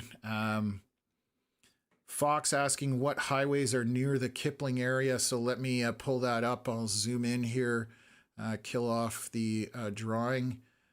So right now it's through Kipling, it looks like 48, and south of there is 7-Eleven, and it's between that area right now. You can see this bright signature here. So that is a strong circulation happening right now. It is tornado warned, and so is this one here, just to the east of Elida. So again, those are the two areas that we want to be paying attention to right now. You know, the lower level jet may have increased just before dark. That happens on storms or storm chases. So that may be what's been going on. So those are our two areas. Again, I'm going to zoom them in as much as I can. I'll probably go full screen here for a bit, so you know, so folks can see where these rotations are tracking. And again, we are using the radar from the US side because it updates every 3 minutes roughly. So the information flows much faster, even though it is a little bit further away from it. Obviously, this is quite aloft. They have now extended the tornado warning back to the west into Carlisle, but this storm is not headed that way. It is heading to the corner of kind of Redvers. You need to pay attention. This is heading up in your general direction, so something to be paying attention to as well. So just looking to see if there's anything coming in one of our chats. I've got so many things flying around in here, so yeah, crazy pictures, but I'm just going to concentrate on these tornado warned storms. What? Jordan's got funnel cloud, clear as day photo. Oh, yes, I'm going to bring this up. So which storm is that? Is that on the one that's heading up to Redvers, the Elida storm? Yes, correct, yes. Okay, we're sharing this right now, coming in from Jordan Carruthers. I'm going to pull it up on the screen. Bear with me 2 seconds. There it is. And we do have a funnel right in the middle here. So this is, you can see the sign for Elida 17 kilometers away. This is to the east of Elida. There's definitely a prominent funnel on there. So this is that storm that come from the US, was showing that rotation, did have a confirmed tornado on it. So they might have ground circulation on camera right now. Okay. Oh yeah, we have the live stream as well. So they've just turned the live stream over to it. Definitely a lot of motion there. I don't see the funnel anymore. However, you can see there's a lot of dust being blown up. I don't know if that's outflow from the storm that has caught up, and it looks like that's the case because we have this to the left here. Obviously, they're going to get out of position there. That's why the camera's moving around like that. Let's stick with this and see what we've got going on. So this is on the Elida storm moving northeast. So we had a confirmed funnel on that. And again, around the Kipling area, we still have a strong circulation up there. Again, no idea whether anything's on the ground or not, but that red and green together is indicative of a strong circulation, even though it is what we call a loft. So let me just kill this off here and reset these a little bit. So our circulation is along this road, and I guess that's the road that Shannon and Jordan were sitting on. I'm guessing was 361. It looks like that's where that funnel was located, which would be right in this area right here. So that definitely had a funnel, and again came from the US, showing rotation and a confirmed tornado earlier as it crossed from North Dakota. And then we have this broad circulation up here, again quite high in the storm, but that is definitely an area of concern as well, and that's why Environment Canada has that severe warn. So yeah, definitely one of those things that we need to pay attention today in this environment. So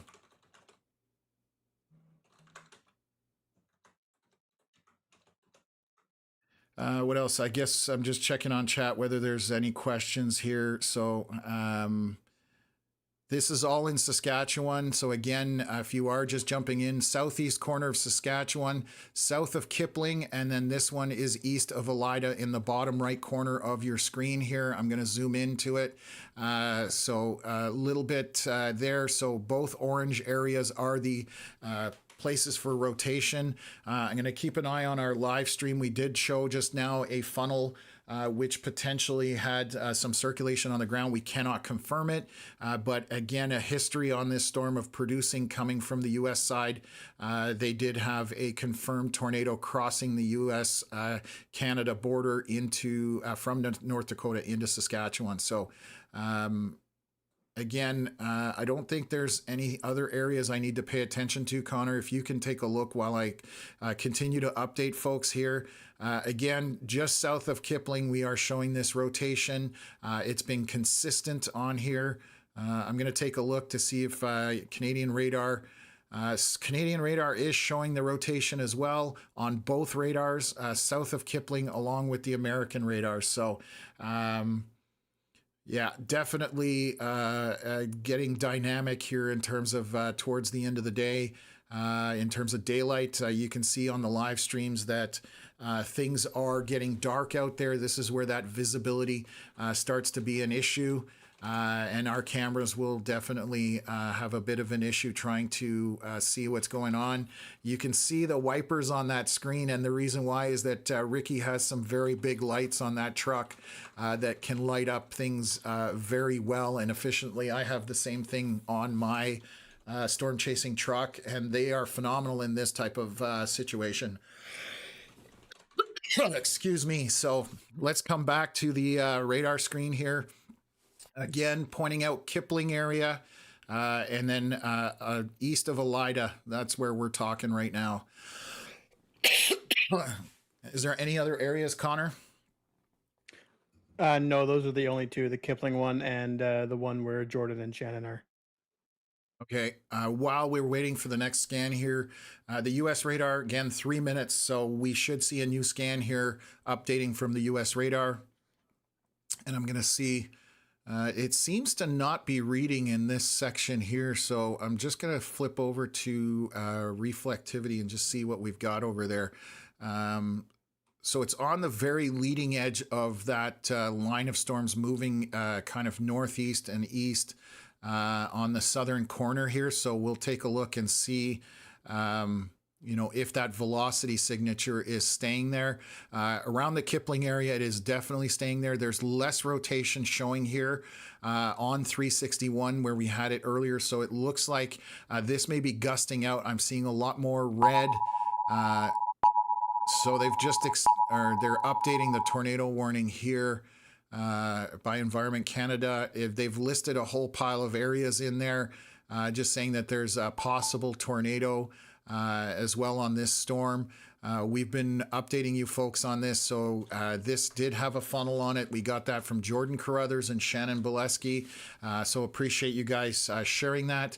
And also, if you guys don't follow them, they are Manitoba Storm Chasers. You can find them on Twitter and Facebook or X. Again, that storm up by Kipling still showing that strong circulation. This has been consistent the whole time through, moving all the way up from Stoughton. It was north of there, and it's kind of been tracking northeast, and again coming into that Kipling area. So please be in your shelter with this storm. We do not have eyes on this one, so I can't tell you what's going on. So let me go here. Okay, so we'll continue to bounce back and forth on these two storms.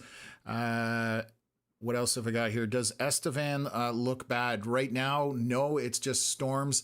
No rotation over Estevan. Temperatures are down to 14 Celsius, so the severe component for the most part is tapering off. So further west of this, the cold front is basically going to be undercutting these storms and weakening them.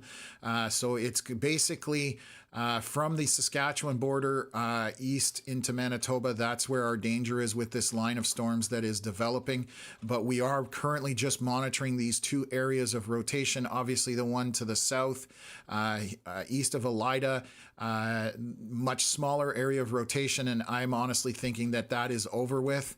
It looked like it was gusting out when we were looking at that last video, but this storm by Kipling on between 48, Yeah, so they've extended the tornado warning further north for this storm that is right around the Kipling area. So please pay attention to that. They've pushed that all the way up to Broadview. And so again, it is for the circulation that is down by Kipling. I'm looking at the latest scan here from the U.S. radar. So this east of Elida, I'm pretty confident that that rotation is done with at this point. So I'm going to delete that and then concentrate on, sorry folks, give me 1 second here. I'm going to concentrate on the circulation that is up here by Kipling. So again, approaching 48, but north of the 711 south of Kipling at this point. So broad rotation in here, but some of it's been very strong at times. And that's why Environment Canada is still continuing to warn that, and it is moving northeast. I'm going to put the storm track out, so kind of roughly in this general direction. So if you are anywhere north of this or northeast, you need to be in your shelter basement, or if you don't have a basement, as many walls between you and the outside as possible. So I've been confirming this rotation from the US radar. We've also been confirming it with Canadian radars. We're kind of in the middle of all three of them at this point. Canadian radar showing some rotation on it. And then on both Canadian radars. So that's where we're seeing those greens and reds together. I don't know how tight it is at the surface, but it's definitely showing some strong winds associated with this. So I don't know if we've got anybody viewing from that area. Wayne just chiming in saying it's kind of bad in Whitewood, Saskatchewan. So I don't know where Whitewood is. Let me see if I can find it on our software here. Yeah, so we do. Let me pull it up here. Yeah, so you're to the southwest. That circulation is around the Kipling area. So again, we are warning people, so please take your shelter. This is a sustained circulation that has been there for quite some time. More visible on US radar, so I'm using that because it updates much quicker. So you can see these greens and reds opposing each other. It is high up in the storm, but again, we don't know if it's getting down to the surface. I keep repeating myself, but I want to make sure we get that information out. So again, that line you can see on our storm track, that's roughly where it's going. But if you're anywhere in the vicinity of north or northeast of this, or even east, take your shelter at this point. So Steve saying, seeing the tail end of this in Estevan, heavy rain and good thunder, lightning, that's about it. Yes, back to the west, those temperatures are just cooling off. Again, I think we were seeing around 14 degrees Celsius in Estevan. So if you go east of here, Brandon is still showing Manitoba 29 Celsius. So that's what these storms, or that line, is feeding off of. So I'm going to continue to watch this circulation here. This has been the most obvious, I think, tornadic circulation of the day so far. So what else? And like I said, we will keep updating you on these scans every 3 minutes from the US radar. There should be another one here soon within about a minute. And we'll keep an eye on it. So again, this is south of Kipling, just on the edge of it, and then heading northeast from there. So Trans-Canada would be your Highway 1, which is Whitewood. We've had somebody commenting in from there, so we are staying on top of it right now. And then I'll wait for this scan to come in, and hopefully we'll have something here any second. And the US radar is pretty consistent with it, which is great. What else? J-Pod Man saying rain, minor hail, thunder, lightning in Regina. Yes, back to the west, you guys are definitely much cooler temps, definitely a lot less to worry about. So yeah, Tomas saying Whitewood is directly northeast. It's kind of in our storm track there. So this is our next scan. It has moved a little bit northeast. This is not moving very quickly, which is interesting. So still very obvious circulation in there. Again, not sure if it's down at the ground, but we're definitely trying to keep people appraised of everything. And again, erring on the side of caution for this storm at this point. So Let me kill this storm track here. I'll update it. Sorry, I got to jump in. Yep. Braden says that dust swirl that we saw on Jordan's stream was a tornado. Okay, so that was the one that was east of Elida. That's earlier, folks. I just got to change something here on my monitor. So that was the funnel cloud that we had, or well, it was a funnel cloud, but apparently we're getting confirmation possibly of a tornado. That was east of Elida. But again, that is over and done with. There's nothing there. So we're just looking at some photos here. So I'm going to pull it up again and share it with you guys just to see here. So just so anybody who's jumping in, this was earlier. This is not on the ground anymore. It was from the storm that came over from North Dakota. So let me just switch that over so you can see that very obvious funnel. This was, I believe, 361 is that highway that's out there, or the dirt road that's out there. And that is looking back west towards Elida.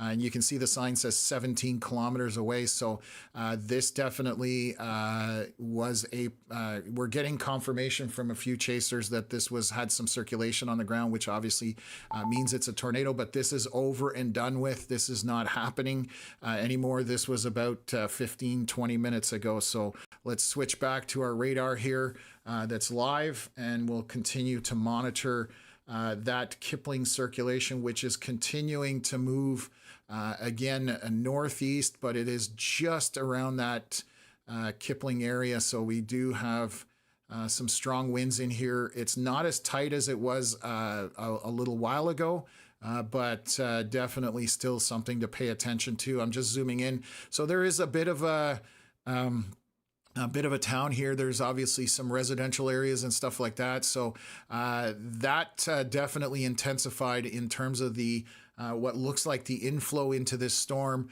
You can see that bright skin tone pink.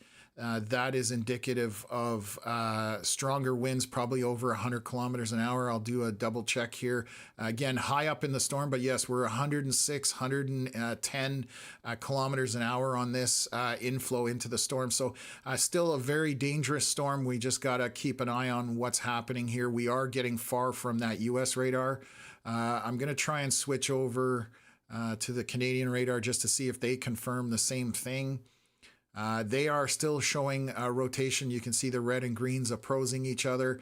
Not as intense, but they are still showing it on all three radars. So that's why I'm continuing to monitor this storm from Canadian radar and US radar. And this actually on the Canadian radar looks like it has picked up intensity on the Canadian radar as well. So again, around the south and east of Kipling, you guys need to be paying attention and be in shelter. Moving northeast towards the Trans-Canada Highway, it is not moving very quickly, but it has been here. We've been on this for probably, I'd say, 40 minutes now, Connor, would you say? Yes. So I can back this up on the US radar. There's more scans there, so I'm going to switch from that and pay attention to this storm. So we'll load this up and we'll show you kind of what has happened here over the last little bit. So I'll back it out. So this is right now, latest scan. This is at 9:53 p.m. Manitoba time, 8:53 p.m. Saskatchewan time. I'm going to back it up and you can see those red and greens next to each other. And they've been very consistent along this track here back, all the way back to the east of Weyburn or north of Stoughton. So that's what we've been monitoring here, and we're going to keep an eye on that just to see what's going on over the next few scans. So hopefully this does subside. We're at 9:55 on this scan, and it just came in. A lot of data missing off this scan. That's definitely weird, or I'm not sure what's going on there, but still showing those red and greens next to each other. Again, I don't think it's as tight a rotation as we had before. But we'll continue to warn people of what's going on here. I'm looking at reflectivity here just to see obvious hail core around the Kipling area just south of it. I'm just going to see what Canadian radar shows for this. They are showing hail on it as well. from, I want to see if it's both of them. So yes, both radars are showing that. So we've got all three radars kind of confirming what's going on here. We do have our chasers out there. They are on the southeast storms. It looks like it's overtaking them. They don't look like they're able to keep up with this at this point. So this line looks to be picking up speed, and you can see the dust on both of these kind of pushing out with the storm. So that's that outflow that you're seeing from these storms, and also a bit of an indicator that they are becoming outflow dominant rather than ingesting at this point. So we're going to keep showing you guys all of this stuff, and then we'll jump on to back on that Kipling storm and make sure we're not missing anything there. So what else have we got here? I'm trying to see if there's any comments that I've missed. Okay, Whitewood. Yeah, Wayne Shepard saying he's in Whitewood. Yes, and definitely be in your shelter. Just take it seriously. Sean saying Spy Hill here, big booms outside. And then Kipling resident here, it's thunder and lightning and raining bad. So that's from Darla Palmer. Thank you for that update. Hopefully this stays to your southeast. Again, we are monitoring it on the circulation for these storms. I'm going to switch over to our US radar and then switch over to velocities, which is our wind speeds and direction. It may be subsiding up in Kipling. It's getting far from the radar now, so less confident in this circulation making it down to the surface, but just to the east of Kipling at this point would be where I would place this couplet, roughly in that area there. And again, we do see it on multiple radars where we've got those opposing winds. So give me one sec. I'm going to switch over to Fox. So again, this scan is 9:53 p.m. Manitoba time, 6 minutes ago. So we've got another 2-3 minutes before this starts to get updated. And then I'll look from the other radar, which is again further away. This is west of Regina, the radar, so quite a ways away. So less confident in that scan. Definitely more confident in Foxwarn on the Manitoba side. If I was looking at that, and then also from the US radar. So let's see here. I'll switch to the US radar. 9:57 p.m. So that's 2 minutes ago. So we're about a minute away from the next scan here. And then we've got obviously our live streamers down at the bottom, Shannon Boleski and Jordan Carruthers, who did have a small tornado just a short while ago on 361 east of Elida, but that is over with. There's nothing happening that way in terms of rotation right now. So we're going to take a look. Actually, I'll switch over to the Foxwarn radar, and then we will switch over to reflectivity, and then we're going to zoom out, and we now have a very obvious line of storms that are moving east northeast. So something to pay attention to. I'm just getting some updates here. I'm just zooming out on our radar software. So this line is definitely going to be very windy, and you can see that our chasers are kind of underneath it on the southern end, and they can't really get ahead of it anymore because these storms are starting to pick up speed. Still moving in a northeast trajectory, so we do need to pay attention to this throughout the night. As the night carries on, this should kind of weaken. However, it's still going to be intense. Yeah, Canadian radar still showing this rotation. I'm going to delete that old one. So I would say there's a couplet right here. And again, starting to get a little closer to that Canadian radar, but not, kind of in between a couple of radars. So I'm just going to see, I'll pull up the US radar, and the US radar still very far away from it. I'm feeling less confident on the US radar now and more confident on what the Canadian radar is showing just because of our proximity, and I can explain that to folks while we're waiting here. I'll pull it up. Our Foxwarn radar is right there. And then way down here onto the U.S. side, that's where the U.S. radar is. So it's significantly further away. Fox Warren is much closer, so doesn't update as quickly, but that's the radar that we're going to stick with for now till we see this rotation disappearing and the tornado warning gets dropped. So again, moving northeast up towards Highway 1, but it is moving very slowly. This is not moving fast at all, this particular portion of the storm. So what else have we got here? I'll jump in for a quick second. Yeah, absolutely. Mr. Curtis Fafford is done for the night.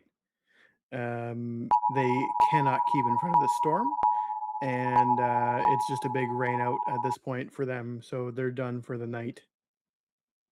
Okay, thank you for that update. So yeah, as I suspected, trying to stay in front of this line will be very difficult for chasers because it's going to pick up speed here, and very windy and gusty. The outlook was calling for some very strong straight line winds. I'm just looking at these tornado warnings up here. Updated just now, 10:01 p.m. Manitoba time, saying there's tracking a severe thunderstorm that's potentially producing a tornado. I couldn't point you in the right direction right now here. There's so much radar noise up here, and there's so many tornado warnings, and they're 100 kilometers. Well, let's see how long these are, just so I can satisfy myself. So this tornado warning is 165 kilometers long. Somewhere in there, there's a storm producing tornadoes. So you want to take shelter, heed the caution from Environment Canada. Take your shelter if you are anywhere up here. Our radar that we have access to doesn't get even, like, we're south of Grand Rapids is as far as we can get, just in this arc that you're seeing here. So again, if you are up there, I would err on the side of caution and take your shelter. We're going to continue to monitor this circulation that's back here by Kipling. That's the only area that jumps out at us right now for any kind of rotating circulation at this point. So we are 5 minutes into an 8-minute scan. So we'll see when this updates here shortly and just see whether anything is happening there. Just going to go.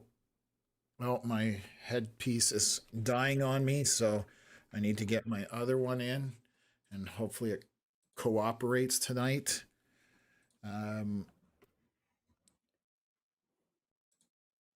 Oh, I can hear Connor still, so that's good.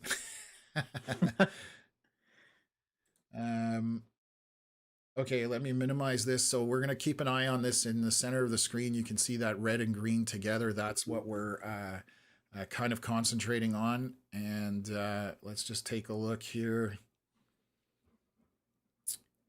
So yeah.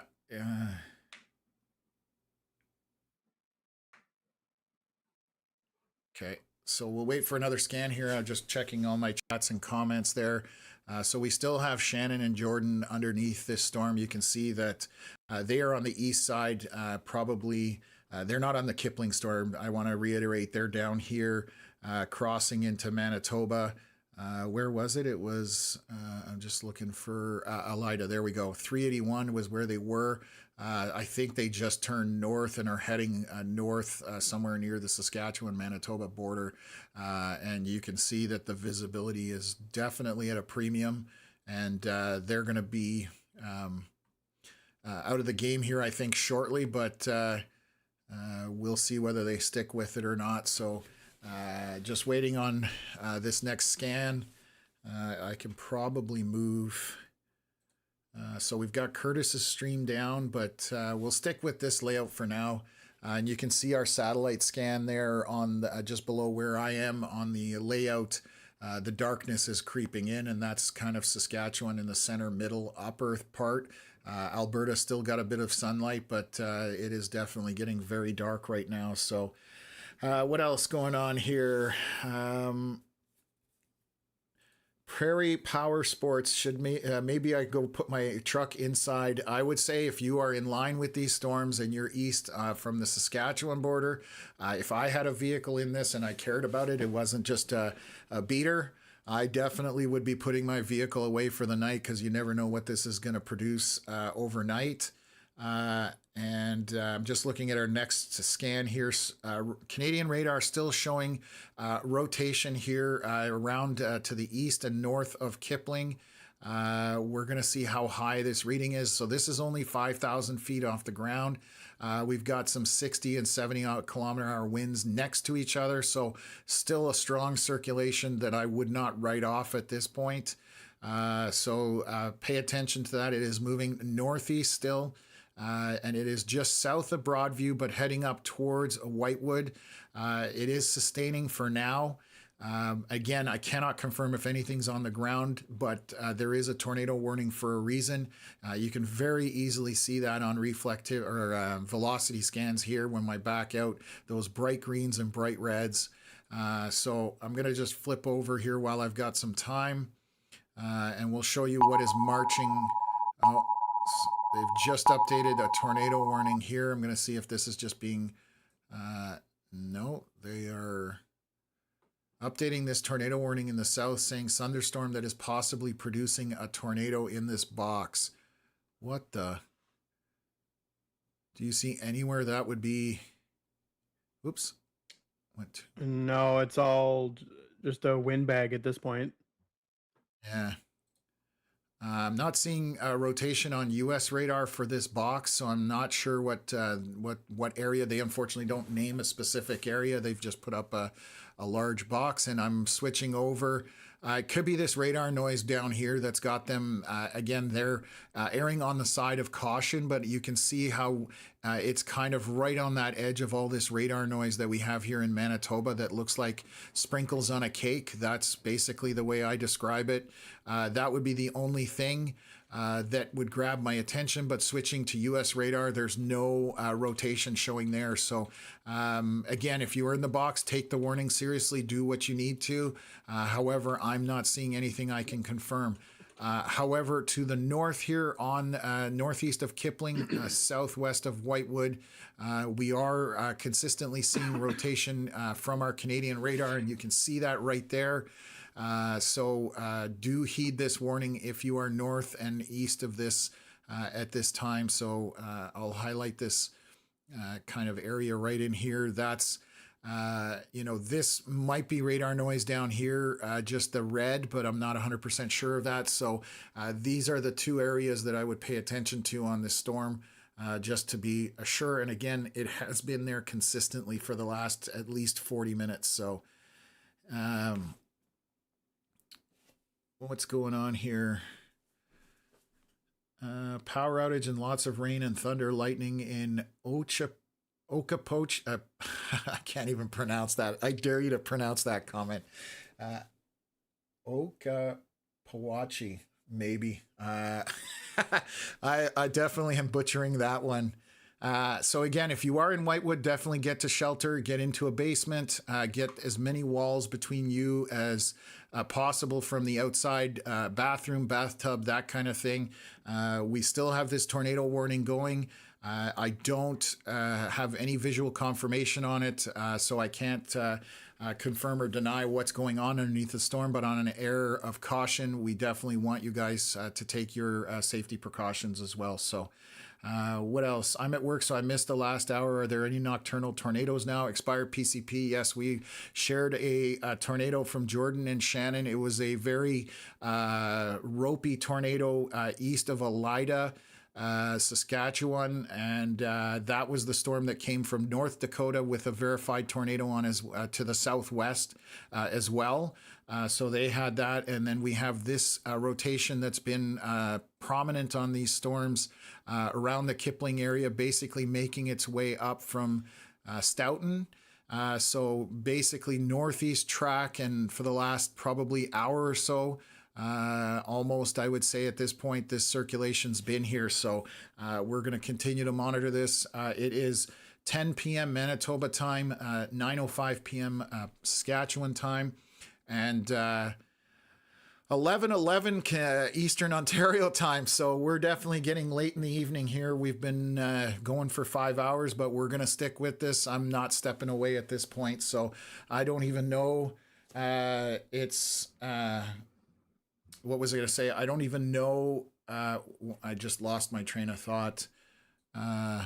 I don't even know if my moderators are still in here. I see Melissa there a while ago, but I wouldn't be surprised if most of my moderators are gone to bed at this point, because we are definitely late in the evening. So again, I always like to thank my moderators. This is one of our latest streams in terms of time frame. Connor, are you working tomorrow? I sure am. I'm getting pretty sleepy. So Connor's going to bail on me here, and I'm going to be on my own at this point. So I think Melissa's still around, but even if she's not, No, I mean, Melissa left.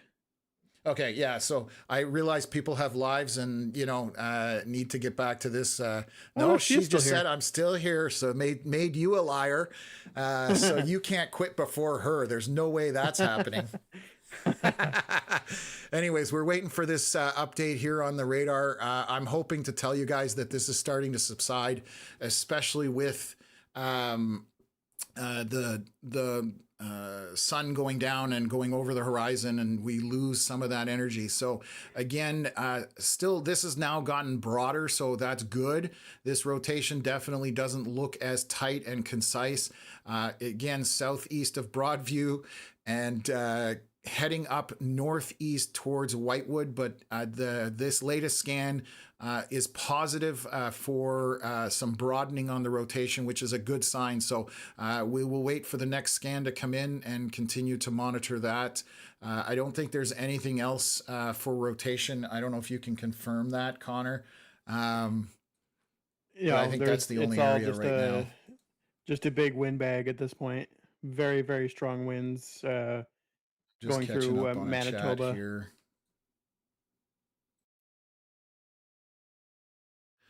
Okay. Yeah. Okay. I'm just caught up on all my moderator chats, all my chaser chats. We're just gonna sit and wait here, I guess. If there's any questions, let me see. Prairie Power Sports, I should go chase it at Kipling. We definitely wouldn't recommend that you go out unless you know what you're doing, especially after dark. I'm 12 years of chasing. Nighttime can be very dangerous. You just never know what's going to happen. That's where chasers end up in close calls and sometimes making mistakes. So nighttime is not where I would recommend you start. Yeah, anyways, Melissa getting upset that we haven't eaten yet. I definitely have not had my dinner. At this point, I don't even know if I'll have one before bed, because I'll probably just end the stream at some point and go straight to bed at this point. For those that are on here, Tuesday definitely has potential in Manitoba. Models are indicating another strong event possible out that way. So we will be live for Tuesday if models hold out. And am I incorrect in saying this, but it almost looks stronger than today's event as well on Tuesday, Connor? You would be correct in saying you're muted. Yes. Oh, there you go. You're back. Sorry. I was going to say, I'm definitely not muted. That's pretty funny. I can't hear you because my Bluetooth is cutting out. Oh, well.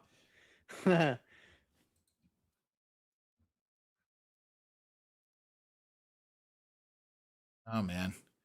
My Bluetooth is cut out because my head is too what is it? Too hard. I have a hard head and my Bluetooth is on the other side. I'm going to shift over closer to the computer.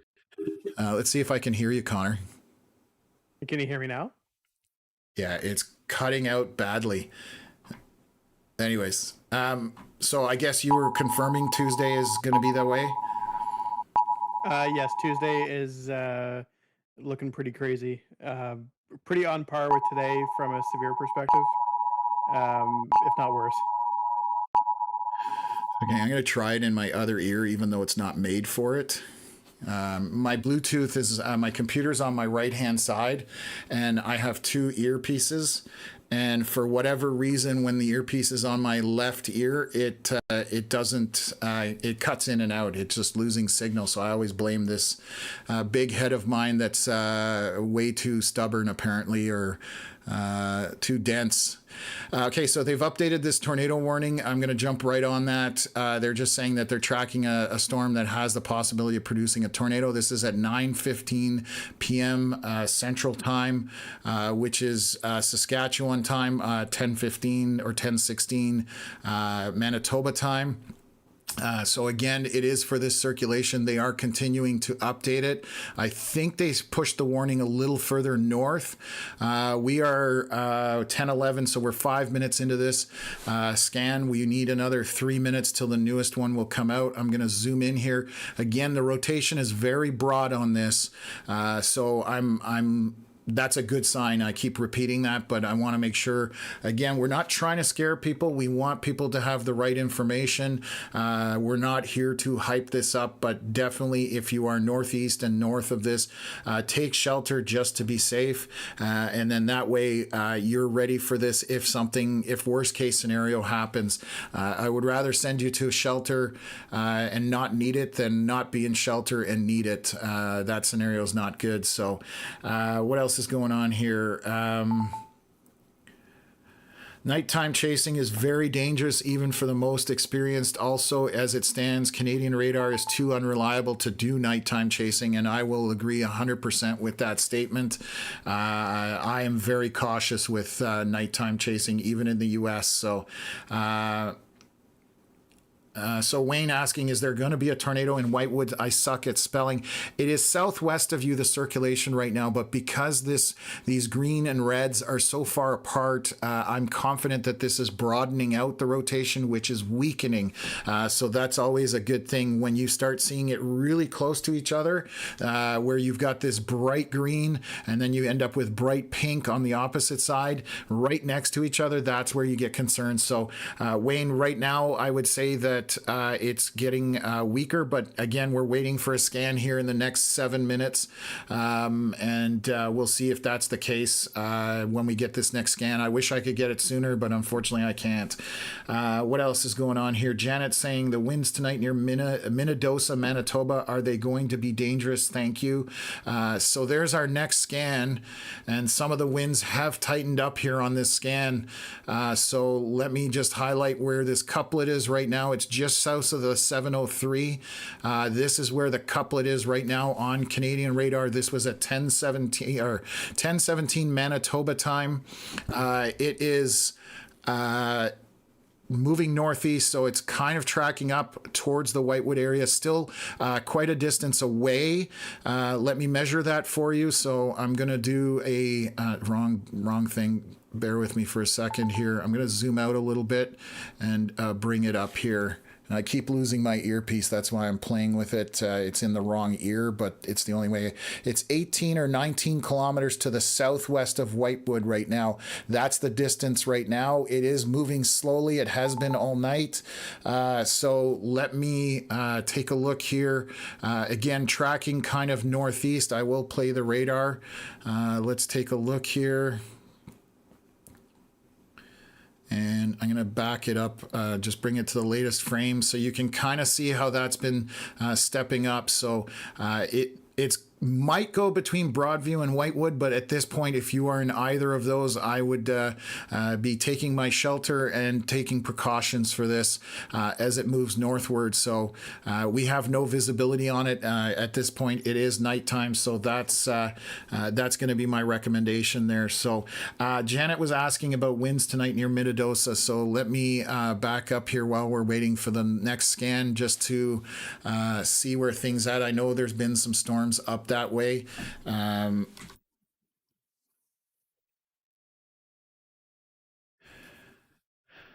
Okay, yes, so due east of there, I'm switching earpieces because hopefully this one has charged a little bit and we'll keep going.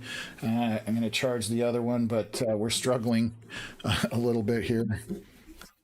Okay, so let's get back to this. So Minnedosa was east. I'm going to pull up our line of storms that's happening here. Let's take a look. So this is where we look at reflectivity. So these storms, all of this is pushing northeast and east all along here. So I'll play the cycle just so you guys can see what's been transpiring, and you can see that line coming out of the U.S. So this stuff to the south is going to make its way into Winnipeg. Minnedosa being right here. You are currently measure. right back to these storms right now, 124 kilometers away from you.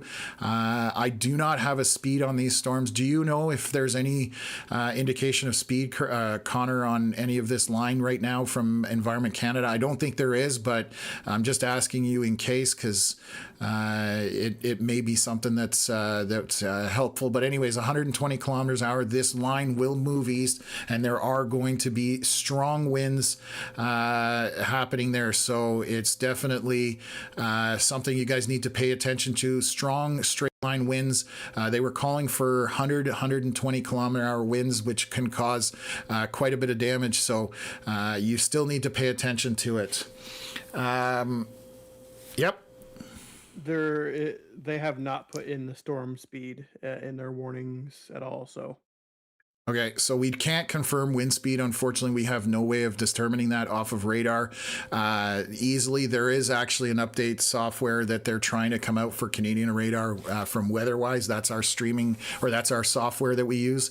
So this is our latest scan, 10:17 p.m. I had a question about colors. So when we're looking at this screen, this is the wind direction and wind speed away from the radar or towards the radar. Towards the radar is green, away is red, and then the brighter the colors, the stronger those winds are, and that's how we can tell right now. We have a circulation southeast of Broadview, southwest of Whitewood, and this is moving in a northeast trajectory. So heading up in that general direction.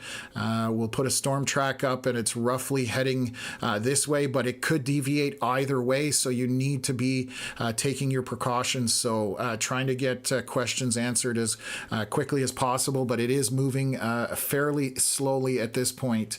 What else? Redvers area down south, you're okay. You're just going to get rain and thunder and lightning.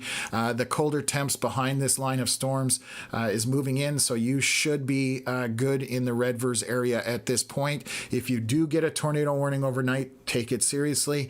You never know what happens with a quick spin up. The Peaceful Angel saying, I'm up near Yorkton, think anything will move up to this area. Yorkton, I think, is out of the game at this point. I'm just going to pan back out and zoom out here and be able to get you guys some information on that. So let me zoom back. Yorkton would be way, where are you? There's Melville. Where?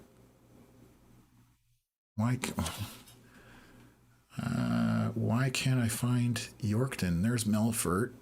Oh, that's Prince Al. What am I doing here? Okay, well, I'll go and find it.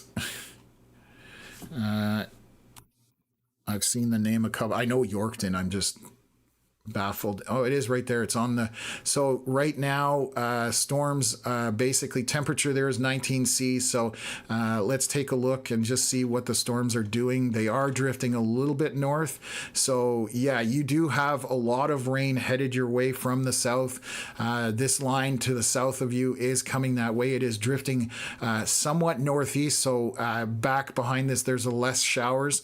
So it's going to slowly weaken through the night, and that's what we've been saying. But for now, you've got a lot of lightning, a lot of thunder and rain. But right now, the only area of any concerning rotation has been consistent here. It is now, let's just take a look if this is updated. This is 10:23, so this just updated.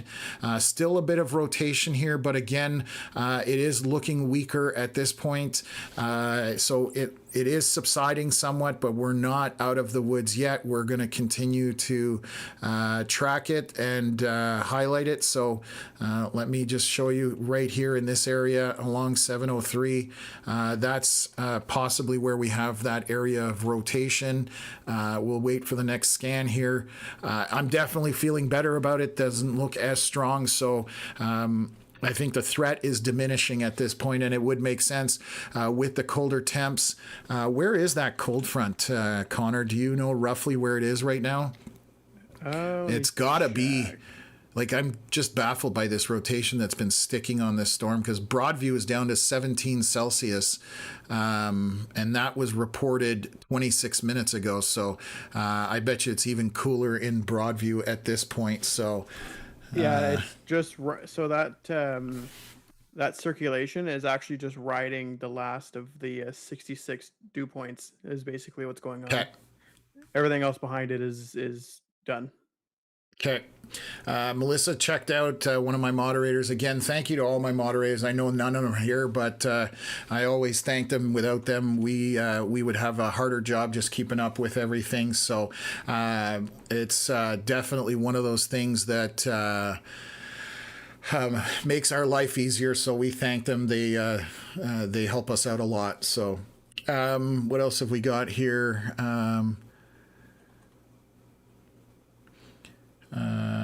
Have you Kipling should be okay now, just a loud windy storm. Okay, yeah, Connor's answering some of the questions in there. I know we have a question, KB, saying I have family in Broadview, active updates. We are definitely, Broadview right now is to the northwest of this circulation, so still going to be thunderstorms, lots of heavy rain, some wind, but nothing too strong. The circulation we are monitoring is right here to the southeast, and it is moving northeast, and it is weakening by the looks of it. So hopefully over the next scan or two, we'll be able to call this one as no longer a threat, but I'm just backing it up here so you can see how those red and greens are marching northeast, heading into Whitewood area, between Whitewood and Broadview. So again, out of an exercise of caution, nighttime with circulation, we want you guys in your shelter, again, out of an exercise of caution. So Prairie Power Sports saying 22 in Whitewood on my weather station. So this is just that cold front, interacting with all this, all these storms. So that's basically what's going on. So thank you for that update. That makes a huge difference. So between Whitewood and Broadview, we've got at least a 5 °C change, and I would suspect in Broadview it's even cooler than that at this point, because that's 26 minutes ago. So what else is going on here? From Breedenbury, Saskatchewan, it's getting bad over here. Big hail and fast wind. So let's take a look where that is. Probably this big line of storms. Again, Breedenbury. Hopefully it's in there and I'm spelling it right. There we go. Let's go. Yeah, so that's again to the north of Esterhazy. All day we've had some storms kind of playing in that area. Let me just take a look. I'll switch over to our reflectivity. So yeah, you can see that oh my God, look at the line here, Connor. This thing is turning into a bulldozer. So this again is moving northeast. That's insane. So again, this is going to continue. These are most likely going to be straight line winds overnight. It will subside, but again, you can see east of there, 28 °C, 27, 26, still lots of storm fuel east of this line as it moves through. So this is the cold front moving through the area, and it is going to track northeast. But if you look into North Dakota, I'll pull up North Dakota radar. You can see that line stretches all the way to Bismarck. But it is tracking up in a northeast direction, so it will make it into southern Manitoba, Winnipeg, but by the time it makes it there, we're hoping that it has weakened somewhat overnight, because again, storms in Canada lose some of their intensity overnight, but there is still some warm air out in front of these storms on the southern end of it, and this southern portion I think will be more intense than maybe the northern portion, but we are getting comments of heavy rain, some hail, all that kind of stuff. So definitely still quite a bit of stuff going on as far as weather is concerned for Manitoba, and this line is just on the Manitoba-Saskatchewan border, so quite a ways to get back over to Winnipeg overnight. So let's just take a look here. This is our scan. Oh, there you go. Rotation is gone now on Canadian radar, so we have nothing but green. I was thinking that was going to be the case, whether the next scan or the next two scans. So I can say with some certainty that the rotation has subsided. Whitewood no longer in the path of this rotation, and I will go back here and show you the scans. Sorry guys, brain is getting a little tired, but we'll continue here. So I'm going to back it up one frame, and you can see just over that 703 marker, we had green and red together, even further back. So that's that circulation that we've been tracking, and now it's all green. So the rotation is gone. It has subsided. So you guys are good. If you're Broadview, Whitewood, and they're updating the tornado warning right now. So, and they've just put tornado associated with this alert is no longer expected in the area. So that confirms what we were thinking on the last thing here. So this warning has dropped. So if you are along the Trans-Canada Highway 1, near the Whitewood area, near Broadview, even down to Wapella, I'm sure you got the warnings. You are in the clear at this point. That rotation is gone. And now this is going to essentially... looks like it's going to change over to a straight line wind event, and I'll switch that out here, and we'll go from there. So they've put out. Is this a watch? No. So there's a bunch of blinking going on. I'm trying to figure out what's going on. This is the thunderstorm watch, still there. They've got a bunch of areas. This is only tornado stuff. I'm just trying to find whether they've shrinking stuff down. Thunderstorm warning. Is this just got updated? No, that was 14 minutes ago. So what I was going to say is that this line, and I'm going to highlight it again, it goes all the way down to Bismarck. So we are stretching kind of from up here, curving back down. And there's a bit of a kink right here in the line. And then it heads down and it heads into North Dakota. I suspect why this kink is here is that there's much more warmer air out front, and this is bowing out, so it's kind of gusting out from there, pushing stronger in that area. So just going to take a look here. I'm not sure if they're just dropping these tornado warnings. So let's just take a look. Yes, this one is expiring as well. Was this one just updated 2 minutes ago? What? Tornadoes, hail, timing this evening. No, this is the tornado watch. So they've updated the tornado watch, but the warning itself is expiring. So, okay, the tornado warning is expiring. The tornado watch is still ongoing, which I understand. They updated 3 minutes ago, but they're probably shrinking it back. That's what they're doing. So when they change the size of the polygons, what happens is you end up getting that alert that it's getting updated. So that's all that was. So that warning is dropped to the south. And again, right now, we don't see anything tornadic on the radar at this point, and we're just dealing with this big line of storms coming. They are going to be severe. So as this moves eastward, you're going to see your severe warnings. Mostly going to be for straight line winds, some hail, heavy rain, and lots of lightning, because if we zoom in here, you can see there's lightning all over the place with these storms. And currently in some areas, this line is pretty wide. So let's just take a look here, and I'll show you guys how wide this line is, just kind of in the center here. So the severe part of it right now, I'm just looking at the orange, the red, and the yellow. That's 100 kilometers across right now in that middle part here, just east of Regina, basically along the Trans-Canada Highway. That's 100 kilometers of rain and wind. So still, you got to be paying attention to it. It looks like they're shrinking these. They're putting out a severe warning here. That's just probably what happened.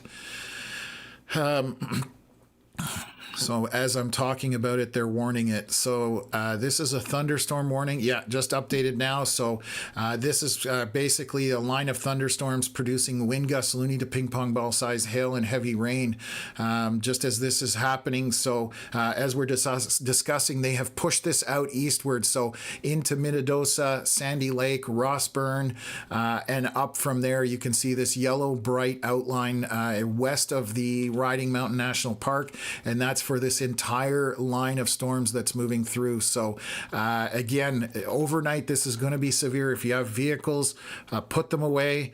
There's no point in keeping them outside if you can protect them, but anything that you have, again, it's going to be windy, and we're going to walk through this whole cycle here. So I'm going to show you what's happened. You can see that line forming, and now that bottom end of it is moving kind of in a northeast fashion. So I'll highlight that. I'll pause it. We'll do a draw here. So this from here down is kind of moving in a northeast pattern. The section up here is moving more northerly. So that's what's taking place right now with these storms. So again, Melville back in Saskatchewan getting tons of rain. Yorkton, along the Trans-Canada, even further south, it's ton of rain, lot of wind, but the tornado potential is dropping significantly. And you can see that update that just happened, and that's what's happening. You're seeing this push out. The back here is moving north, and then these storms are moving northeast, including the line that is in North Dakota. So those storms that are south of the border, coming through from the U.S. side, those are going to be the ones that are going to make it up to Winnipeg and through the southern portion of Manitoba at this point.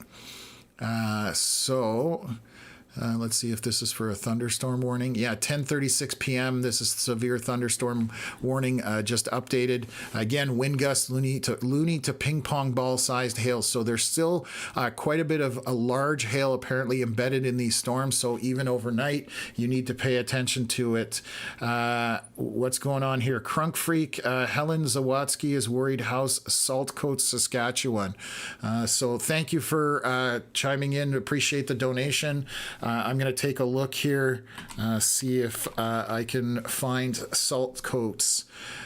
So right now you are in that line that is heading north. There's nothing tornadic right now heading your way. However, these thunderstorms are going to be heavy precipitation, lots of lightning, and strong winds. So you can expect that for the next several hours. This is not going to be a quick event. So please, take precautions in that regards. But the rotating winds, any kind of tornadic circulation seems to be over for the most part for the evening and overnight hours. So again, I'm just looking at velocities. There's a lot of noise on this radar, so please disregard that. But what we're seeing on this line here, lots of wind and rain. That's basically what I can say. So what else have we got? So if you look at radar, you can kind of see there is a little bit of a outflow boundary pushing out from this storm, which would mean that the gust front is in front of the precipitation. That's a clear sign that the storm is on the downtrend, Yes. despite how windy it is. It is going to be very windy in Manitoba into the night here. Winds 100 kilometers an hour or more is still possible. However, you can kind of see the outflow boundary pushing out there, and it will begin to slowly die off as the night goes on. This is the component that Connor is referring to, this boundary that's pushing out away from the storm or out in front of the storm. So again, that's indicative of storms weakening or becoming outflow dominant. But when they do that, the winds blow hard, unfortunately.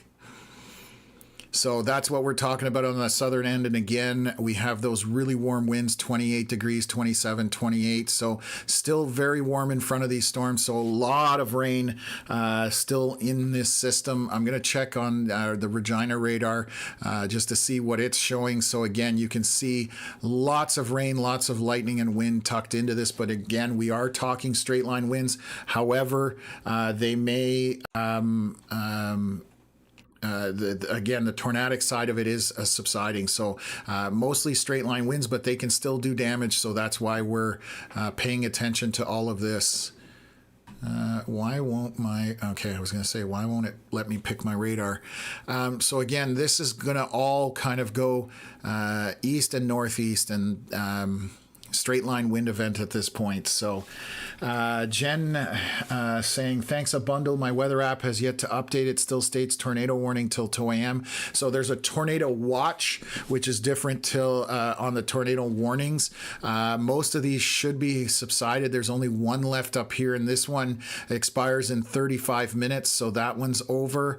And then we have these ones to the south, and they're all expiring as well. So all tornadoes warnings should be expiring within the next hour or less.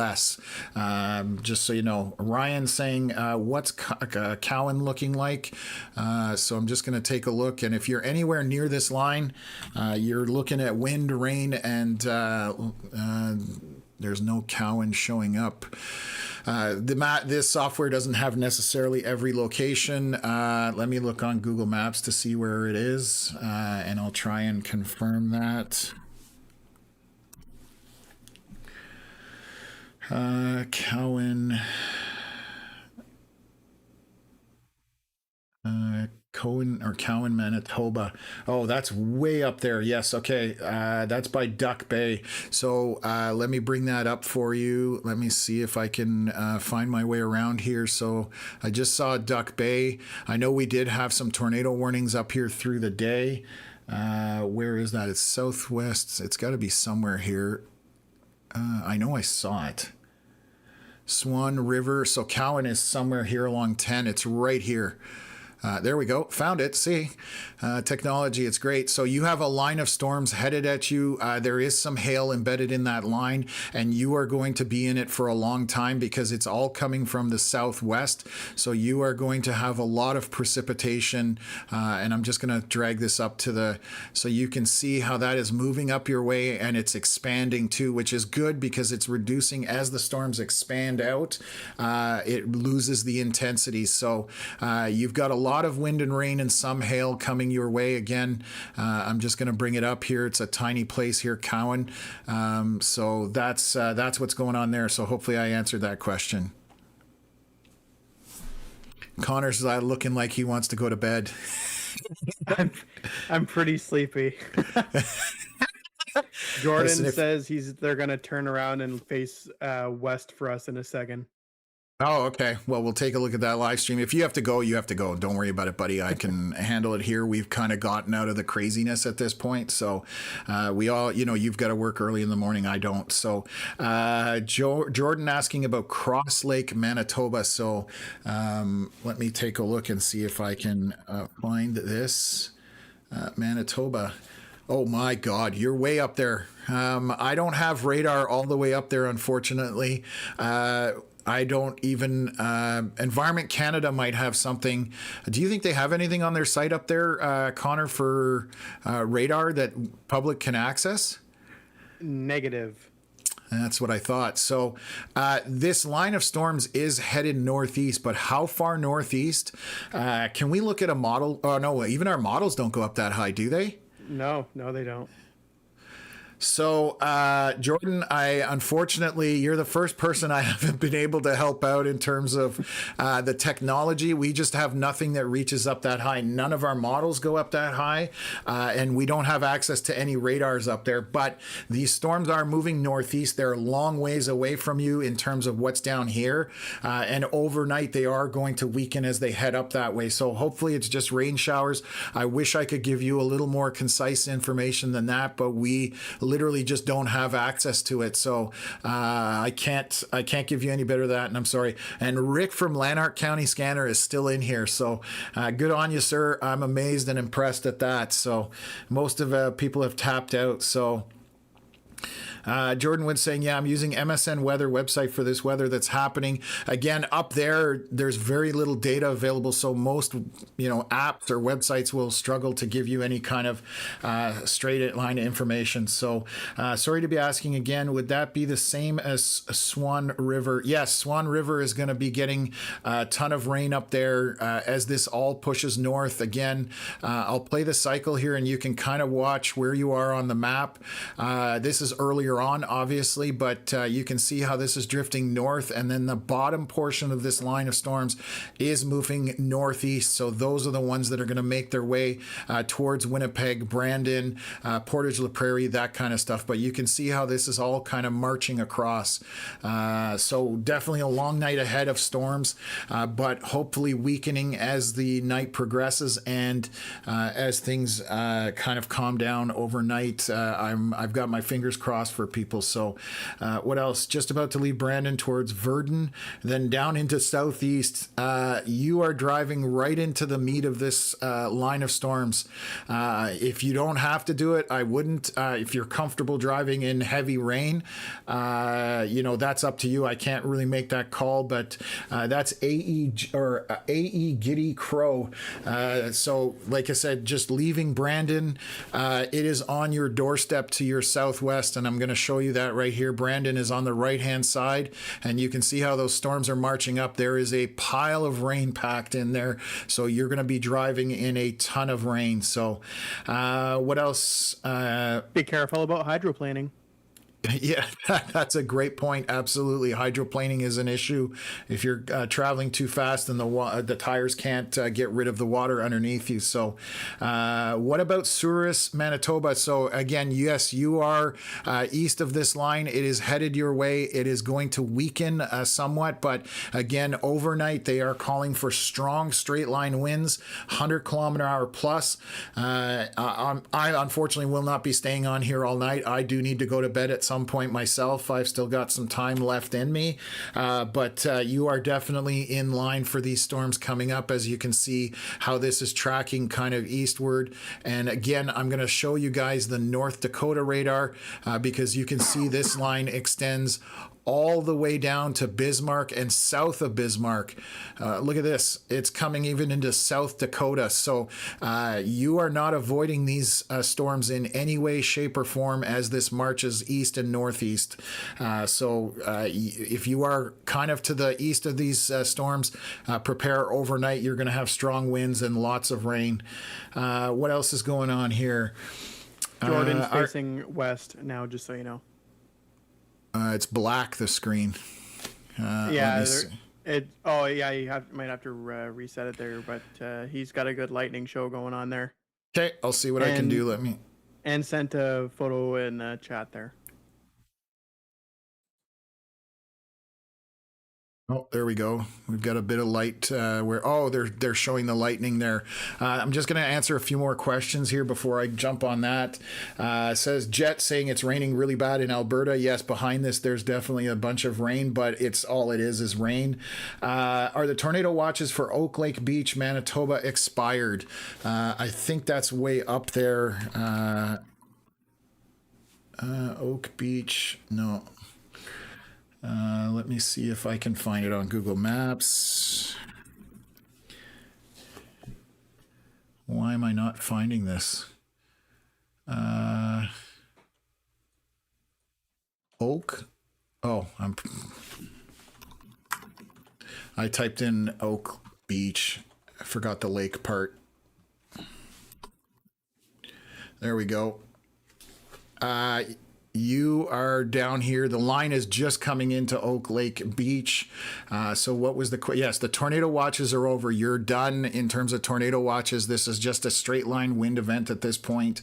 If you do get a warning overnight, sometimes quick spin ups can happen out of the blue, but for the most part, I would say there's no tornado pressure at this point overnight. So what else? I'm further north in Thompson. I think supercells are hard as we have forest all around. It's in the midst of the boreal forest, and I know where Thompson, Manitoba is because that's where Shannon Bolesky is originally from. So I've heard a lot of stories up there. Her dad worked at the big dairy that used to be up there. I don't know if it's still up there, but anyways, yes, you're definitely going to see, you're also cooler temperatures up there, less moisture available. There's all the components are just missing from up there. So, just regular storms for the most part. Destiny saying the furthest north I've ever seen anything is Devil's Lake. Yeah, that's definitely way up there. But anyways, Nadine, thanks for all your hard work, guys. My favorite. Stormin' Tom Connors, yes. Would I be better to go south to Souris over to Melta and down? And so I don't know if you saw what I was talking about. This line extends all the way to South Dakota, so you are not avoiding this. There's no driving around this line of storms. You are either driving through them, and there's not really a pick a better spot. It's you're driving into storms. I don't think I'm too wrong on that, Connor, but maybe you can jump in there. So sorry, I completely zoned out. I'm so tired. It's time for bed. They were asking if they can drive south around these storms, and I went, no, there's nothing really that you can do. You would have to go into the U.S. and go way south in the U.S. It's just not realistic at this point. So yeah, you might end up in Nebraska if you do that. Yeah, that's true. Exactly. Okay, so what else is going on here? Wow, questions are jumping real quick here. I'm trying to keep up, guys. The storm is coming in my area. Don't know if it will miss, and that's Jordan. Yes, it's coming up that way. I don't have any radar or satellite that I can show you up there. Manitoban Bigfoot asking about Pine Falls, Manitoba. If you are east of this line, guys, there's definitely, you're going to see these storms overnight. Straight line winds and lots of rain and lightning. So just going to take a look here. You are northeast of Winnipeg. So yes, much later tomorrow morning type thing. That's when we think this is going to head that way. It looks like they've extended the severe thunderstorm watch just now. They've pushed it out. So conditions are favorable for the development of severe thunderstorms. Hail 5 centimeters in diameter, wind gusts of 120, and local rainfall 50 millimeters. So again, that is all east of this line here. Again, moving even out of the Dakotas. So this is all coming into most of Manitoba, on even into northern Manitoba. So overnight, that's going to be the case. What else is going on here? A storm near Whitewood and Broadview, that is just straight line winds at this point. The rotation has gone off of that. Again, you are seeing straight line winds, so lots of rain, lots of wind as this moves through. I will pause this on the latest scan here. So there you can see it. It is on the Saskatchewan and Manitoba border, and this is all heading north and east. And again, stretching all the way out from the Dakotas. So nobody in Manitoba is getting away from this. Just strong winds, lots of rain and lightning. What else is going on here? Cool and clear and humid in Ottawa. Yes, I'm in Ottawa. I don't even know what the temperature is back here. I've been going for 5 hours, 40 minutes right now, and we'll still stick at this for a little bit here. So, Compassing West End Resort Village at Round Lake is experiencing heavy rain and moderate winds. So thank you for that update for folks that know where that is. Oak Lake is near Verdun. Yes, yeah, I found it. It takes me a little bit of time sometimes. So what else? Jordan saying this is bad. I don't know if it's bad for you. You're still very far north, Jordan, and by the time it gets up there, because overnight storms do lose their intensity, these are basically, strong thunderstorms, but obviously the southern portion, I think, has more potential for those really strong winds. But to the north, I think you're a little better off. Norway House, Manitoba, we're in the middle of the map between the lakes. So you're right here. Yes, it's headed your way. Again, this is all marching that way, but you are later in the game. So by the time it gets there, it's going to be weaker. But I'm still going to tell you about strong winds. They just pushed the severe warning. You can see this light yellow box that's pushed out just to the west of Portage La Prairie, up across the lake, Sandy Bay, and then across.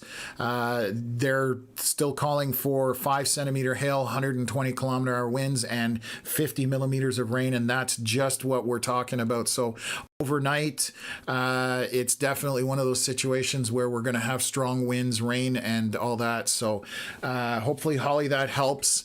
It's not necessarily the news you want to hear, but these storms are going to push that way. But tornadoes, again, the tornadic side of things is over with at this point. So T. Carly saying, located in Saltcote, Saskatchewan. My daughter and I are currently hunkered down in the basement. We are safe to return upstairs. She's falling asleep on my lap in the bathroom. So let me take a look. I will take a look where Saltcote is. There we go. You're still in a tornado watch. Yes, so you are good to go. There's no, again, I'll just double verify that there's no rotation, but we haven't been seeing anything rotating at this point. Just strong winds, so you are good to go upstairs. So I hope that helps you out. That's T. Carly. So again, most of this is just straight line winds. There's nothing on this map that I see where there's any tight rotation or anything of any tornadic concern. So straight line winds, heavy rain, and some hail associated, obviously, with a bunch of lightning as well. Holly, I think I did respond to you. I try and get him as quick as possible. My mother is driving through Shoal Lake straight south. Your mother's going to be, I don't know how far she's going, Kay Lynn, it looks like. So Shoal Lake, I know, is up here on the Manitoba side, I want to say, but let me just pull it up. Oh, yeah, so there it is. So, no, Connor, did you fall asleep? Sorry, no. Your video camera's down? Yeah. No, I know. Jordan has ended the stream, and so has Shannon. They are heading home, and my head is about to hit the pillow. Okay, good night, Connor. Thank you for all your help, and we'll talk to you tomorrow. So anyway, Shoal Lake, going south, you are driving into all these storms. I don't know how far you're going, but again, you can see this storm. These rain storms or thunderstorms are 100 kilometers across in some areas on this line. So it's not a small system. So it's not going to be something that you're going to be able to avoid. So what else is going on? So if you don't have to drive into this, I would recommend trying to, stay somewhere. But if you have no choice, then just take your time slowly. These are just thunderstorms, but I'm more comfortable driving in severe weather than most people. So just, you're not avoiding this rain or this wind. So what is that? Hashi Fighter, something like that. Are the tornado warnings watch for Moosomin, Saskatchewan ended? Had a few alerts on my phone in the last hour. Yes, they are over with. You are not in any danger other than straight line winds with lots of rain and lightning and some hail. Bismarck, be safe. I'm worried about it. Especially seeing how bad Minot is being hit. Your winds are more intense to the south. So, where were you saying? Sorry, Bismarck. So that line is coming over Bismarck right now. It is going to be windy. It may actually be to the south of you. I'm seeing that line to the south. Looks pretty intense. Let me just see here. So yeah, Bismarck, that's just passed through there, but all of this is marching. I want to make sure it's marching eastward. So I'm going to just double check it here. Okay. So no, that line is coming up towards Bismarck. You can see this portion of the storm is heading up there. There's Bismarck. It might skirt Bismarck, but I definitely, expect very heavy rain, winds, and lots of lightning and thunder, obviously, as well. So what else? Selkirk. Cohen asking about Selkirk. Yes, it's coming that way. It'll be there much later. But again, overnight, we are talking about straight line winds. And they just updated. Selkirk is east here, northeast of Winnipeg. I know you know where you are. I'm just putting it out there. So this line is marching that way, but hopefully by the time it gets to Winnipeg and Selkirk, it will be much weaker. That is what we're hoping to forecast, but you can see currently that there's a lot of, and the most of it is along the leading edge of this line here. You can see that trailing down there. So I'm actually going to switch to a different screen here because it allows me to put the radar up much larger. Yes, anyways, it is heading that way, but it's as it moves eastward, the further east it gets, the less likelihood it's going to be severe for you guys, but still pay attention. What else? Thank you guys. If you were not here, I would have been in a panic stage. Thank you so much, Wayne. Glad that's why we're here. I appreciate hearing that. That helps me out, why I'm here, and it drives me essentially. So glad to hear that. Glad we helped you guys out. If you're new to the channel, this is what we do. We walk people through severe weather when it's going to happen. And we're obviously a Canadian focused or centric live stream for that. So can we please see Fairford, Manitoba or Grand Rapids, Manitoba on the forecast coming from Destiny? So let me pull up. You are east of this line, I'm pretty sure.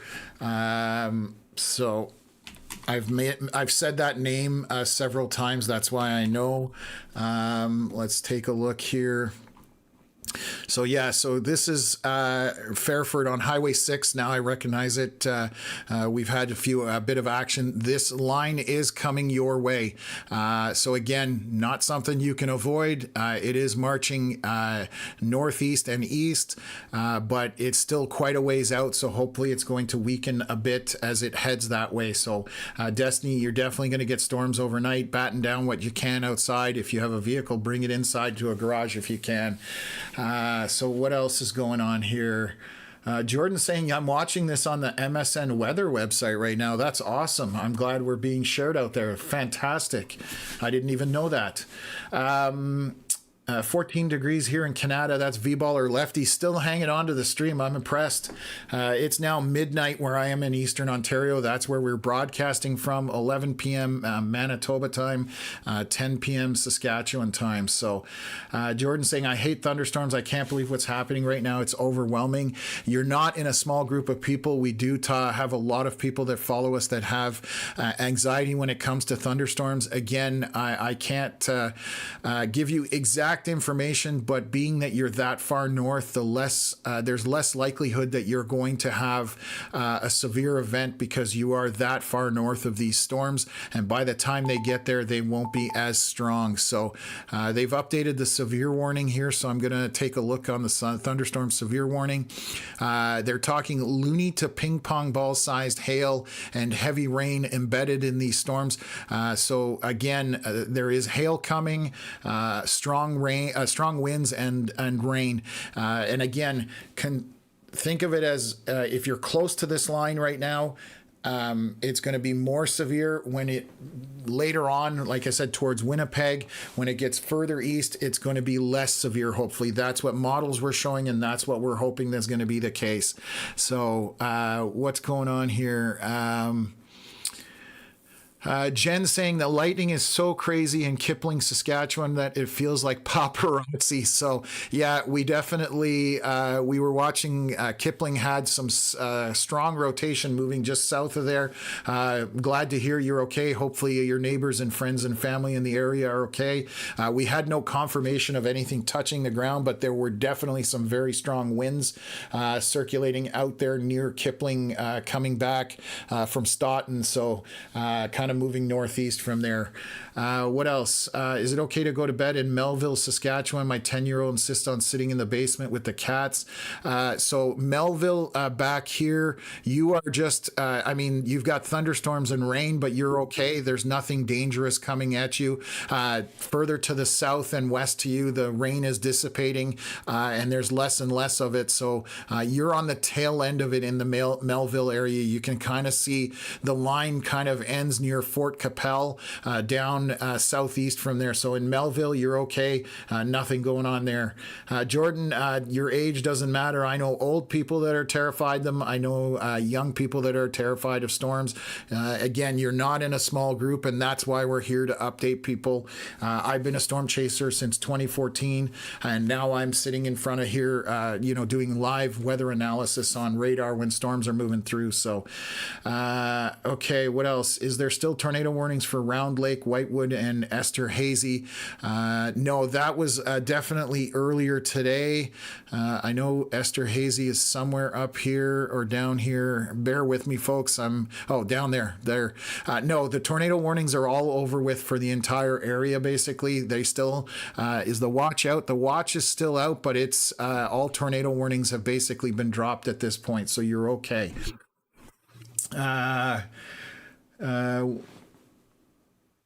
Whitewood and Esterhazy, yes, that's all over with. I've responded to that. Just went through heavy rain and wind in Grayson, has calmed down. The leading edge of this, again, is going to be the strongest part. After that, it will start to subside as you move through that line of storms. What else? The wind is super loud here in Melville.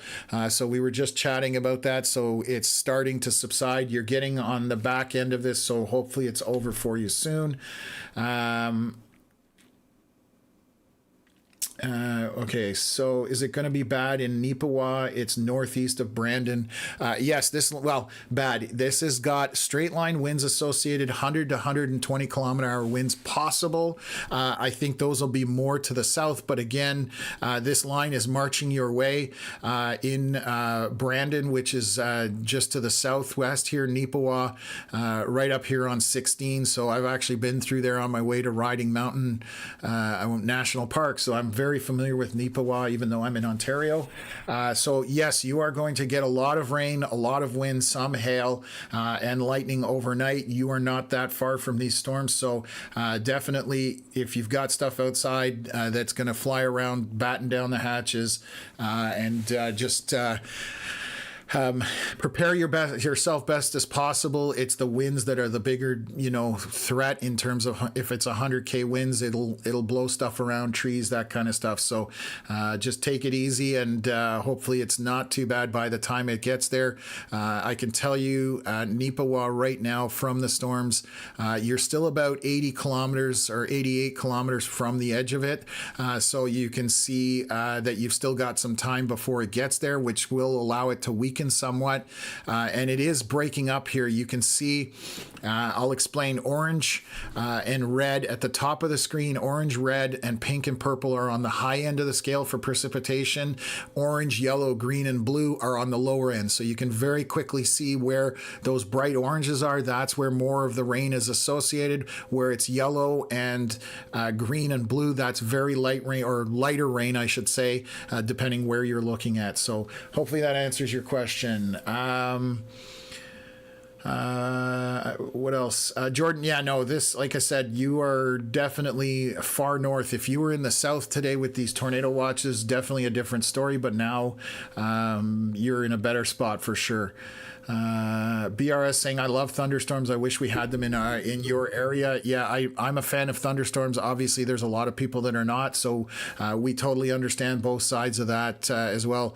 There's a severe warning down here to the south on the border, so I'm going to take a look at that 6 minutes ago. So again, loony to ping pong ball sized hail is what this southern portion of the storm is warned. Boissevain being in line with that.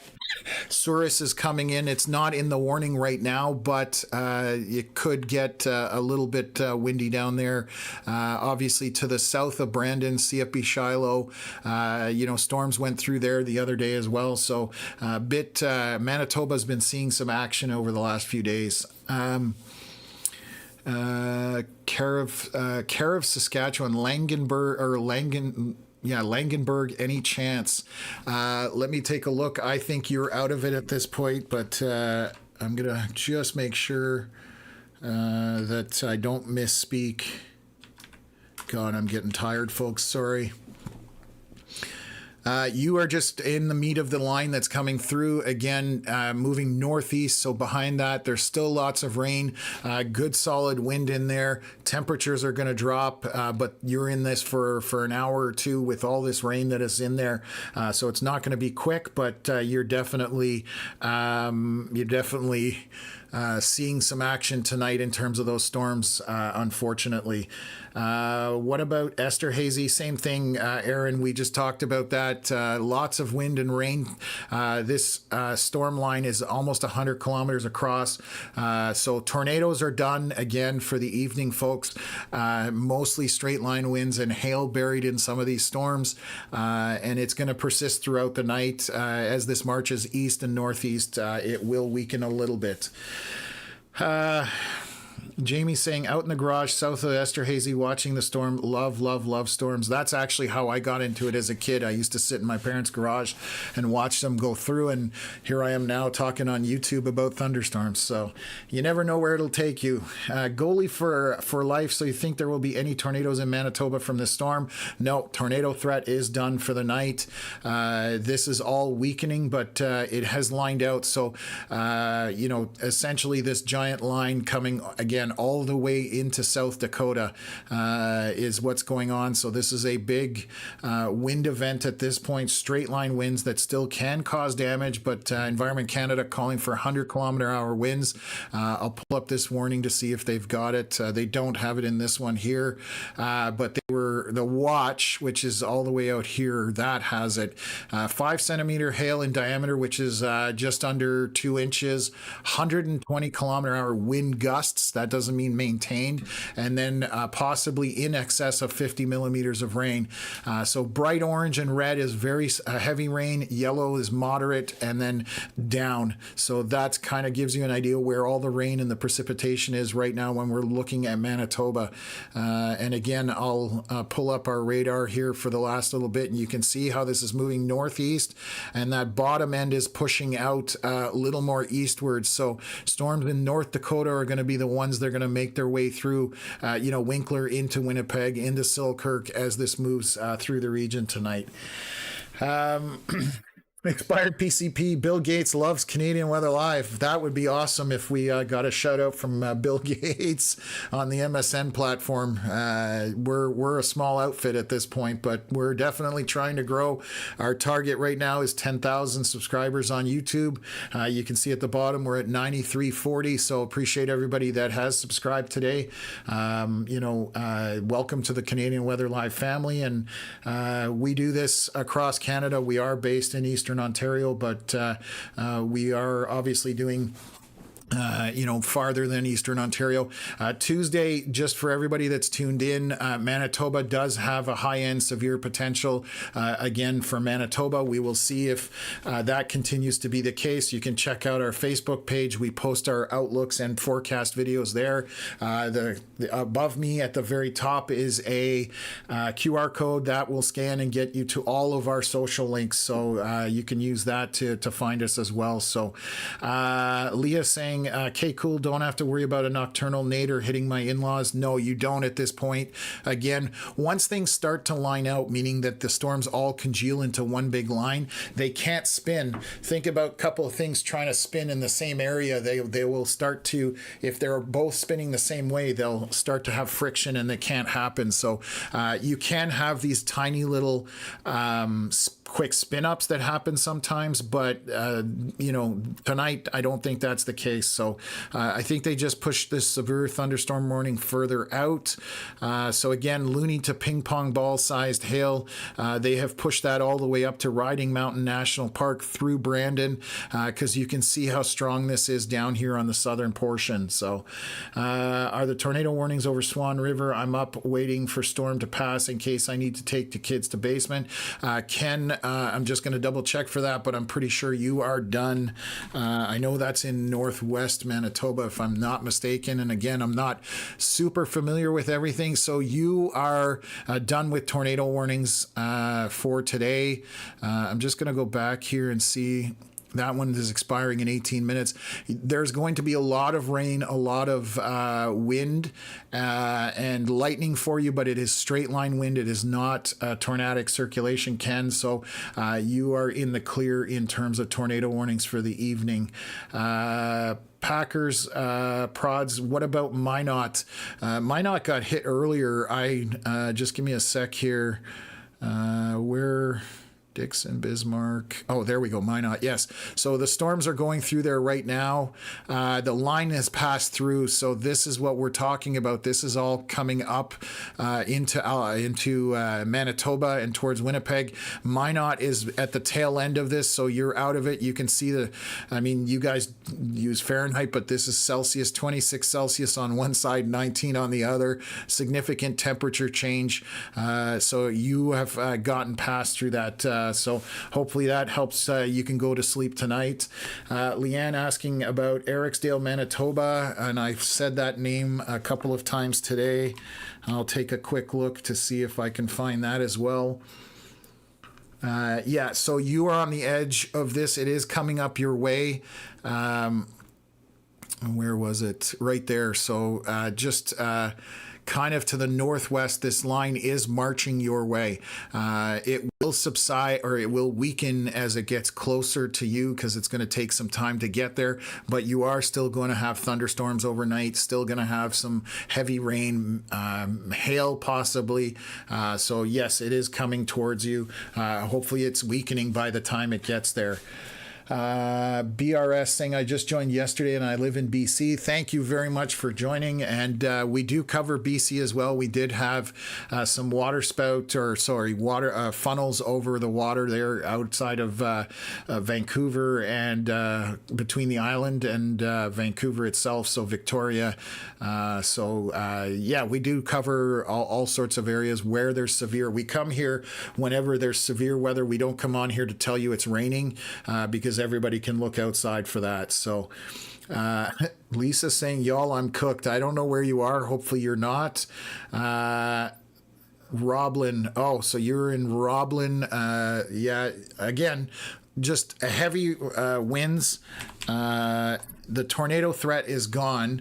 And so, yeah, you are in the just getting into it right now. So heavy rain coming from your south there. So it's intense rain, maybe a bit of hail, and lots of lightning and wind, as I've said. So Tilson, Manitoba, same comment. I think we're going to be in that area. I'm learning a lot of places in Manitoba. Why is it Tilston, Manitoba, or... Yeah, it's Tilston, Manitoba, I'm assuming. Oh, yeah, you changed the...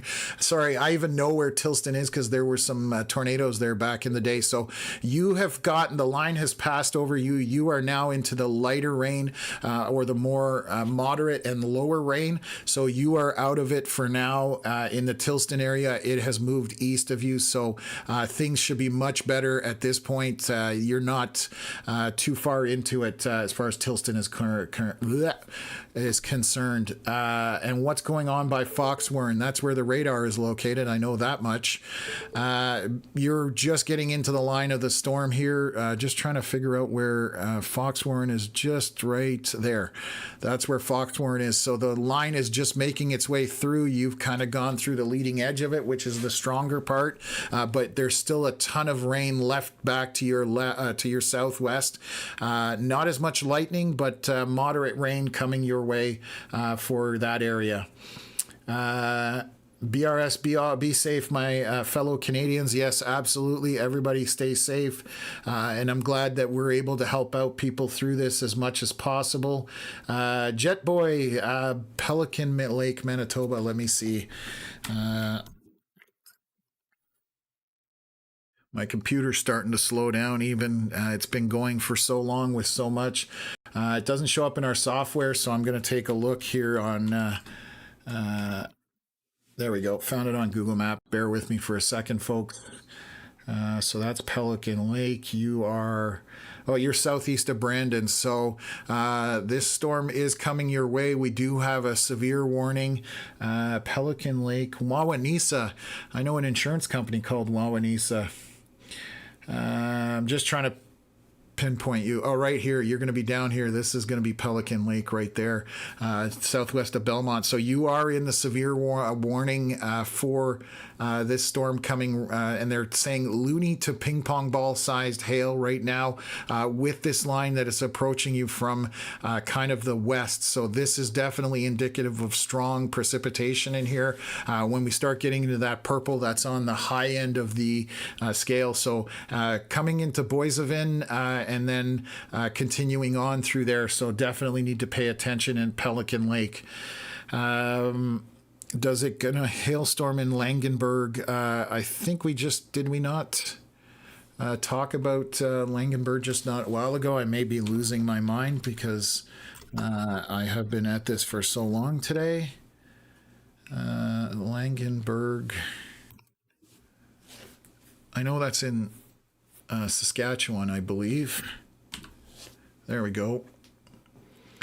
So there may be some hail in there because Esterhazy south kind of southwest of Langenberg, showing those bright reds. So Environment Canada has warned this for some hail in there. So definitely still quite a bit of storm left for you with lots of rain, less lightning and less wind, but still going to be a bit dicey overnight for that. So damaging winds and heavy rain in Binscarth. Thank you for that, Janice. Power's out now in Binscarth as well. So I'm just going to highlight that.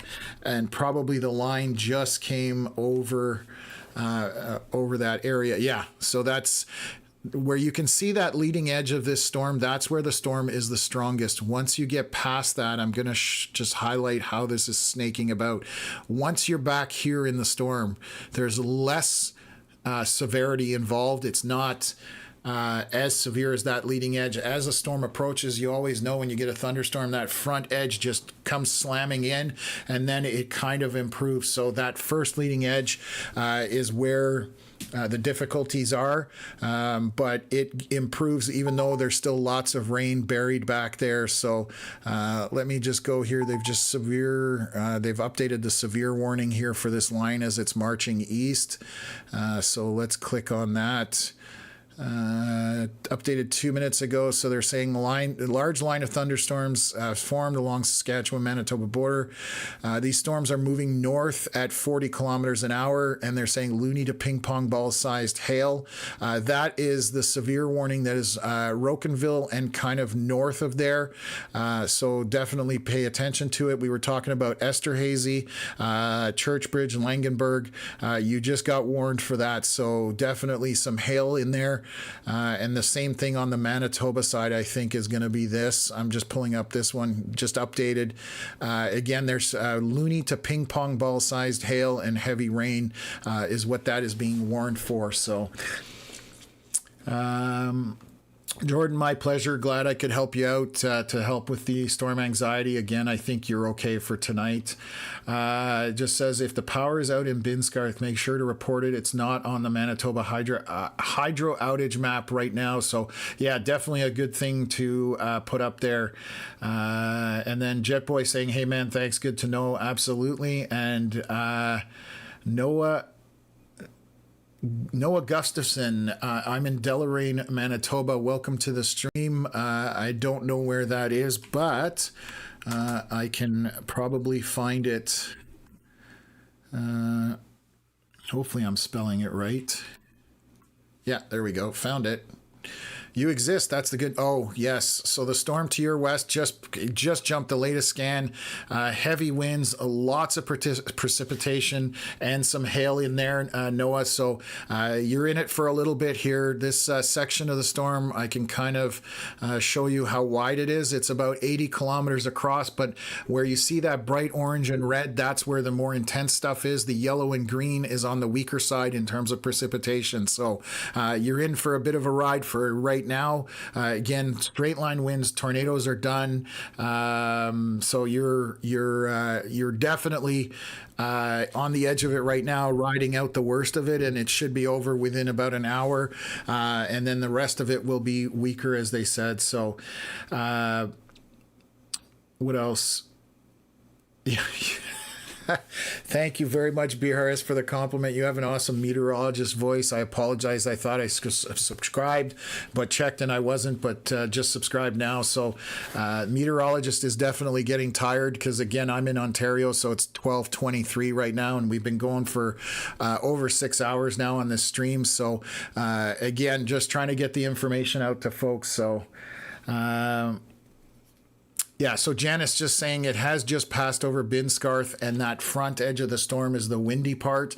The back side of it should be less windy, but we always try and have people prepared for what's coming at them as much as possible. So what else? Mechanic talking about Moosomin. And what's funny is I know exactly where Moosomin is, but right now my brain doesn't want to. Oh, yeah, it's in Saskatchewan. I know that unfortunately had a really bad thing happen in Moosomin a couple of years ago. Um, you're good. It's just rain at this point. So the yellow that you see here, that's moderate on the scale, and green brings you down to the lower end of precipitation. So the nasty stuff is past you in Moosomin. I knew the name. Just like I said, it's been a long day, so I appreciate everybody, who has subscribed to the channel and who's new here. Obviously, our Western crowd, we've kind of stretched out from Eastern Ontario and Western Quebec is where we started doing all this stuff. So we are, new to this area, but we are definitely here to stay. And again, our channel is about turning the temperature down. We don't hype up weather. We don't tell you, the end of the world is coming every single time there's storms. We want to give you the real world situation. We're not here for clicks or, the hype train, I call it a lot of times. But if things do get serious, we definitely let you know that you need to take your precautions and that kind of stuff. So you're welcome, Mechanic Roy. Glad to answer that. And then I've just got a KB in here talking about Grandview. I'll take a quick look at that. But again, anybody, did I spell that? Grandview, Manitoba. There you go. Oh, we've just had an update before I go to that. What did they update? Oh, quickly. So Grandview was somewhere, where was it? Somewhere here right in front of the line. So you are still out in front of this line. It is headed your way, KB. Lots of wind and rain and lightning on the front end of it. Once you get through partial part of the storm, it will be just moderate rain, but there may be a bit of hail involved, all that kind of stuff. So it's definitely still on your doorstep there. I'm just gonna find that because I had to bounce around. Sorry, Grandview, Manitoba. It's putting me here, but I don't see it on the map unless that's it right there, and it's just hidden. So that probably is Grandview, I'm hoping. So you're on the 5 on the map there. So again, this is coming your way.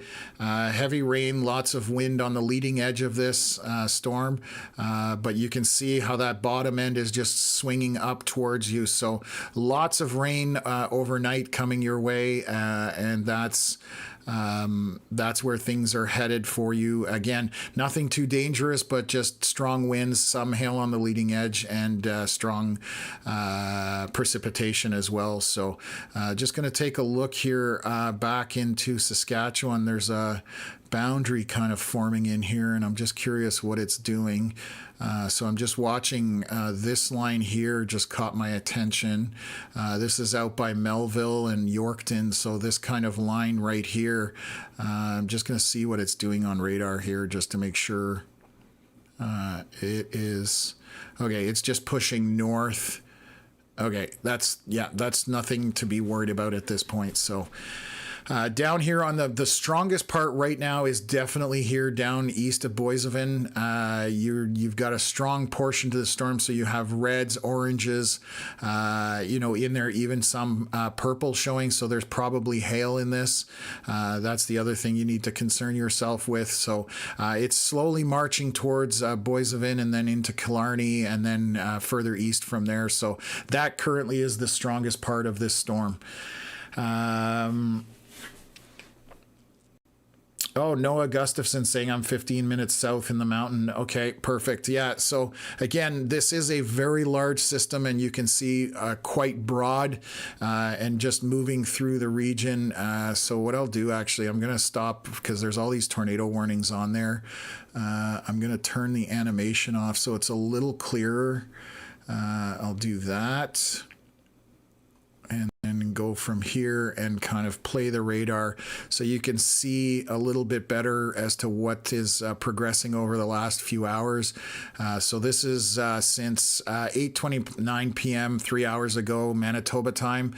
You can see how isolated and thin those storms were, and now it's this big giant mess of rain and wind. So that's what's going on right now. Thanks for the update. Appreciate it. Please be safe, everyone. Absolutely, KB. Thanks for tuning in. Appreciate you jumping on board. Noah just saying we're getting hail now. So that is in Deloraine, Manitoba. So yeah, there is definitely hail buried in this line of storms as they move through.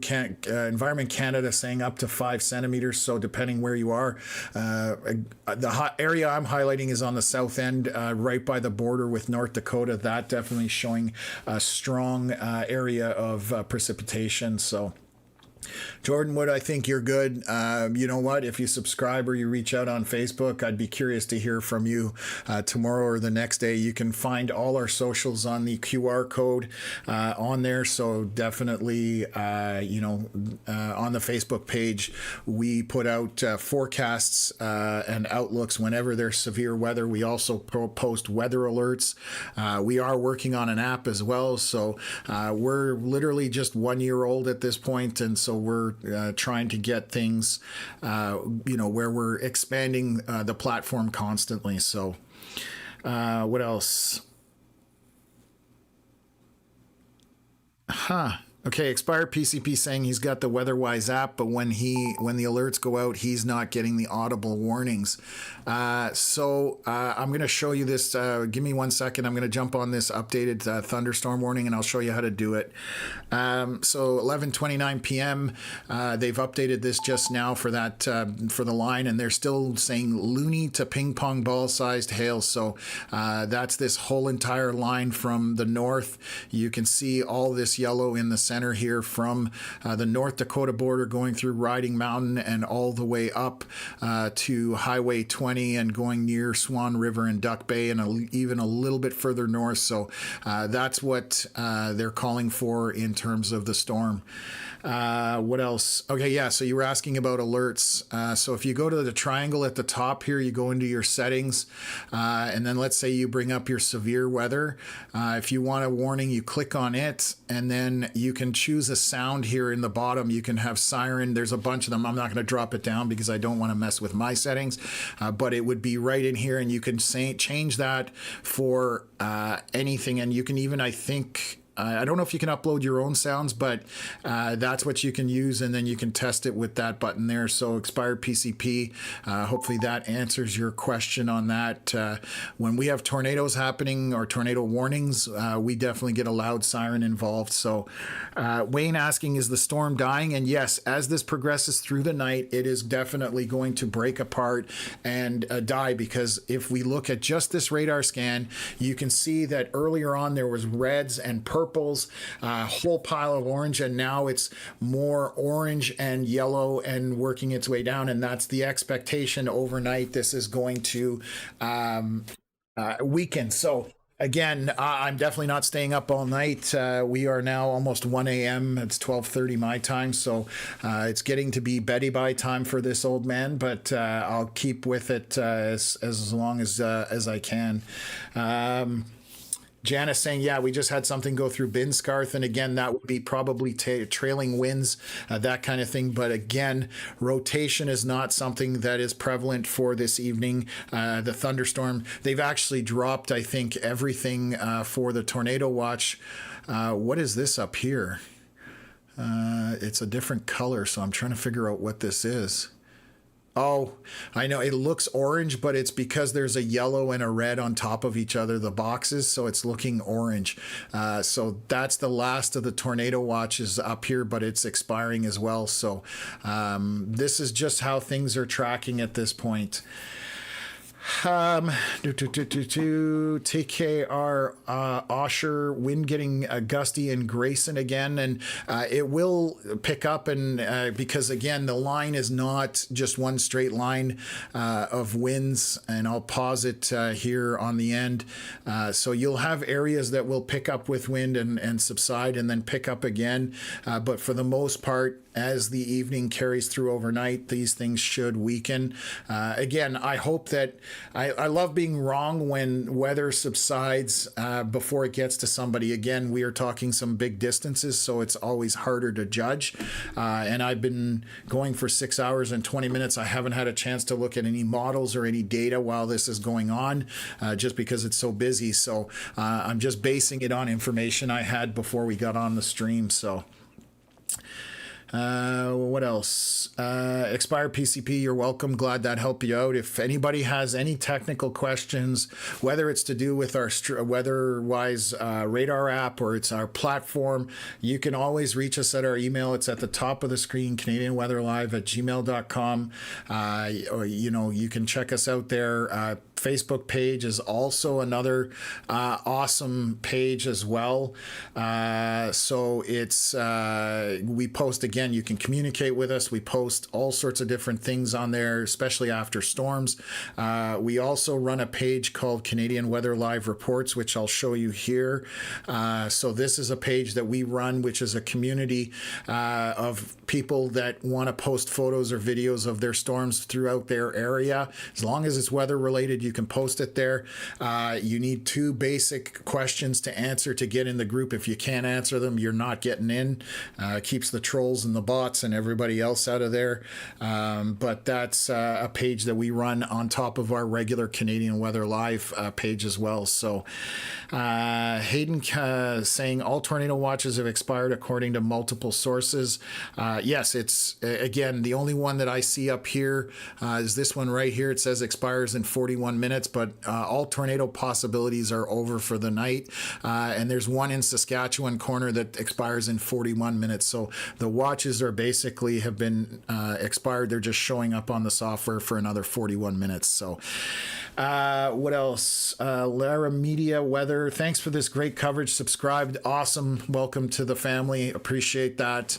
That's what gets us motivated to get out of bed and do this. So, and Jordan, you're welcome. I appreciate it. You've, this is what we're here for. So, I'm going to take a swig here.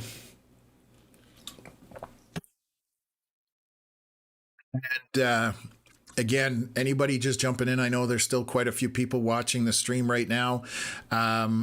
This is just marching northeast. Actually, what I'll do is I'll shorten the loop here for you guys so you can just see over the last couple of hours. I'll cut it in half here. That should make it a little easier to visualize. So you can see this is over the last, it's 10:11 p.m. till about 11:30, so it's about an hour and a half of radar loop. So you can see what's happening here with the storms. And again, there is a line coming out of North Dakota, so this is going to continue towards the Canadian border and into Manitoba, so it will get into Winnipeg, it will get into those areas. And you can see the temperature differences here. Back west, we've got single-digit temperatures in Saskatchewan. In Manitoba, we've got 27 Celsius. So this line of storms is cooling things off significantly, and that's that cold front pushing through. That's what's causing this line, is that cold air is pushing eastward and pushing these storms that way. That's what's doing it. So Krista saying any rain for Winnipeg tonight? More than likely, yes. You're going to get rain out of this. Again, we are looking at the line coming out of North Dakota. I can switch that up and hit the play button here. You can see it stretches all the way down into South Dakota. So this line is still drifting north, and this is what's going to make its way. It's going through Bismarck right now, and it's going to make its way up to Winnipeg overnight. So over the next 8 hours, it definitely has the chance of getting there. It will be weaker when it gets there. However, it's still going to get there. So, yeah, that's like I said, not many in Manitoba are going to be able to dodge this in terms of rain. However, the difference in severity will be based on how far east you are and how late it gets to you overnight.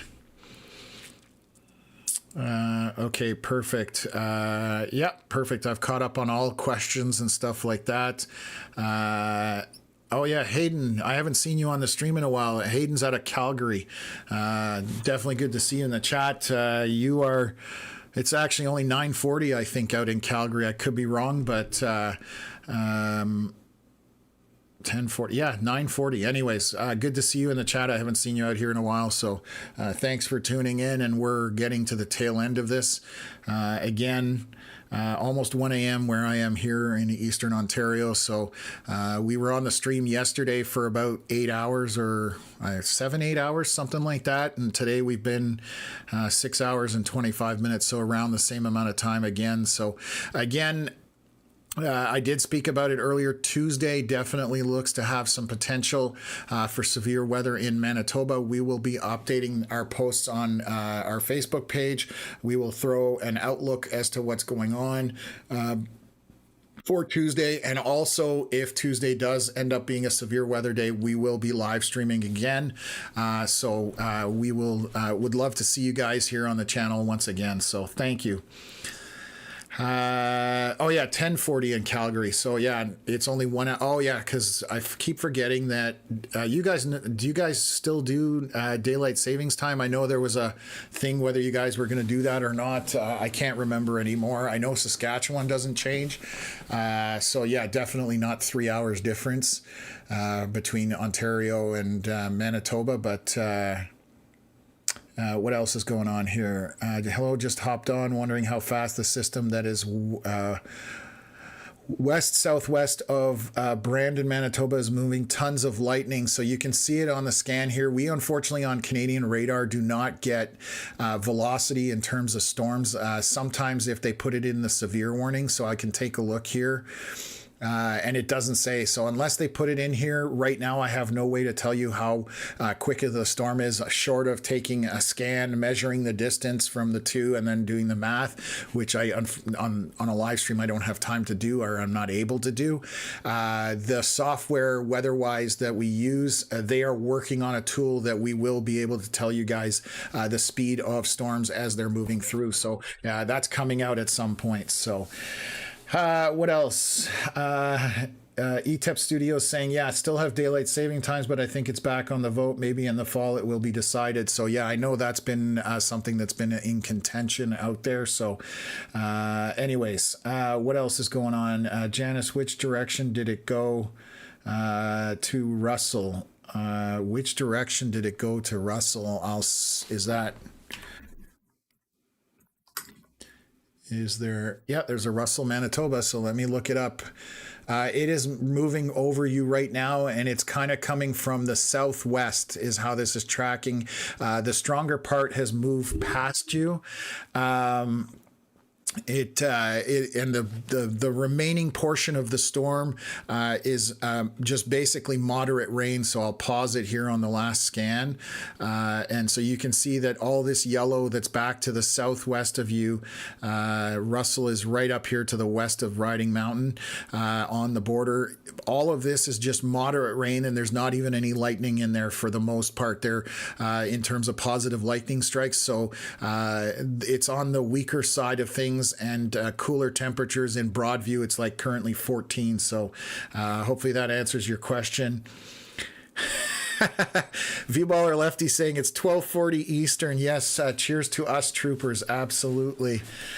Eastern Pacific is starting to wake up, which, yeah, that could be. We've got an El Nino situation happening that's been in discussion for a long time. That usually affects, for example, hurricane season. It means less number of storms, but it doesn't mean less impactful storms. And it affects a lot of things other than obviously hurricane season. But yeah, definitely a lot of people talking about it. So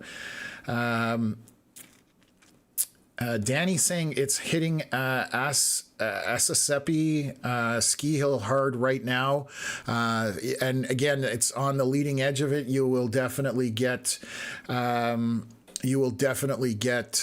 strong winds and that heavy precip with some hail possibly on the very leading edge of this line. Glad to have found you, by the way. Often watch Max Velocity for the stateside weather. Great to see some Canadian side content. Much appreciated. Yes, I watch actually Max Velocity myself. I love what he does. Young guy, go-getter, meteorologist, so he's very well informed as far as weather goes. And he tells it as as it is. He doesn't get carried away with, making it sound like the end of the world is coming, and he keeps it.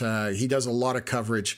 He was on really late last night as well. So, anyways, glad you found us. That we're trying to do the Canadian version, I guess, of those weather channels in the U.S., but obviously it's all Canadian based, and we amplify Canadian chasers as well. So that's another thing that we do. So.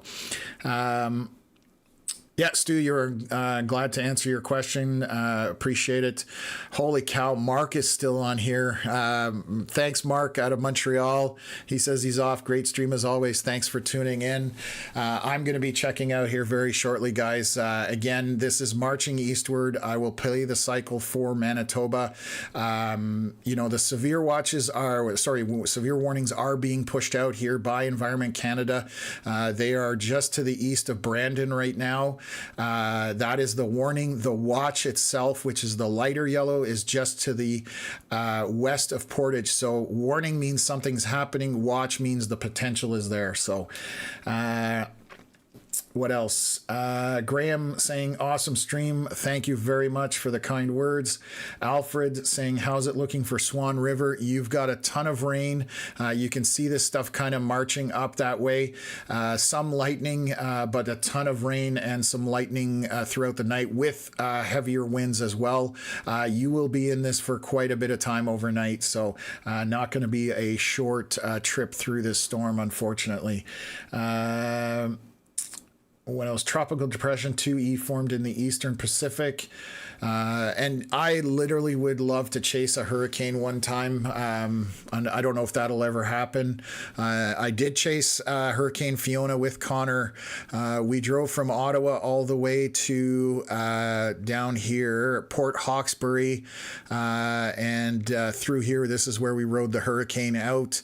Thursday night from Ottawa, right over here, wherever it was, drove all the way out, and we were back home Saturday. So it was literally like 48 hours to the East Coast.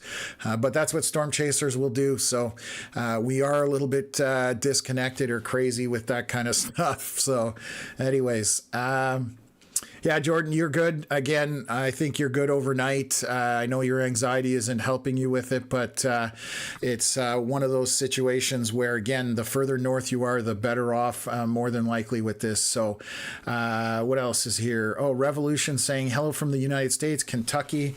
Welcome to the stream. Very interested to see a Canadian-based channel. Hope your channel goes from your friend down south being into Canadian meteorology recently. Awesome. Thank you for jumping in. Hopefully you subscribe to the channel, and also make sure you turn on that notification icon so you do know when we go live.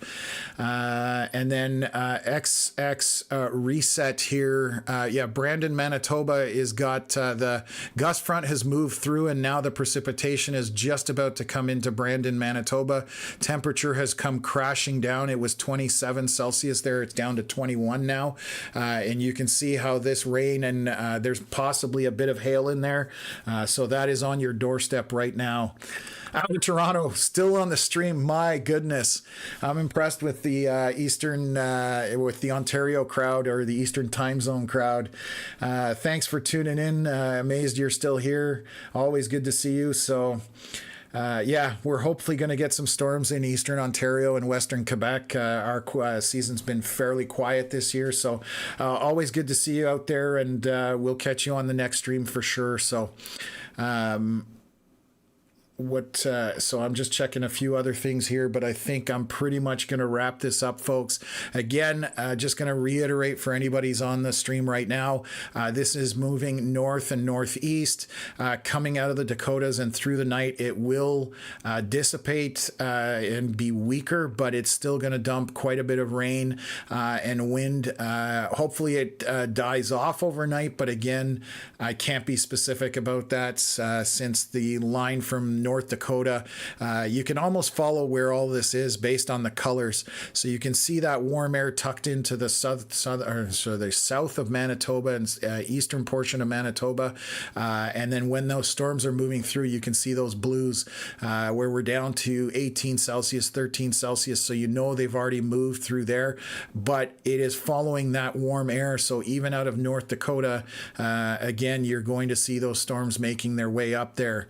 I'm just looking to see what's happening here. So might be weakening a little bit in North Dakota. So it may not be as bad coming through. So that might be a good sign. But obviously still here in Manitoba, we've got some strong portions right around the Brandon area, this bright red and orange. So and then obviously to the north, still quite a bit of precipitation kind of to the west of Dauphin and north of there. That's the remaining weather that's right there now. So what else? Okay. The eastern crowd is just getting ready for Wednesday and Thursday's severe weather. I wish that was the case. Thank you so much for your long coverage of this outbreak. Can't wait to hear from the NTP, which is the Northern Tornadoes Project, and Environment Canada. So anybody who's jumping on, we did have one tornado here east of, where was it in Saskatchewan? It was... Elida.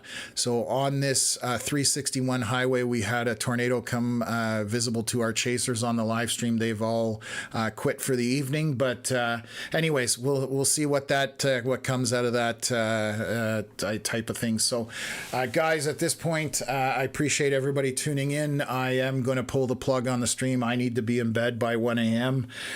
So thanks again for hanging out with me. Thanks for all the questions, comments, interactions, and for just basically following along.